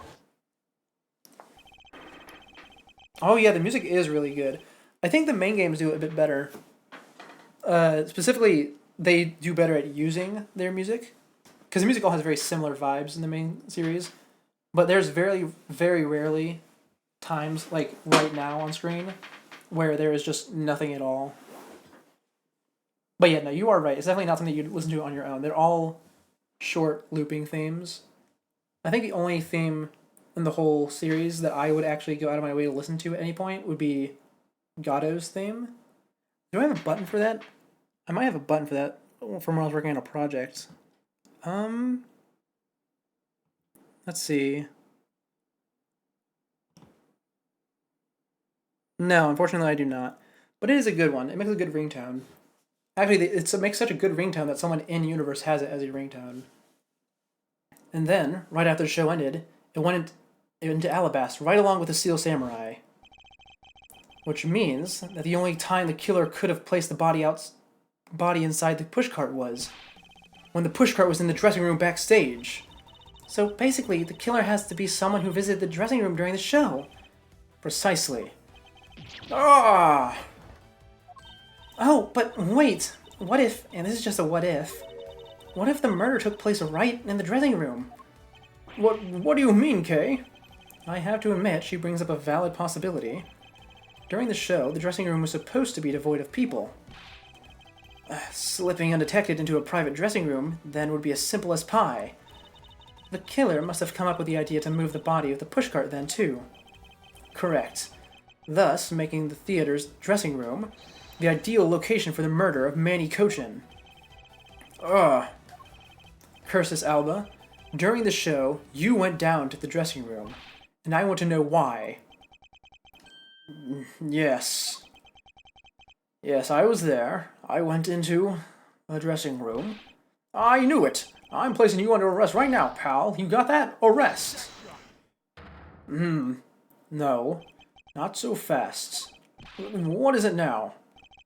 Don't I deserve a chance to explain myself? Explain? What is there to explain? I believe I told you earlier that I went to the bathroom. Well, I got lost when I did. I wanted to ask for directions, but when I opened the dressing room door, no one was inside. And that's when I saw the name of the move on the whiteboard. Oi, my guy, come on, stop this. Why? You gotta keep dragging this out. You punk! Still trying to get out of this? Do you really think you can get away with it at this point? Mr. Edgeworth, isn't there anything we can do to stop him? I don't have enough evidence on hand to do anything. I don't have the airtight evidence I need to put this man away for good. But if that's what I need, then perhaps... Agent Lang, I believe an investigation of the dressing room in question is in order. Is it possible that we may find new evidence there? Yeah, if Mr. Edgeworth pokes around in there, I'm sure we'll have some new facts, pal. Oh, and if we use a little thief, we may even learn something from the recreation. Please don't do all that. Just use luminol. Find out if there's blood in there. We don't need to do any of that. What? Wolfie, how could you? I'm not saying this to be mean. It's just that we've already searched there. My men are really something else. And they found nothing? There's only one thing I can say to you, sis. And it's that they found nothing. That's it. I guess you're right. If they had found something, they would have reported it to us. They couldn't find anything, because there was nothing there to find. And if there's no info to feed into Little Thief, then I can't do much be of much help either. Is this the end? The murder took place in this theater, which is not protected under extraterritorial rights. And the fact that it was Mr. Alba himself who committed the murder, if I can't prove both statements to be true, Mr. Alba walks away a free man. Is there no other course of action left for us? It would appear that your hand of cards has turned out to be a bust. Now, if you'll excuse me, because of you people, I missed my flight. Now I must make haste to arrange for a new one. Oh, you know what? I just realized earlier, whenever you brought up him having a private jet, even if he does have a private jet, he needs to have a proper charter for it. So the charter could definitely, like if he misses the charter, he would need to make a new one. Anyways, moving on. Who is it this time? Hold it right there, you whippersnappers. First Larry, now you? What is it with that scary monster-like scowl on your face, Edgy Poo? Don't treat me like I'm some sort of nuisance. I've been meaning to say this, but all these things you keep talking about, I don't get it at all. You're all leaving this lady in the sad, depressing, lonely dust, and I'm about to cry in. Why did you have to speak up right at this moment? But you know what, Edgy Poo? Cheer up, because I'm about to give you the most wonderful thing. The most wonderful thing? From you? Is that so? It's so super special that I couldn't give it away to just anyone, you know. My special present of love to my sweet Edgy Poo. Are you ready? It's this. It's a box of those samurai dogs, right? Yes, oh, Edgy Poo, here, go on and eat one. You'll feel right as rain. Okay, how is So I have the samurai dog in my inventory for my evidence. How is this going to tie in? Are we through here? Why did everyone get so quiet all of a sudden? Edgy Poo, tell me you understand the depths of this lady's love for you. I'm not the one to hand out snacks willy-nilly, you know. No. The thought occurred to me that maybe you were nice and full. One day it's my dream to serve you my own homemade food. I mean, it's the desire of every woman to make sure their beloved never goes hungry, and that's what I wanted you to experience. I wanted to... I've officially fallen behind. One day I'll keep up. Mr. Edgeworth, can't you do anything about her? There is no power on earth that can force that woman into silence. But I am so sick and tired of it all. All you people do is look down on me. Even this box of samurai dogs played me for fool. It had a special design on its fan, like the Japanese flag, so I thought it was special. But when I ate one, it tasted just like all the rest. Oh, it made me so mad. Wait, a special box with a Hinomaru-like fan on it? Well, what does the one I have on it? The one I have isn't colored in. I've never heard of such a piece of merchandise existing before. However, there it is. The red sun on this fan is filled in. Is it possible? Could it be? After the show, the samurai dogs were piled up on the dressing room floor. However, there's no such thing as a Hinomaru dog. What, we got a puzzle piece now? Of all times? This contradiction of the facts between something that should not exist and yet does. Oh, you are so right. I didn't even think of that. I was just thinking that maybe it's a different print. But yeah, that absolutely could be blood. That makes a lot of sense, actually. The contradiction of facts between something that should not exist and yet does. The rays from this red sun may be just what we needed to point us in the right direction. A present? The studio bigwigs basically told us to play delivery boys. We were supposed to hand out the dogs off to the embassy people and tell them hi. I had to pile them all into a pushcart just to move them. Oh, it is blood. Oh, it absolutely is blood. I believe you understand what this means, correct? You killed Mr. Kochin at this theater and then placed his body inside the pushcart. And then, you forced the Steel Samurai to unwittingly move the body for you. It's time to piece the final pieces of this logic puzzle together. No matter how fragile or small the connections may be, once we've found them all, the way to the truth will be revealed. Alright, here we go. Samurai dogs were in the pushcart, and there's a body in the pushcart. Is that how we create the Hinomaru dog? It is an extraordinarily convenient drop of blood, you are correct. The killer used a pushcart to transport the body, which means that they had to remove the samurai dogs from within first. Therefore, the samurai dogs that were piled up on the dressing room floor were most likely taken out of the pushcart by the killer. I don't think there's ever been a more convenient drop of blood in this entire series. And this series has some very convenient drops of blood. And fingerprints, too. That which should not exist. This box of samurai dogs with a Hinomaru on it.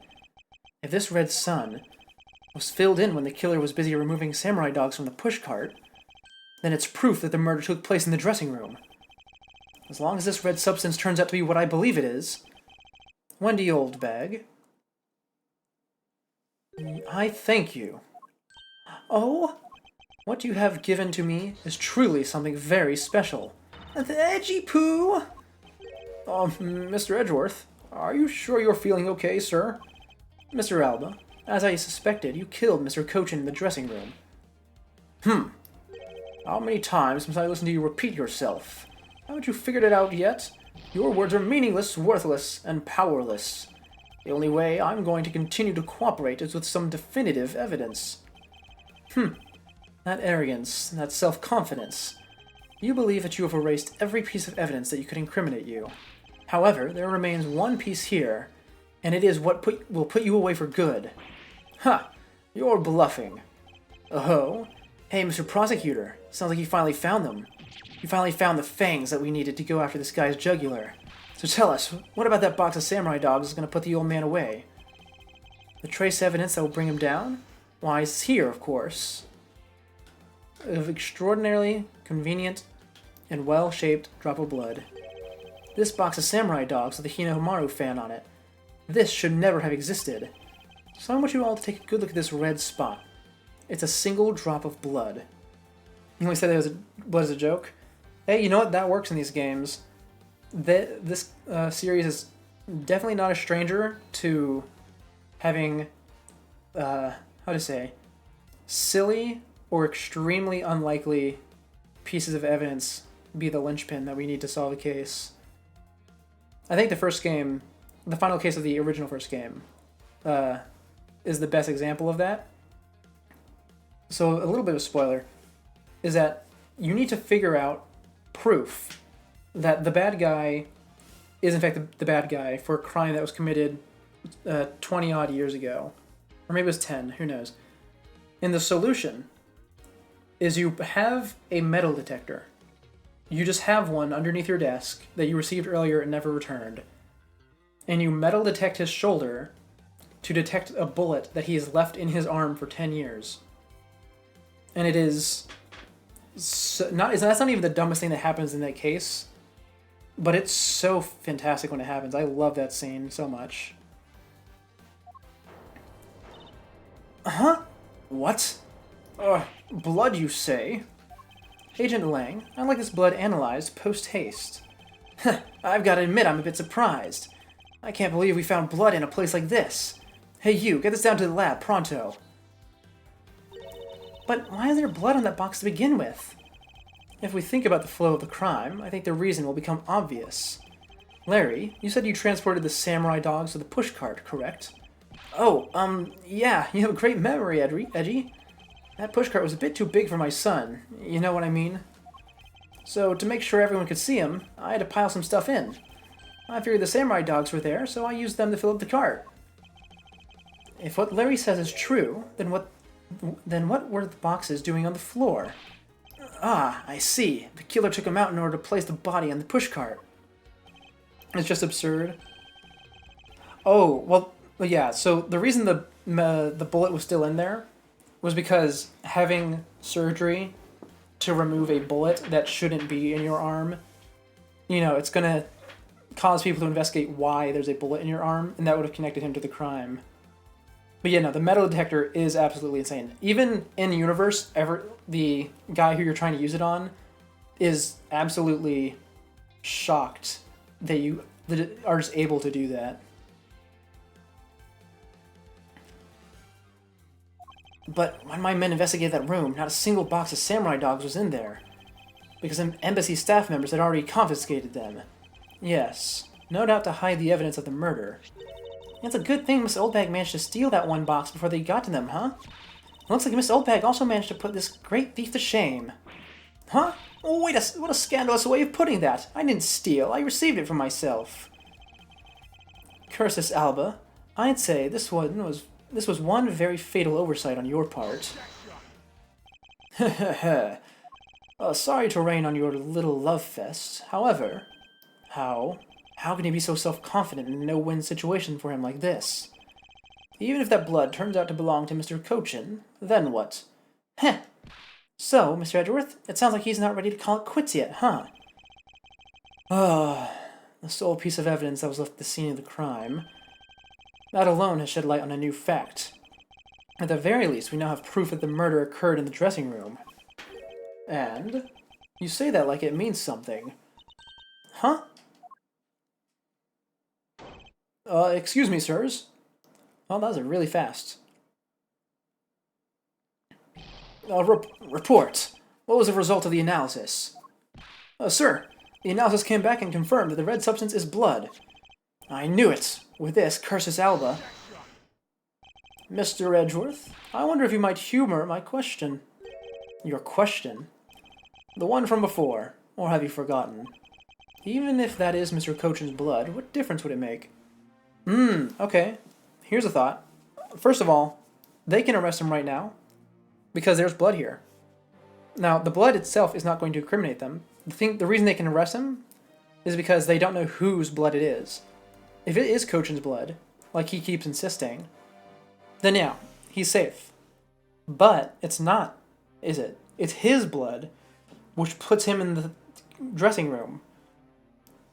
Which means we put him at the crime scene. He's the only one there. Bada bing, bada boom. That's going to be how we win, yeah? Even if that is Mr. Kochen's blood, what difference would it make? Heh, like we already told you, it proves that the crime scene was that dressing room. But it doesn't prove that I am your killer, does it? That's... He has a very good point. The blood on that box doesn't prove that Mr. Alba is the killer. Then, this evidence, it's meaningless? It can't be. We're so close, sir. I want to smack that smug look off his face. Come on, there's gotta be something we can do. We finally found a solid piece of evidence. There must be something I can expose with it. I can't think of a single thing. Now if you'll excuse me. Oh, another interruption. Who's it this time? Who was that? It's too late. I won't allow anyone to stop me now. It wasn't me, pal. And it wasn't me this time either. It wasn't me either. It was me! What did you... because I haven't finished reporting everything to you yet, sir. There's more. What? Hurry up and spit it out. Yes, sir. That blood I mentioned. It's not the same blood type as the victim's blood. What? Huh? No. Wait. What? What do you mean it's not the same type? You mean it's not the victim's blood? If it isn't his, then whose the hell is it? I don't know, sir. All I know is that it's not the same blood type as the victim, sir. What should we do now, Mr. Edgeworth? I have no idea what's what anymore. Neither do I. My, what an amusing turn of events. That blood drop proved something to be true, all right. Namely, my words. And which one of your words would that be? The ones where I said that your words are meaningless, worthless, and powerless. That blood has nothing to do with the murder investigation whatsoever. Need I remind you that the blood got onto that box long before it entered my embassy? What sort of nonsense? Yeah, it's blood, pal. There's no way it's not related to the murder. So you would like to believe. But what if someone preparing the samurai dogs had a small nosebleed? What then? I guess that's possible. Damn it. Have we been wasting our time on a red herring? Well, blood doesn't belong to anyone connected to the case. That should be clue enough. Curse this Alba, you bastard! Silence! Don't you ever address me with such a filthy word again. I've wasted enough time here, with you, and you have your answers. Now let me through. Alba, it doesn't matter where you run off to, you'll never escape me. Someday I'll have the satisfaction of sinking my fangs into you, you'll see. And all of Interpol will be behind me, working to see to it that day comes. Do you know what your words sound like to me? They sound like the whinings of a pathetic loser of a mutt. Arrgh! Is this really the extent of all that we can do? Is this blood really from someone completely unrelated to the case? Or is there another possibility? Someone else other than the victim? Just when I thought I had him backed into a corner, it was I who had backed into one. In a situation like this, what would that man do? What would he who can turn any desperate situation around do? Reminiscing about Phoenix, I see. Turn it around? That's it! I must turn my way of thinking around. It's not whose blood is it, it's whose blood could get onto the box like this.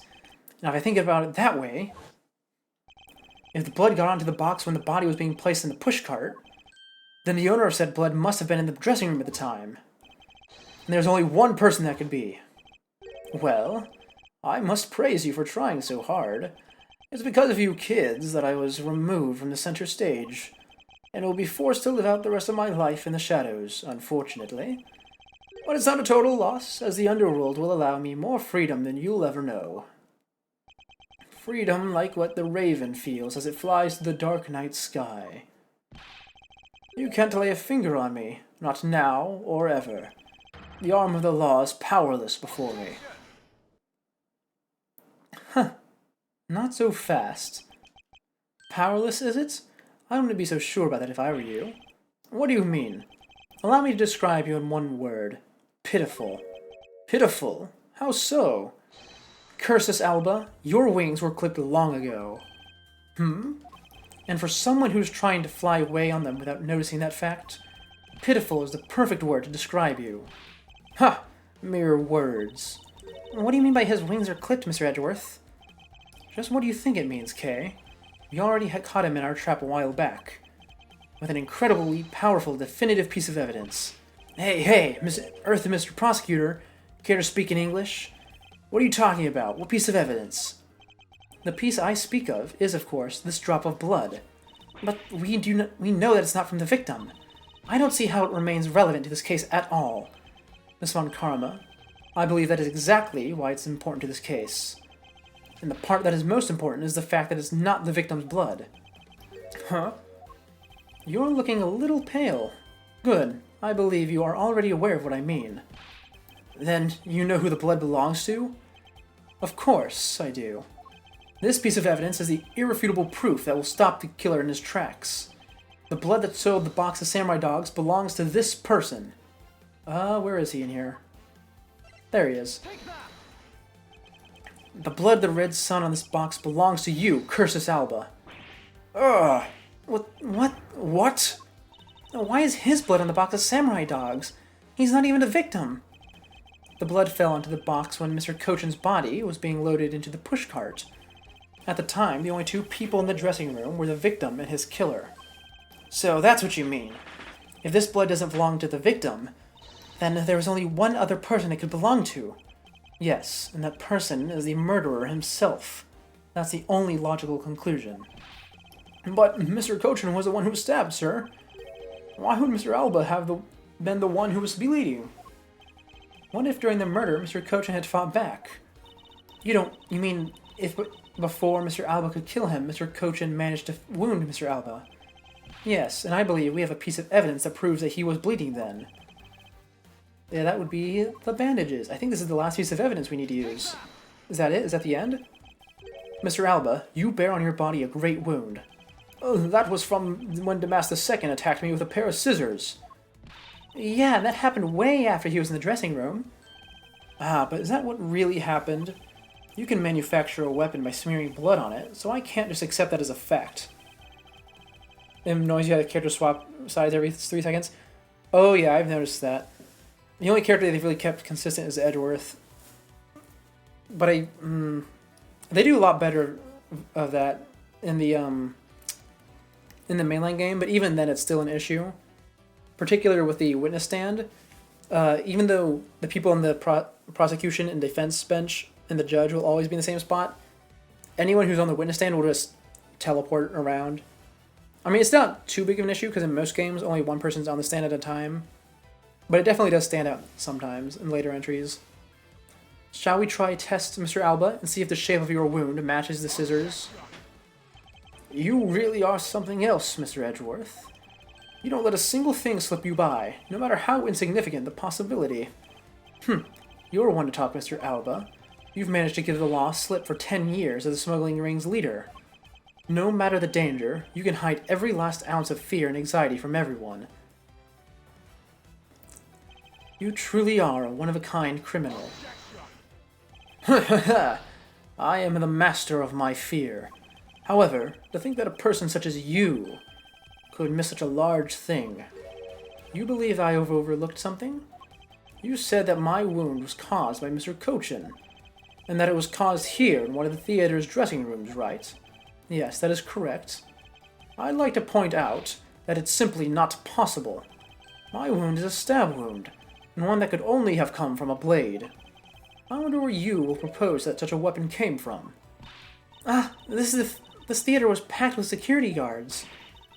It would have been impossible for anyone to come into this area with a weapon of any sort. Just as Mr. Alba was able to bring in the Alabastian knife in the bouquet, there must have been some other way to sneak in a weapon of some sort. But as long as you can't prove what that other weapon way is, all your talk about Mr. Cochin stabbing me is pure nonsense. Okay. This is a nonsense argument because you can so easily hide a dagger, even in the outfit you are wearing right now. Oh man. So, if that other way does exist, you better hurry up and tell me now. With pleasure. Wait, what? This piece of evidence shows us how Mr. Cochin brought a weapon into the theater. It's the key. Among law enforcement, this piece is known as the Yatagarasu's key. That key! That's the key that my father stole from here 7 years ago. And it is very unique in that it is both a key and a knife, meaning that under the guise of a key, it could have been easily brought into the theater. Ah! You couldn't dispose of that knife that stabbed you. Therefore, you wiped off the blood and placed it back in Mr. Cochin's pocket. After all, the key itself opens the safe in his office. And inside that safe, there was a document about Cadopian papers signed by Mr. Cochin. In order to make it look like Mr. Cochin died as the leader of the smuggling ring, you had to make it so that the police were the ones who opened the office safe. All that hard work to save yourself only served to destroy you in the end. Shall we try matching this knife's blade with your wound, Mr. Cursus Alba? Oh, here it comes. He's about to have a breakdown. And that is what some may call the coup de grace. Oh, impossible. You can't take me down. Swine, all of you, especially Manny Cochin, this is all because of that man's betrayal. He sought to steal control of the smuggling ring from me by removing me as ambassador, which is why he deserved to die while bearing the guilt for all of my crimes for me. That's why I sent the Yatagarasu's card, and how this incident was born. Manny was supposed to be the smuggling ring's leader who was killed by the Yatagarasu, but I had yet another reason, yet another story that was supposed to play out. Manny's death was supposed to bring everything to a close, and I would have gotten away with it too if it wasn't for you meddling prosecutors. Oh boy, I was right to pull out the Scooby-Doo logic earlier, because you sound like a Scooby-Doo villain right now. Mr. Alba, I'm afraid there's one more question I forgot to ask. This country's, or Alabast's, which country's court would you like to face first? Either way, it's game over for you. Ah,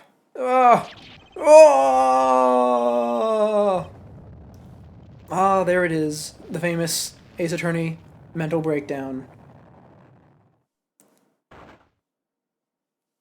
Oh, and he has devolved. Oh, and we're back at the courthouse. Epilogue time, here we go. Whew, this is it, the big day. It's Mr. Alba's trial today. And next week, he's scheduled to stand trial in his own country of Alabast. Oh, his eyeballs sunk into his face. Franziska is heading that one. I suspect she'll be serving a full course of whiplashes at it.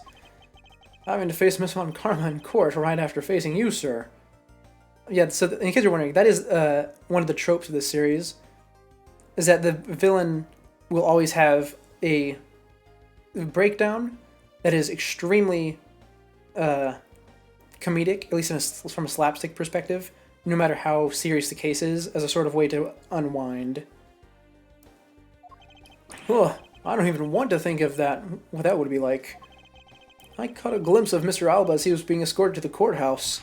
And boy, he looked about as glum as I do the day before I get my monthly paycheck. You know, I've been thinking. That flight attendant, and even Mr. Portsman were all Mr. Alba's secret agents. Correct. That smuggling ring was the common thread between all of the incidents. Cammy Meal was to provide support during the smuggling ops, using her job as an attendant. Mr. Portsman was to manipulate trials related to the ring to end in their favor. Oh, go you airlines and even the prosecutor's office. No one was safe from the smuggling ring, huh, sir? I suspect there are even more members of the ring spread throughout the world. Yeah, it sounds like a big op that I can't even begin to imagine what it's like. What is it, detective? Nothing. It's just, well, come to think of it, Mr. Ernest Amano's trial is also scheduled for later today, sir. I'm aware of that. Mr. Amano has been working with the smuggling ring now for over 10 years. He used the Amano Group's various connections worldwide to assist the ring. But all of that has come to an end as his conglomerate is now undergoing harsh scrutiny. I owe Mr. Amano a debt of gratitude, but he must pay his debt to society. Well, with the arrests of Mr. Alba and Mr. Amano, I guess that about wraps up the KG8 incident as well, huh? I suppose so. The real killer in the KG8 incident 10 years ago was Manny Cochin. And 7 years ago, the killer in the second KG8 incident was Mac Rel. Those two facts are an unshakable truth. However, it seems that a lot of effort was put into hiding these and other truths from us. And I will expose it all at the trials today. You're solving cases left and right today, aren't you, sir? CCU and Dead Man. Perhaps now, these two brave souls who tried to make the truth known can rest in peace. By the way, I received some gifts from Ambassador Polino. Shrimp, crab, beef. I don't need any of these, so I'm giving them to you. What? Seriously, sir? Oh! Yeah, I just realized you haven't caught on to it because it hasn't been showing up much in this game. But 90% of names in Ace Attorney are puns. We have Mackerel and Dead Man from this game are the most obvious. Dick Gumshoe is a bit of a pun because Dick and Gumshoe are both old-timey slang for detective.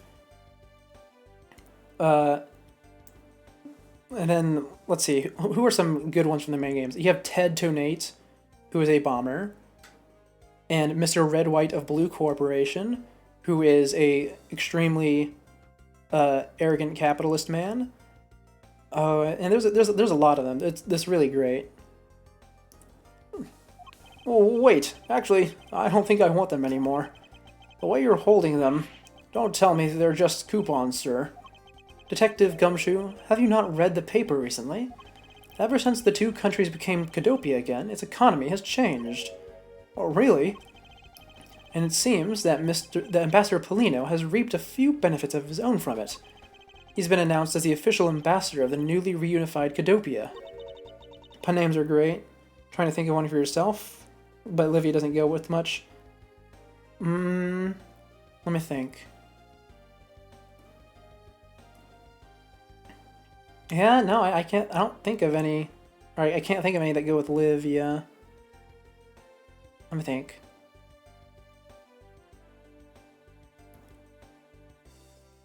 Yeah, nope, can't think of any. But what a pity. Even though every item he sent is a treasure, you don't seem all that interested. Well, if you don't want them, I can give them to my lovely assistant, Kay. Oh, is this Kay talking? No, who is this talking? Kay. Oh, wait! That's not what I said! So, Mr. Edgeworth, please let me have them, sir. Oh, that was that Edgeworth? No, that was Kay talking. She's imitating his voice. Okay. I was confused there. Probably come up with another name, but then you have too many names to keep track of. Oh, yeah, that's fair enough. Keeping at least your screen name the same across the board is always useful. Actually, come to think of it, where is Kay? How come she's still not here? Hey, you gotta be more alert than that. Ah! I can't believe you didn't notice. I was even mimicking Mr. Edgeworth's voice for a bit. I totally didn't notice you, or realize the voice was you. Lang Ji says, ferocious love blooms with each new spring. Agent Lang, a pleasant surprise to see you here. It's been a long time since I set foot in a courthouse, but I wasn't going to miss watching the guy who screwed up my country finally get what's coming to him. Well, that and something else. I want to see you in the action in court. Is that so, Agent Lang? We fleshed out all the counterfeit bills, so Zhang Fa's finally at peace again. And it's all thanks to you, so I just want to say, thanks. Wow, I never thought I'd see the day old Wolfie said thanks to Mr. Edgeworth. I should be the one thanking you, Agent Lang. If you hadn't negated Mr. Alba's extraterritorial rights, I would not have been able to bring him to trial. I believe the victory belongs to both of us in this case. Tch, shared victory, huh? Look, don't get me wrong. I'll still never forgive you prosecutors. and I have zero interest in that truth thing you talk about in court. I've always done things my own way, and that's not about to change. You got that? I see. Well, I believe you should follow your own creed when you do your job.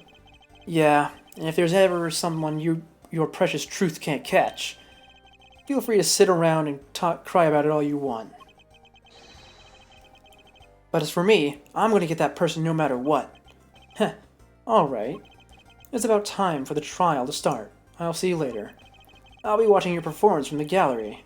I'll be looking forward to it. I'm prepared a whole ton of ticker tape for today's victory, sir. I'll help you throw some around with Mr. Edgeworth when Mr. Edgeworth wins. Hope you've got enough because I'm going to go call my men up as well. A modest amount of ticker tape goes a long way. Oh, is that the end? Is it end screen? The scene shifts to the courtroom, and the final act of this long tale begins. The legend of the great thief Yadagarasu is the story of those who chose to dedicate their lives to the pursuit of the truth. Prosecutors are those who seek a guilty verdict for the defendants that they meet, and to that end you have no choice but to win by any means necessary. That creed was forced onto me since I was very young. However, I no longer think and that is because... No longer think it's necessary, and that is because what? Oh, is Phoenix going to show up? There's no way Phoenix is going to defend this guy, right? Even though I've only been away from the courtroom for a short time, I feel as though it's been a lifetime since I've set foot in one. And today, more than any other day, I feel the fight within me rising. Oh, there it is, the ending. Okay, I'm not going to read out the post-credit dialogue as it goes right now. If they have any. Oh, but you know why? Because I've been talking for 4.5 hours straight, and my throat is starting to be really sore. Oh, man. But that was fantastic. I liked that game. They didn't... So, here's my thoughts of the game. They didn't use... Oh, yeah, the courtrooms look very different. Largely because in Ace Attorney universe, juries don't exist.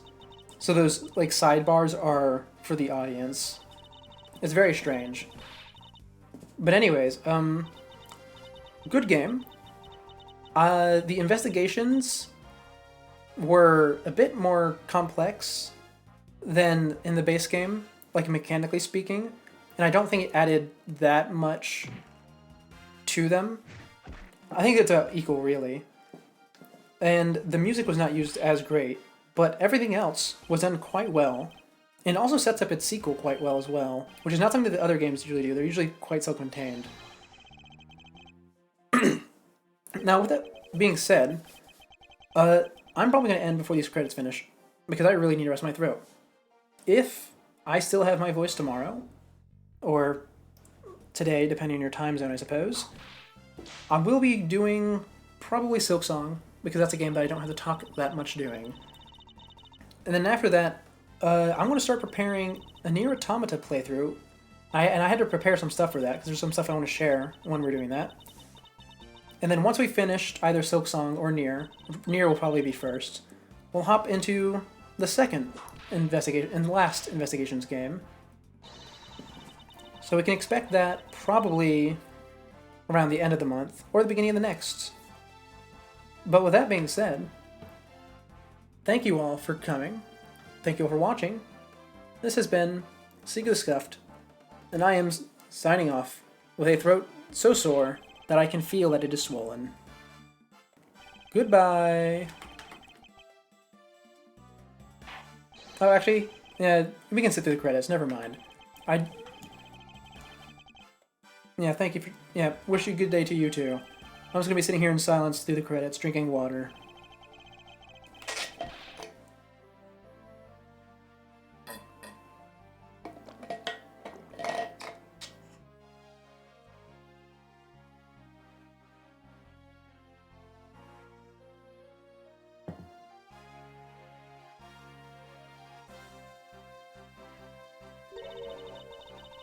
Oh, yep. Well, see you later.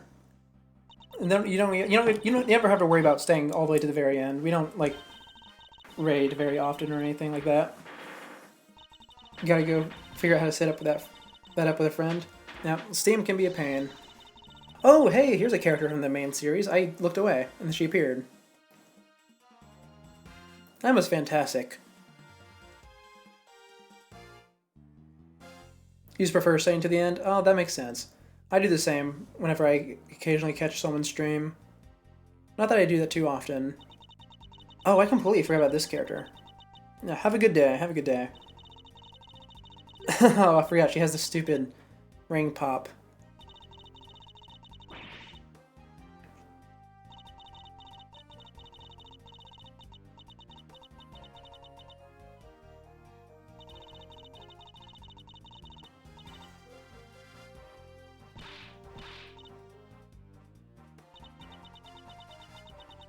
I should make an ending screen for these sorts of things, shouldn't I? That would be the wise decision. Alright, I suppose that'll be on my plate for next time I sit down and draw. I haven't actually drawn any stream assets in a really long time. I'm still using the MS Paint stuff that I made like the day before I started streaming.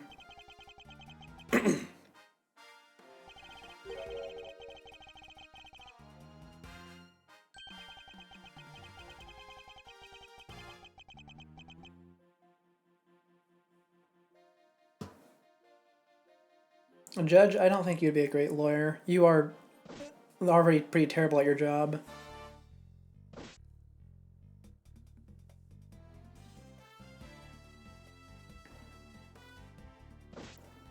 Oh, I completely forgot that Maggie Bird was in this game. That one was actually from back in, like, oh, what I said, July maybe? When I did that first stream? Probably.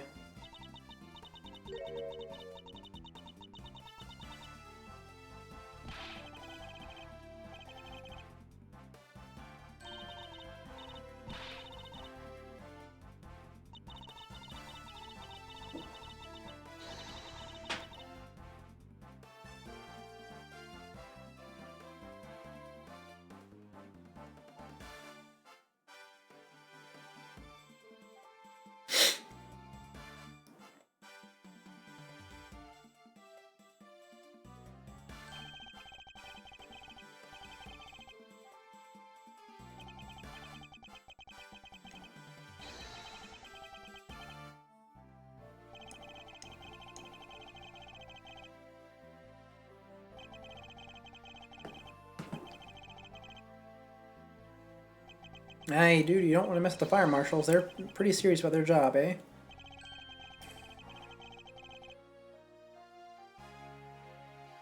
Oh, if you're getting Kay to help, that could be pretty nice. She could probably make some hologram fire. Oh, she'd probably only be using Little Thief for that, actually.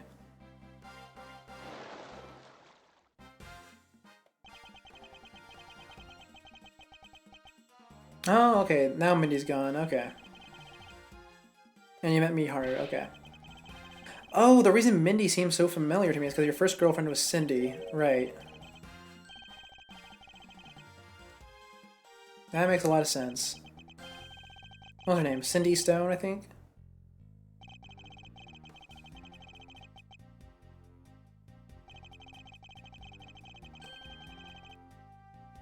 Guy in the blue shirt. Are you talking about Phoenix? There's no way you're talking about Phoenix, right?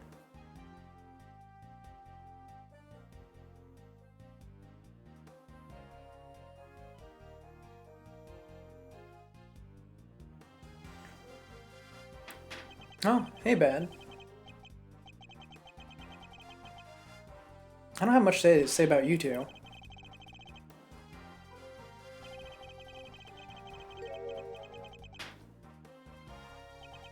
Oh, okay. They're setting it for the sequel. That's what they're doing. Okay. That makes sense.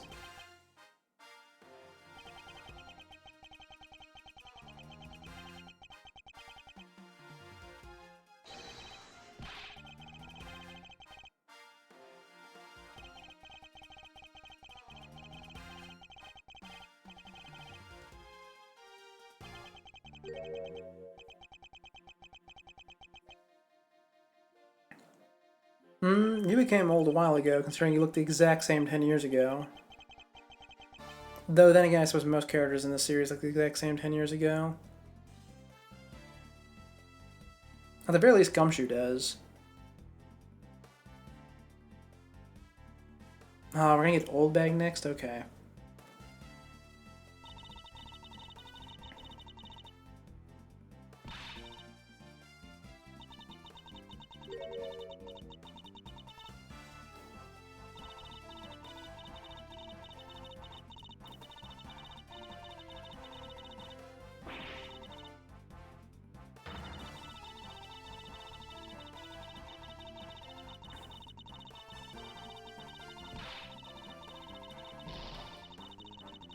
Okay, just complaining about being stuck in mascot jobs. That makes sense.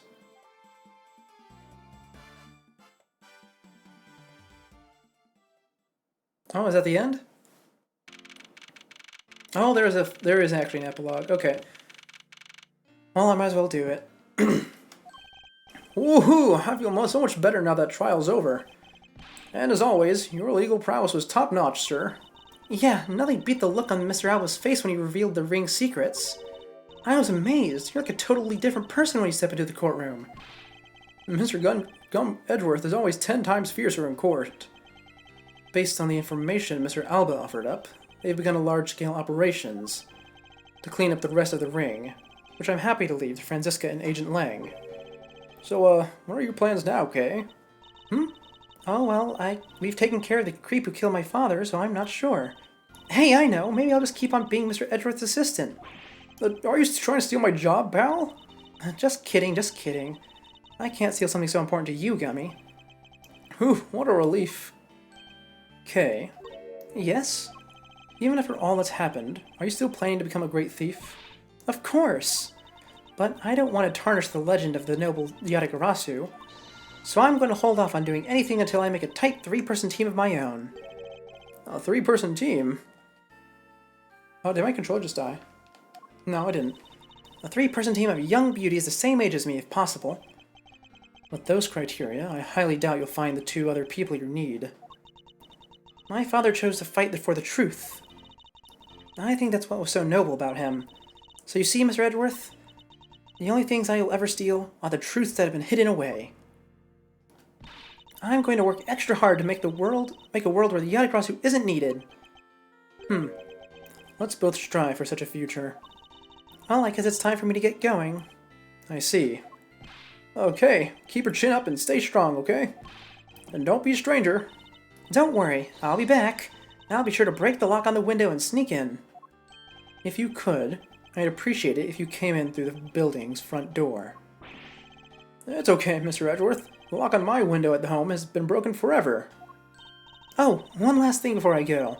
Let's take a group picture, just the 3 of us. Yeah, a commemorative photo. Every big case has to end with one. No. Hey, why not? Oh, don't tell me you're camera shy, Mr. Edgeworth. Of course not, Detective. Come here, Mr. Edgeworth. I'm taking the picture now. Hey, come back here.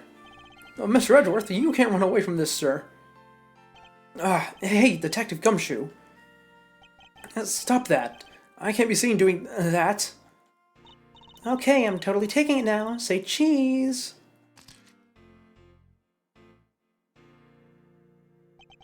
And thus the long tale of the KG-8 incident came to a close.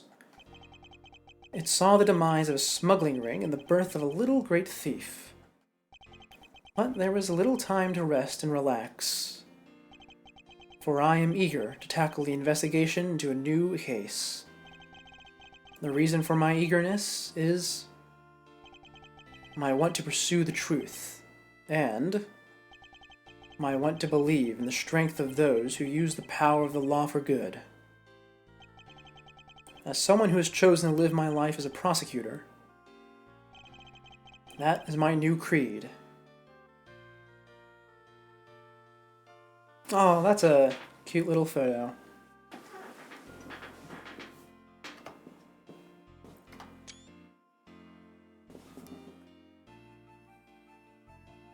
Game completed. At long lasts. Oh. Alright, that's the end. For real this time. I already said the outro. So